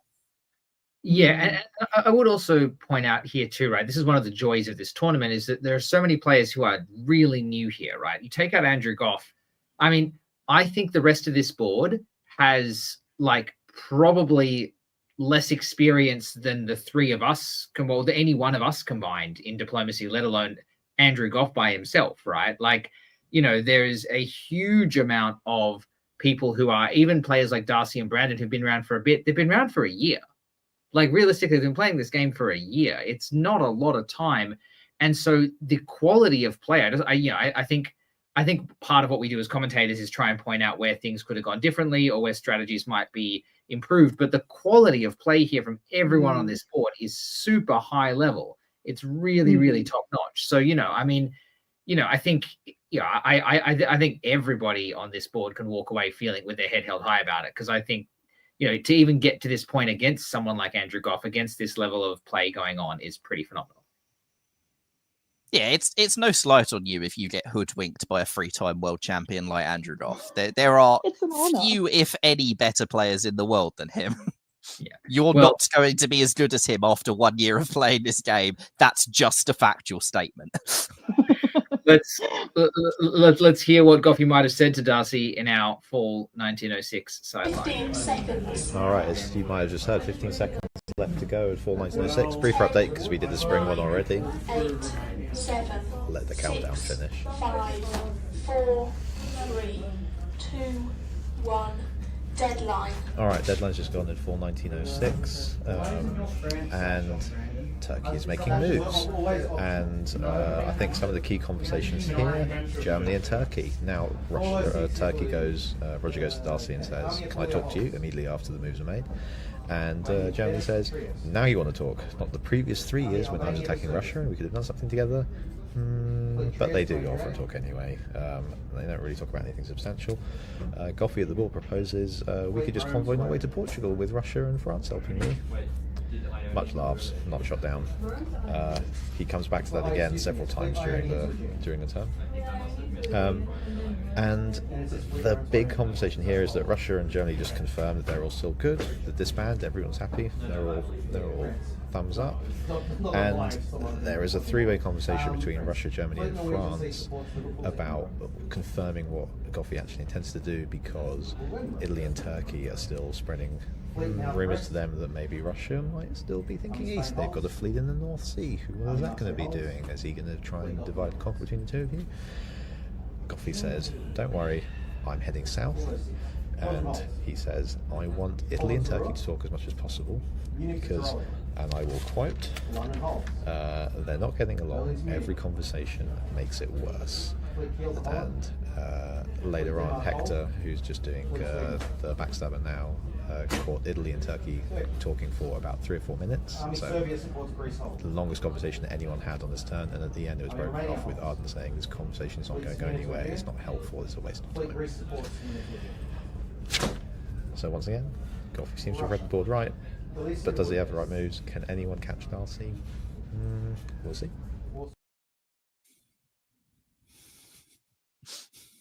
I love that. Oh.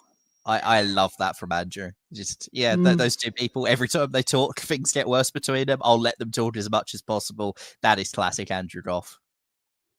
Yeah, Gary, don't stop your enemy when he's making a mistake. Yeah, let's see what Roger's builds are.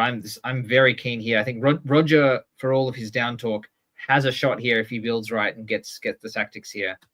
So we are finding Fleet Army. Yep, very good, Roger. Very, very good.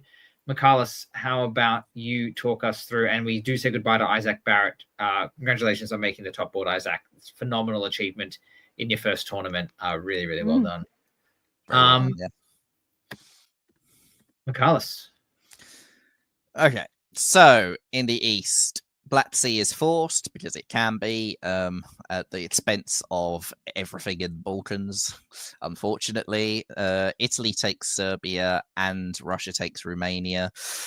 You don't get any sort of help in disengaging. They don't do it with a unit which you could try and disengage with one of them. Both of them have just charged right in, which makes sense given that Turkey had attacked them both. France has come back into the Med though, which is what you really needed as Roger. So whether that was diplomatic or whether Brandon just went, "Oh, okay, now my opportunity's there," Brandon has come back, and that will help Roger, and means Roger is not out of this, even if he has a setback this year.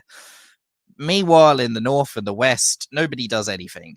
Darcy holds every single unit except a poke at Venice. There's a bouncing the English Channel, a bouncing Picardy, but no one is doing anything.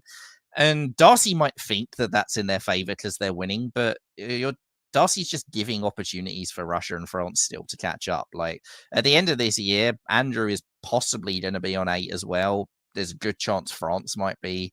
And Darcy, where are the dots coming from? Darcy needs to start thinking about this game in terms of counting dots. And Darcy doesn't even have the tiebreak over Andrew because of the slightly weird Paris that let Andrew in 6th pick Russia.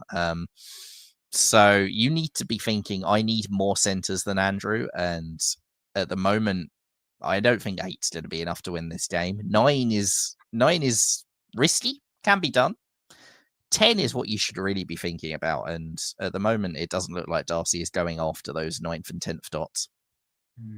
Where would you see those being if you had to pick from Darcy's position right now, Michaelis? I think that the opportunity to stab France has gone. So I think that it's Russia that you have to go for. I think that now that Army Paris is down, you've sort of missed the boat on getting dots from France. And if you don't think that you want to stab Russia, okay, Bohemia, Vienna. Vienna is a perfectly reasonable dot for Germany to be taking in this game, and not even going for Vienna by going to Bohemia, I think, is a real mistake. Good points. I feel bad for Roger here. You needed one of Goffey or Arden on side, and if you didn't have both, you needed to kind of almost go for everything. Take Ionian Sea here, even at the risk of Greece. Like, sure, you're losing dots, but you're getting position, and it's rough from here. Or you need to get Austria. Like, Stuart is still there. Yeah. Offer Stuart a way back into it, maybe. I don't know. Austria to Budapest, yeah. I mean, it looks like he supported Italy, and so maybe he thought he had Arden on side, but just didn't. All right, fall of 1907.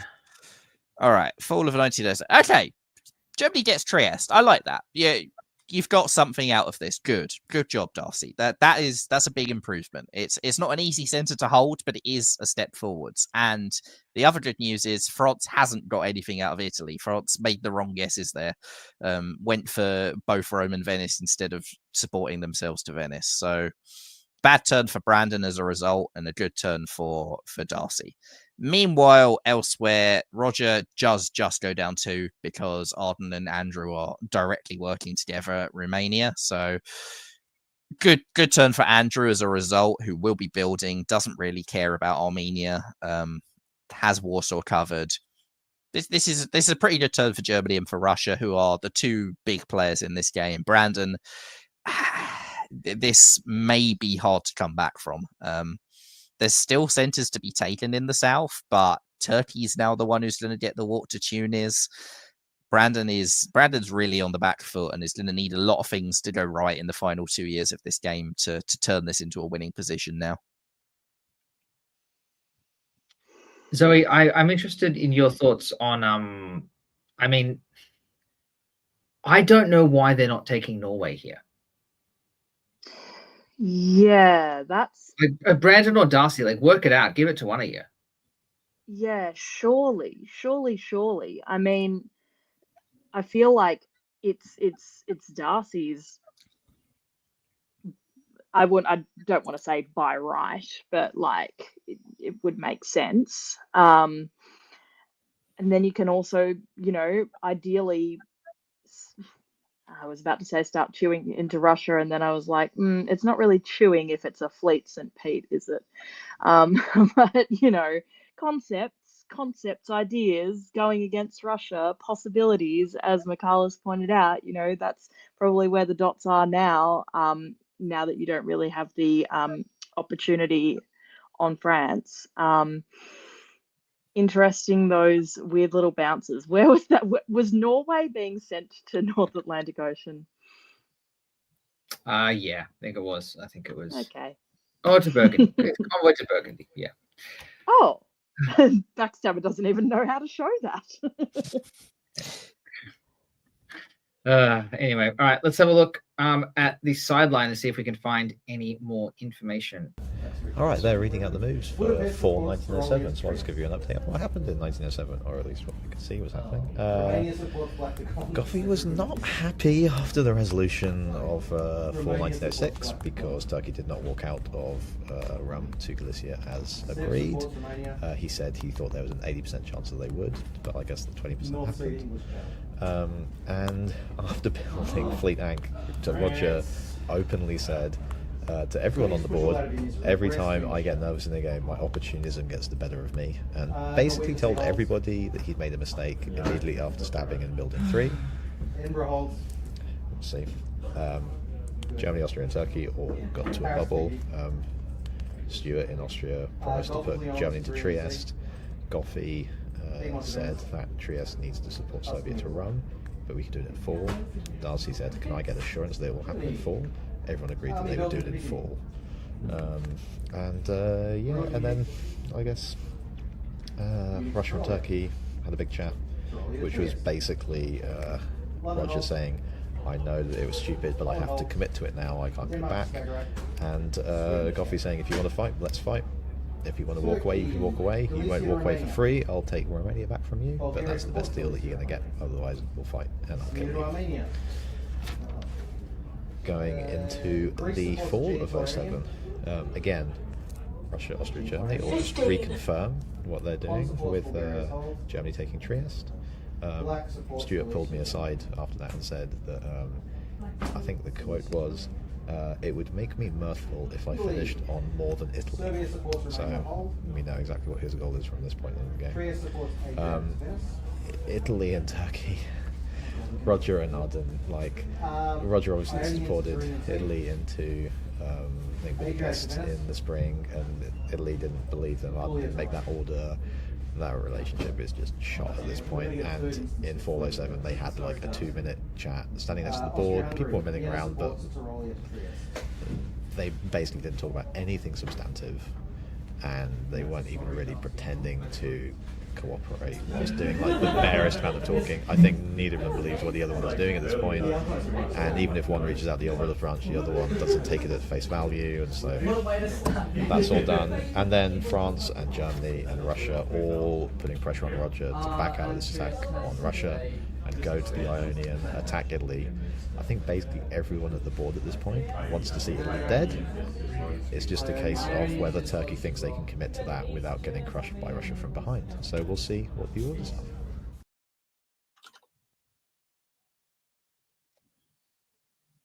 Very, very interesting. Imagine being on a board where Andrew Goff's in Russia and everyone's priority, everyone's hassling Turkey, not to go Russia, but to go Italy now. And again, I question why Darcy is looking at this board and going, Italy is the one that needs to die. I mean, Darcy got Trieste out of it, which is good. You wanted a dot, but Trieste is a hard centre to hold. Venice is a hard centre to hold. And who are you benefiting from Italy dying? You're benefiting France, but Darcy is seemingly worried about France. Why are you benefiting France? Surely you want France to spend the remaining 2 years of this game stuck against Italy and therefore not doing anything against you. You don't want an Italy to suddenly implode down to one centre next year and France to have a lot of options in the final year to try and go after Belgium, to go after London. Yeah, well, let's have a look. Galicia and Con gets pulled. Would have pulled Armenia and Black Sea here. Not Black Sea. No, Con can just bounce it. In that case, why leave it though? Yeah, Armenia and Con. That's true. Armenia is okay. Yeah. Galicia is the thorn in the side you need, right? That's the one that's going to suck all the units towards it. And I think actually the big bold pitch is you pull Greece and Con, and you say, Italy, I know nothing's gone right between us so far, but look, cards on the table. You can have Greece. I'll take Tunis. Let's just try and work something out. We're both on the back foot. Maybe we can get something. Yeah. And Army Kiel down, Army Moscow pretty expected. All right, Michalis, what have we got for 1908? We have Russia taking Bulgaria with Italian support, which is nice for them. Looks like they tried to support a Turkish convoy to Rum or something with birds. Maybe this is Goffy just messing around, or maybe Black Sea. Okay, so they were just trying to make sure they don't bounce that out in case Black Sea was going to cut a support or something. Okay, yeah, cool, fair enough. Other than that, there's not really a lot of movement anywhere. It's just Goffy progressing in the Balkans and France getting into Tyrrhenian Sea, which is not unnotable, actually. Turkey hasn't walked to Tunis when the option was there, and France, this is good. This is what they need. They need to somehow find their way into the Italian dots. Turkey, by the looks of it, supported Albania, which I don't really understand. Like, if you're making an olive branch to Italy, what olive branch is that? The only things that can dislodge Albania are your units. So, yeah, not ideal. If you're going to try and work with Italy, just give them Greece, take Tunis, move your fleets along, do something else. This is, unfortunately for Roger, it's all sort of crumbling. Yeah. Very rainbow colored Balkans with a bit of black in there as well, which is nice. Always nice to see. So what do we got for the full 1908, Michalis? So for full 1908, we have France taking Venice with German support, which is good for Brandon. And Germany, as a response, gets Picardy and Burgundy from France because Brandon's playing to win and you're helping them take dots and giving them a way to win. Yep. France also is the one who walks into Tunis, probably agrees it with Turkey, who takes Naples. So, yeah, I said before this year started that Brandon needed everything to go right for him to win this, and everything has gone right. And I think Darcy really has thrown it all away now. This is basically just Andrew or Brandon at this point. I'd actually be shocked if Darcy can pull this back from here, because both of them are going to be trying to take centres from him in the final year.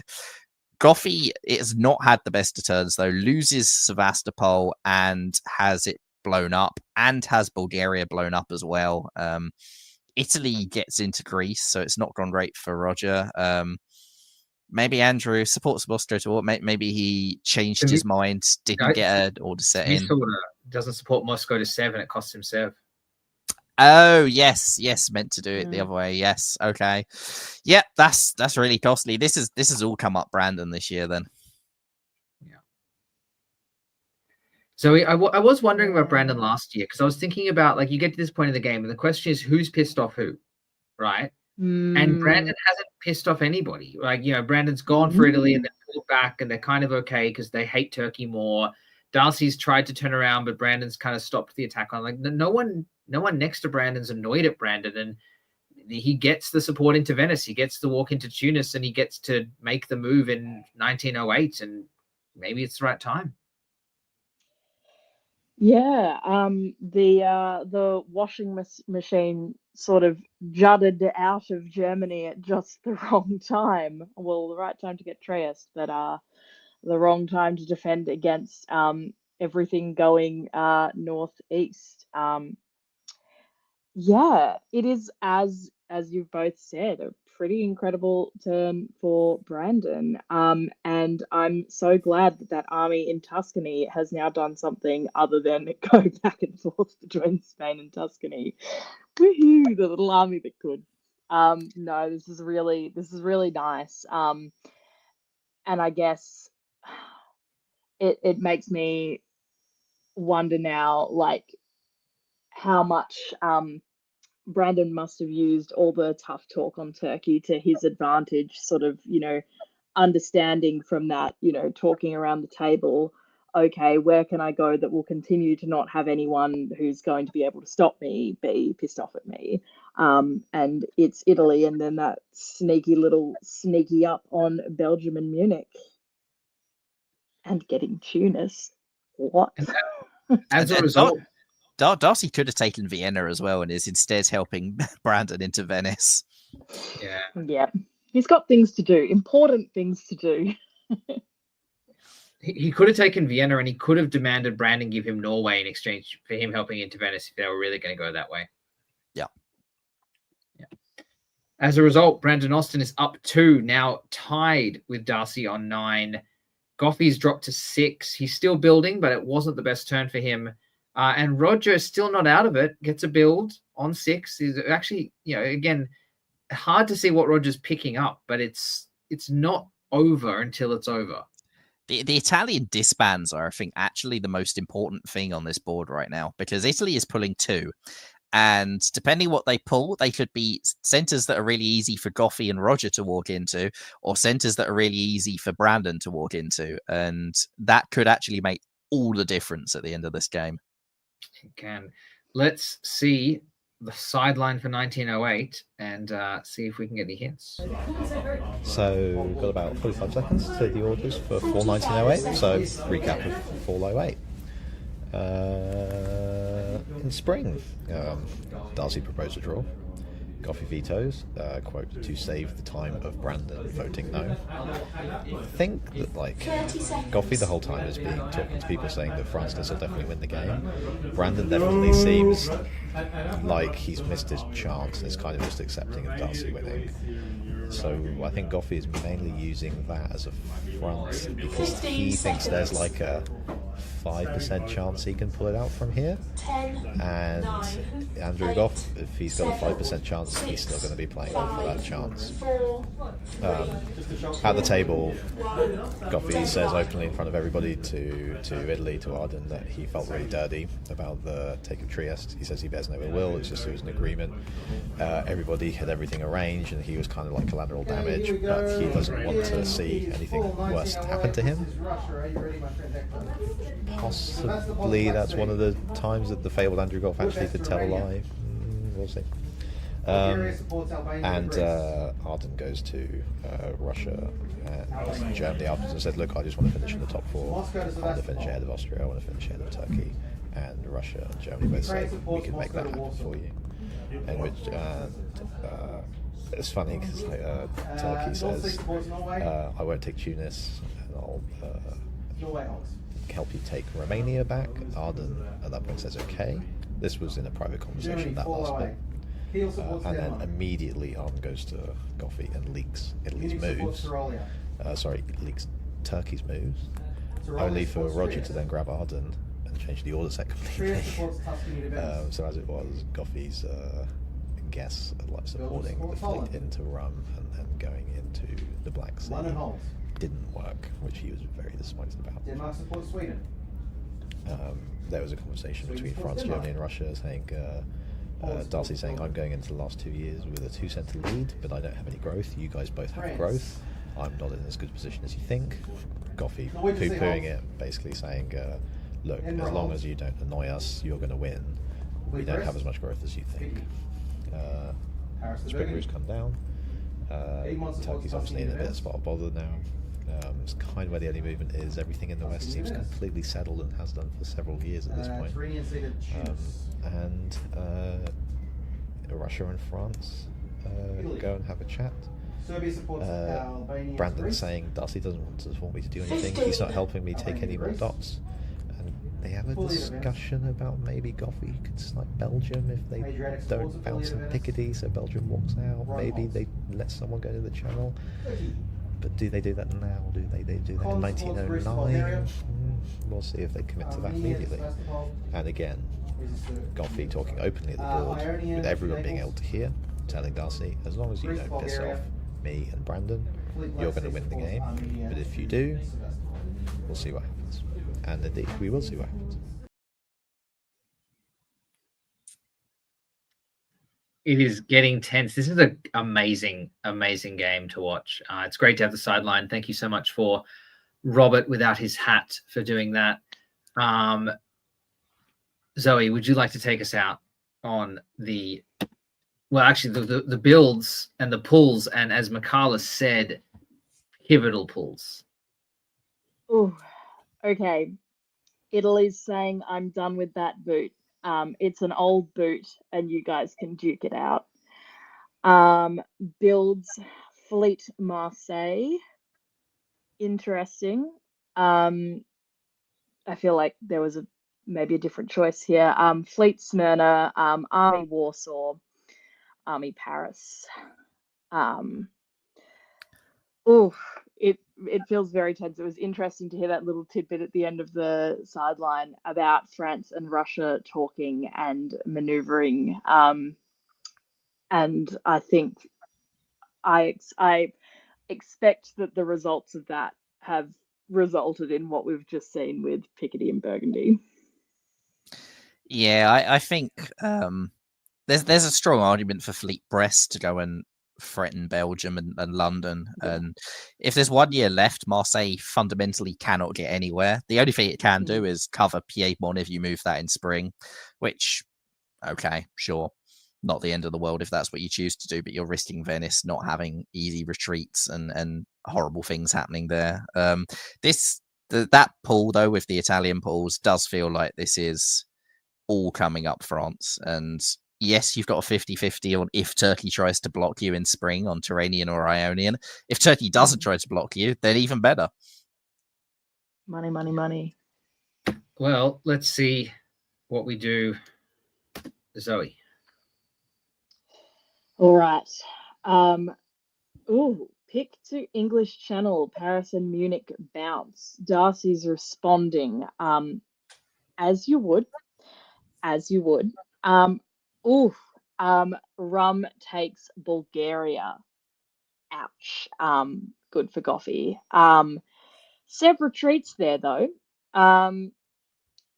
These feel a little bit Chair's Titanic right now in Turkey. And I'm interested to see, correct me both if I'm wrong, but did we hear that Italy was keen to finish in the top 4? Do we see that happening, as in, I think there was the statement, more centres than Turkey? Do we see that? Does that look likely? I think Turkey will go down to 3 centres, and I think 3 centres is more than 2. Yeah.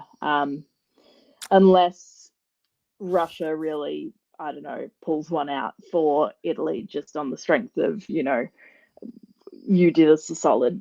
I mean, let's look at this for a second. Andrew is up 2. He's in Bulgaria. He's in Sevastopol. That puts him on 8 centres. Darcy is currently on 10, taking one from Venice. Actually cannot guarantee holding London, and can only do it at all if Goffy helps. Can Goffy get anything else? Can he get more than 8?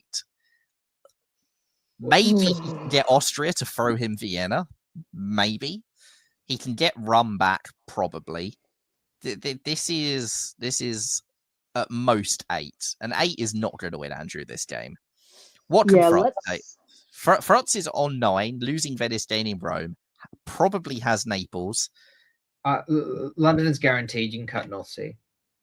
Yeah, but North Sea can cut the support, so North Sea can cut Yorkshire Channel. Yorkshire, yeah. So it's not guaranteed either way, but it's coming down basically to either Darcy or Brandon. So who has Andrew Goff on side? That's going to be the real question. Yeah, so we're saying that Goffy can't win without something like a throw of Vienna. Or a throw of like Sweden and Denmark if Darcy was, for whatever reason, wanting to do that, which you can't imagine is the scenario when Germany has a realistic chance of winning. So Goffy can't win without a throw, and Brandon, I guess Darcy has to have everyone want to support him for him to win. He has to win the 50-50 on London. Yeah. I was about to say maybe Serbia, but no. There's also a guess around Rome, Naples, because like Venice can cut Rome, which means that Naples won't fall. But if you're doing that, you're risking Venice. So there's some 50-50s to be had there. Well, I have no idea whether this spoils this or not, but we have a full sideline, so I'm going to play it now because if we reveal it, we'll spoil it anyway. So let's see if we can build some tension with some of the negotiations. So final sideline, I waited until the final results were read, so I already know the winner of the tournament. I don't know what order you'll be watching these sidelines, so I won't talk about what the final orders are just yet. But I know what the result was. Yeah, so my notes for Spring 09, the Goffey misorder in fall 09, misordering Ukraine supporting Moscow to Warsaw, pretty massive, effectively kills his chance of winning the game. Yeah, pretty bad, sad for Goffey. And then again, everyone's sitting at the board. After we took a lunch break in 06, when players came back, there was more energy and people were walking around more, and there was less of the sitting at the board, and there was more energy is not the right word maybe, but I think maybe a bit more hyped coming back after having a little bit to eat. And there was more of the individual conversations like you'd think of conventional diplomacy, but now in the last year, everything is being done at the board in front of everybody, apart from little things where people are like, can I have a word? They walk away, they say 2 or 3 words literally, and they come back after 10 seconds. But everything is being talked about on the board. It's basically a game of Wilson diplomacy at this point. And France agrees to move Burgundy to Gascony, and they'll bounce Paris. Burgundy with Paris and Munich. Russia and Germany go away and have a brief chat where Darcy asks if he can walk into Budapest. Goffey says, don't ask me to put your finger on the scales, that will not turn out well for you. Effectively saying no, and I don't want to throw to anybody. And then there's a discussion at the table with Darcy begging Roger to send Naples to Rome, Brandon saying you'll just be bounced, and then Brandon saying to Germany, Darcy saying I'm not taking anything from you. The moves come in spring. We see what happens in spring. It looks like Darcy is moving towards Brandon at the same time as Darcy goes to Venice. Clearly, with Goffey out of the picture, both have decided it's between us, gloves are off, let's go for it, 1 turn left, let's take our best shot. Immediately after the fall 09 moves, Darcy says, again, everything takes place at the table with everybody listening to everything. Darcy, and at this point it's essentially a play. Darcy, Goffey, can you support London? Goffey, it's being cut. You should be asking, can I cut which unit isn't supporting the other to London? And Darcy says, well, then it's not putting the finger on the scale, referring to the conversation they had earlier. It's just a 50-50 guess. We don't need some Peter McNamara shit happening here. I found very amusing. All discussion at the board. Brandon saying to Darcy, I literally was going to move into position but then do nothing at the last turn before I saw you moved into Venice. Darcy saying, but you moved to Picardy, what was I expecting to do? And Brandon saying, do you think, again, very loudly and animatedly, but it's all in good nature, but the energy is up at this point, saying, do you think I want to stab you? We have to travel around America together for 2 weeks in April. Both Brandon and Darcy will be at WDC. We will see if this affects how they play together and indeed their road trip and the result of this. And again, Brandon points out to Italy that they have Trieste if they want it. Darcy saying to Arden, Brandon's in all of your centres. Arden, well, but I've already lost them, I can't get them back. And then the plan hatched of Brandon offering Italy to support Rome to Venice and cut Trieste. Italy keeps Rome and France keeps Venice. And Darcy says that Venice should support Naples to Rome. Roger says, don't say that at the table, it's not going to work now. And all of the tactics are being discussed openly at the table, and everyone, Andrew Goff is sitting there being very amused by this, as mostly Brandon and Darcy are just hawking around trying to buy sense from anyone. Nobody's having any private conversations. They all make the moves. They go in the box. And the result is what the result is. 2 consecutive third place finishes. The game is down to the twins. It is down to one of the twins who do have to road trip around the US together after this. So this will be fun. I'm looking forward to the house, Zoe. Oh God. Yeah, look, it's gonna be noisy and nonsense, and I love that image that Rob sketched there at the end of Brandon and Darcy walking around like two like door-to-door salesmen trying to pick up centers from people. That is so cute. Like right to the very end, they're still just like trying to hang out together and work together. If only because Brandon put the hard word on about how unpleasant it'll be for Darcy to travel around America with him afterwards. Oh my goodness. What a laugh. Michaelis, what are your thoughts before we reveal the final turn here?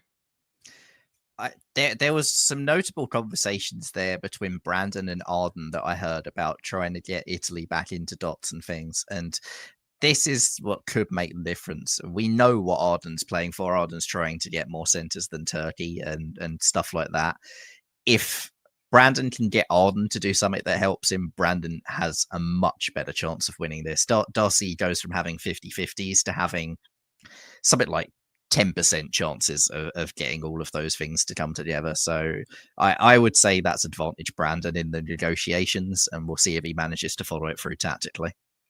For sure. And before we go, a big thank you to Robert Hillier again. I know we've thanked you a few times, but that sideline has been wonderful, really making this top board a much, much better experience. We always love having sideline. And for anyone who's doing other tournaments, Rob just recorded that on his phone on the side. So, you know, if you have someone sitting around who's interested in doing it, just get them to record it on their phone, and we can upload it and play it on DBN. So, big fan of all the sideline. All right, final turn, fall 1909, Hung Parliament Handicap, the least serious tournament in the world. Results are Michaelis. The results are that Darcy has tried to throw the dots to Andrew, but it hasn't worked because Brandon has taken it and Andrew has lost Budapest. Okay, I didn't see that one coming. Darcy has given up on the game and has not got the result anyway. So Brandon is minus Venice plus Rome plus London, which takes him to 10. And Andrew is plus Sevastopol, Sweden, Denmark, but loses Budapest. And yeah. Okay, well, it was 10-8, not 10-9. Wow.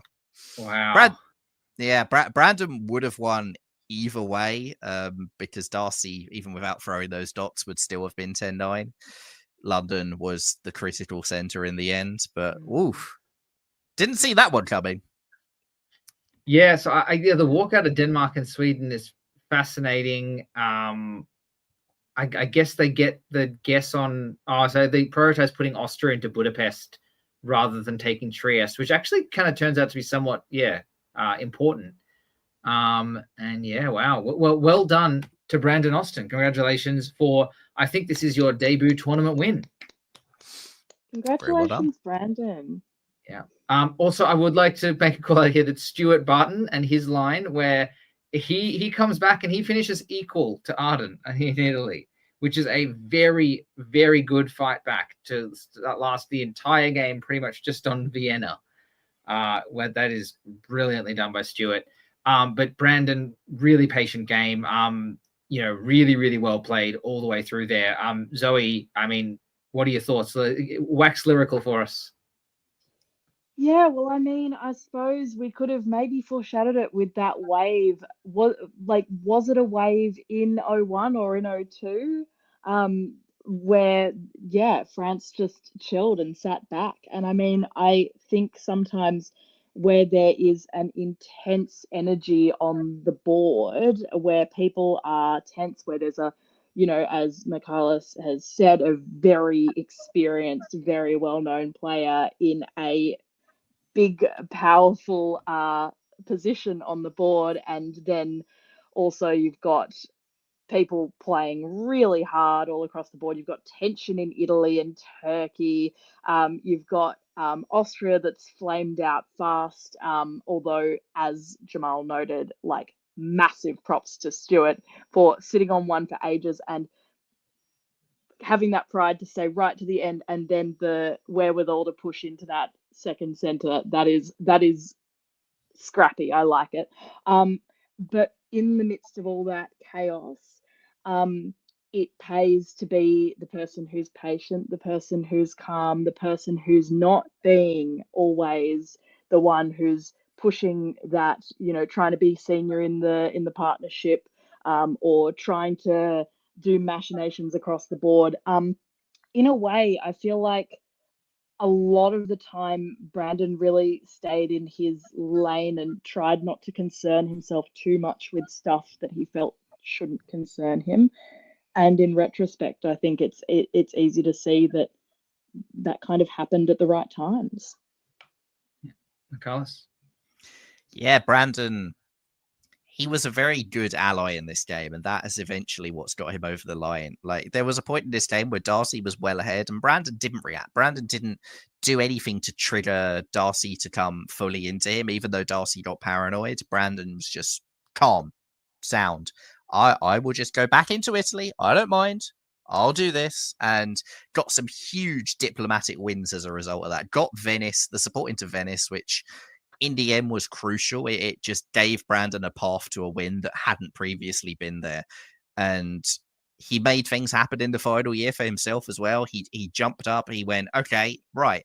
Now that the ball's in my court, now I'm going to take initiative. But he spent so long cultivating the ball to get into that position and played it really, really well, timed everything to perfection. The only year he led this game was the final year. Can't fault that. Well done, Brandon Austin. Brilliantly played game. And, as someone who's had the pleasure of seeing a lot of these players develop over the past kind of 12 to 18 months, this one was a long time coming. So, yeah, really well done. Brandon is going to be at Worlds. He went to Worlds last year. There are some players just fall in love with the game. Brandon played the Hung Parliament Handicap last year, and then within 2 weeks later decided to go on his first ever overseas trip to World Championships in Milan.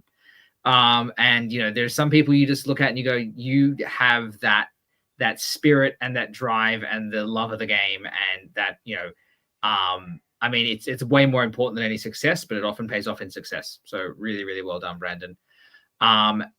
Thank you to everybody who ran the tournament. So big shout out to Shane Armstrong, who ran the tournament there. Hector Sukavong did a lot of behind the scenes works. Alex Batten really brought a huge amount of players to the tournament that wouldn't have come otherwise. Robert Hillier for your sideline. I know Brandon was part of the organizing committee as well, so really big shout out to him there. To all the Canberra Mandarins, they do a great job, I think, of really making a really big club. You got your Mandarin earrings, Zoe, love it. Zoe, do you want to maybe do a very quick plug for some Melbourne tournaments coming up for anyone who's watching this stream from Australia? Oh, yes. Why stop at Australia? The world. We love international visitors, and we have some very uncomfortable couches for you to come and stay on. Just kidding. We will happily host international visitors. So 7 to 9 of March, we have the Melbourne Open coming up. It's going to be at the State Library. Speak to Peter McNamara. He's not that scary in person, really. And some players, Darcy Morris would say, he is overrated. I do not agree. I don't agree. Don't stab me, Peter. But also, reach out to Peter for those details, or get in touch with me. I'm relatively easy to find. Gum Blossoms on Discord. And yeah, very keen for any Australian players, including if you have not played a in-person game before or an in-person tournament before, if you feel like traveling to our beautiful city and hanging out by the rather disgusting beaches. I'm kidding, they're nice beaches. But yes, we'd be very happy to have any visitors, whether from interstate, regional, or indeed overseas, if anyone fancies making a long trip before WDC. Very good. Michaelis, do you have anything you want to plug? Well, Saturday this weekend, DBNI Top Board, this channel, come back. You get to watch at least one Australian player go for the championship, and we had Max here earlier. Max will be playing on that top board. It should be a perfect showpiece to an excellent season. Come along, give us a watch. Absolutely. And for anyone who doesn't know, the World Championships being held in San Francisco on the 4th to the 7th of April, I think it is. Don't quote me on that. But that weekend, and in San Fran, I'm pretty sure Adam and the crew over at the Bay Area Diplomacy Club, Whipping, they will be very happy to have you. So come along. That is all. I think we are going to wrap this up this evening. Thank you all for being here. Thank you, particularly for McCullers, for getting up early and being part of the very first DBN Down Under. You know, you can be an honorary Australian host. You know, the honorary Australianisms are saved for people that come to Australia. So Cartho is the only one that has it. But you know, you're making some good beginnings here, McCullers. Yeah, I mean, it's quite an achievement to make me get out of bed before midday on a day when I don't have to do it. But I figured, yeah, you know what, I'll do it today. And yeah, it's been fun. Really enjoyed the stream. Really enjoyed the games, and really nice to see so many players coming through and such a thriving hobby.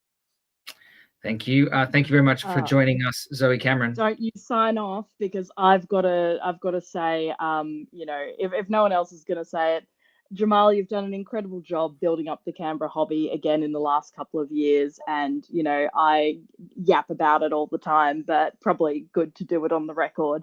And yeah, you know, you were the brains behind the Hung Parliament Handicap in the first place. And thank you for all the work that you do. We appreciate it.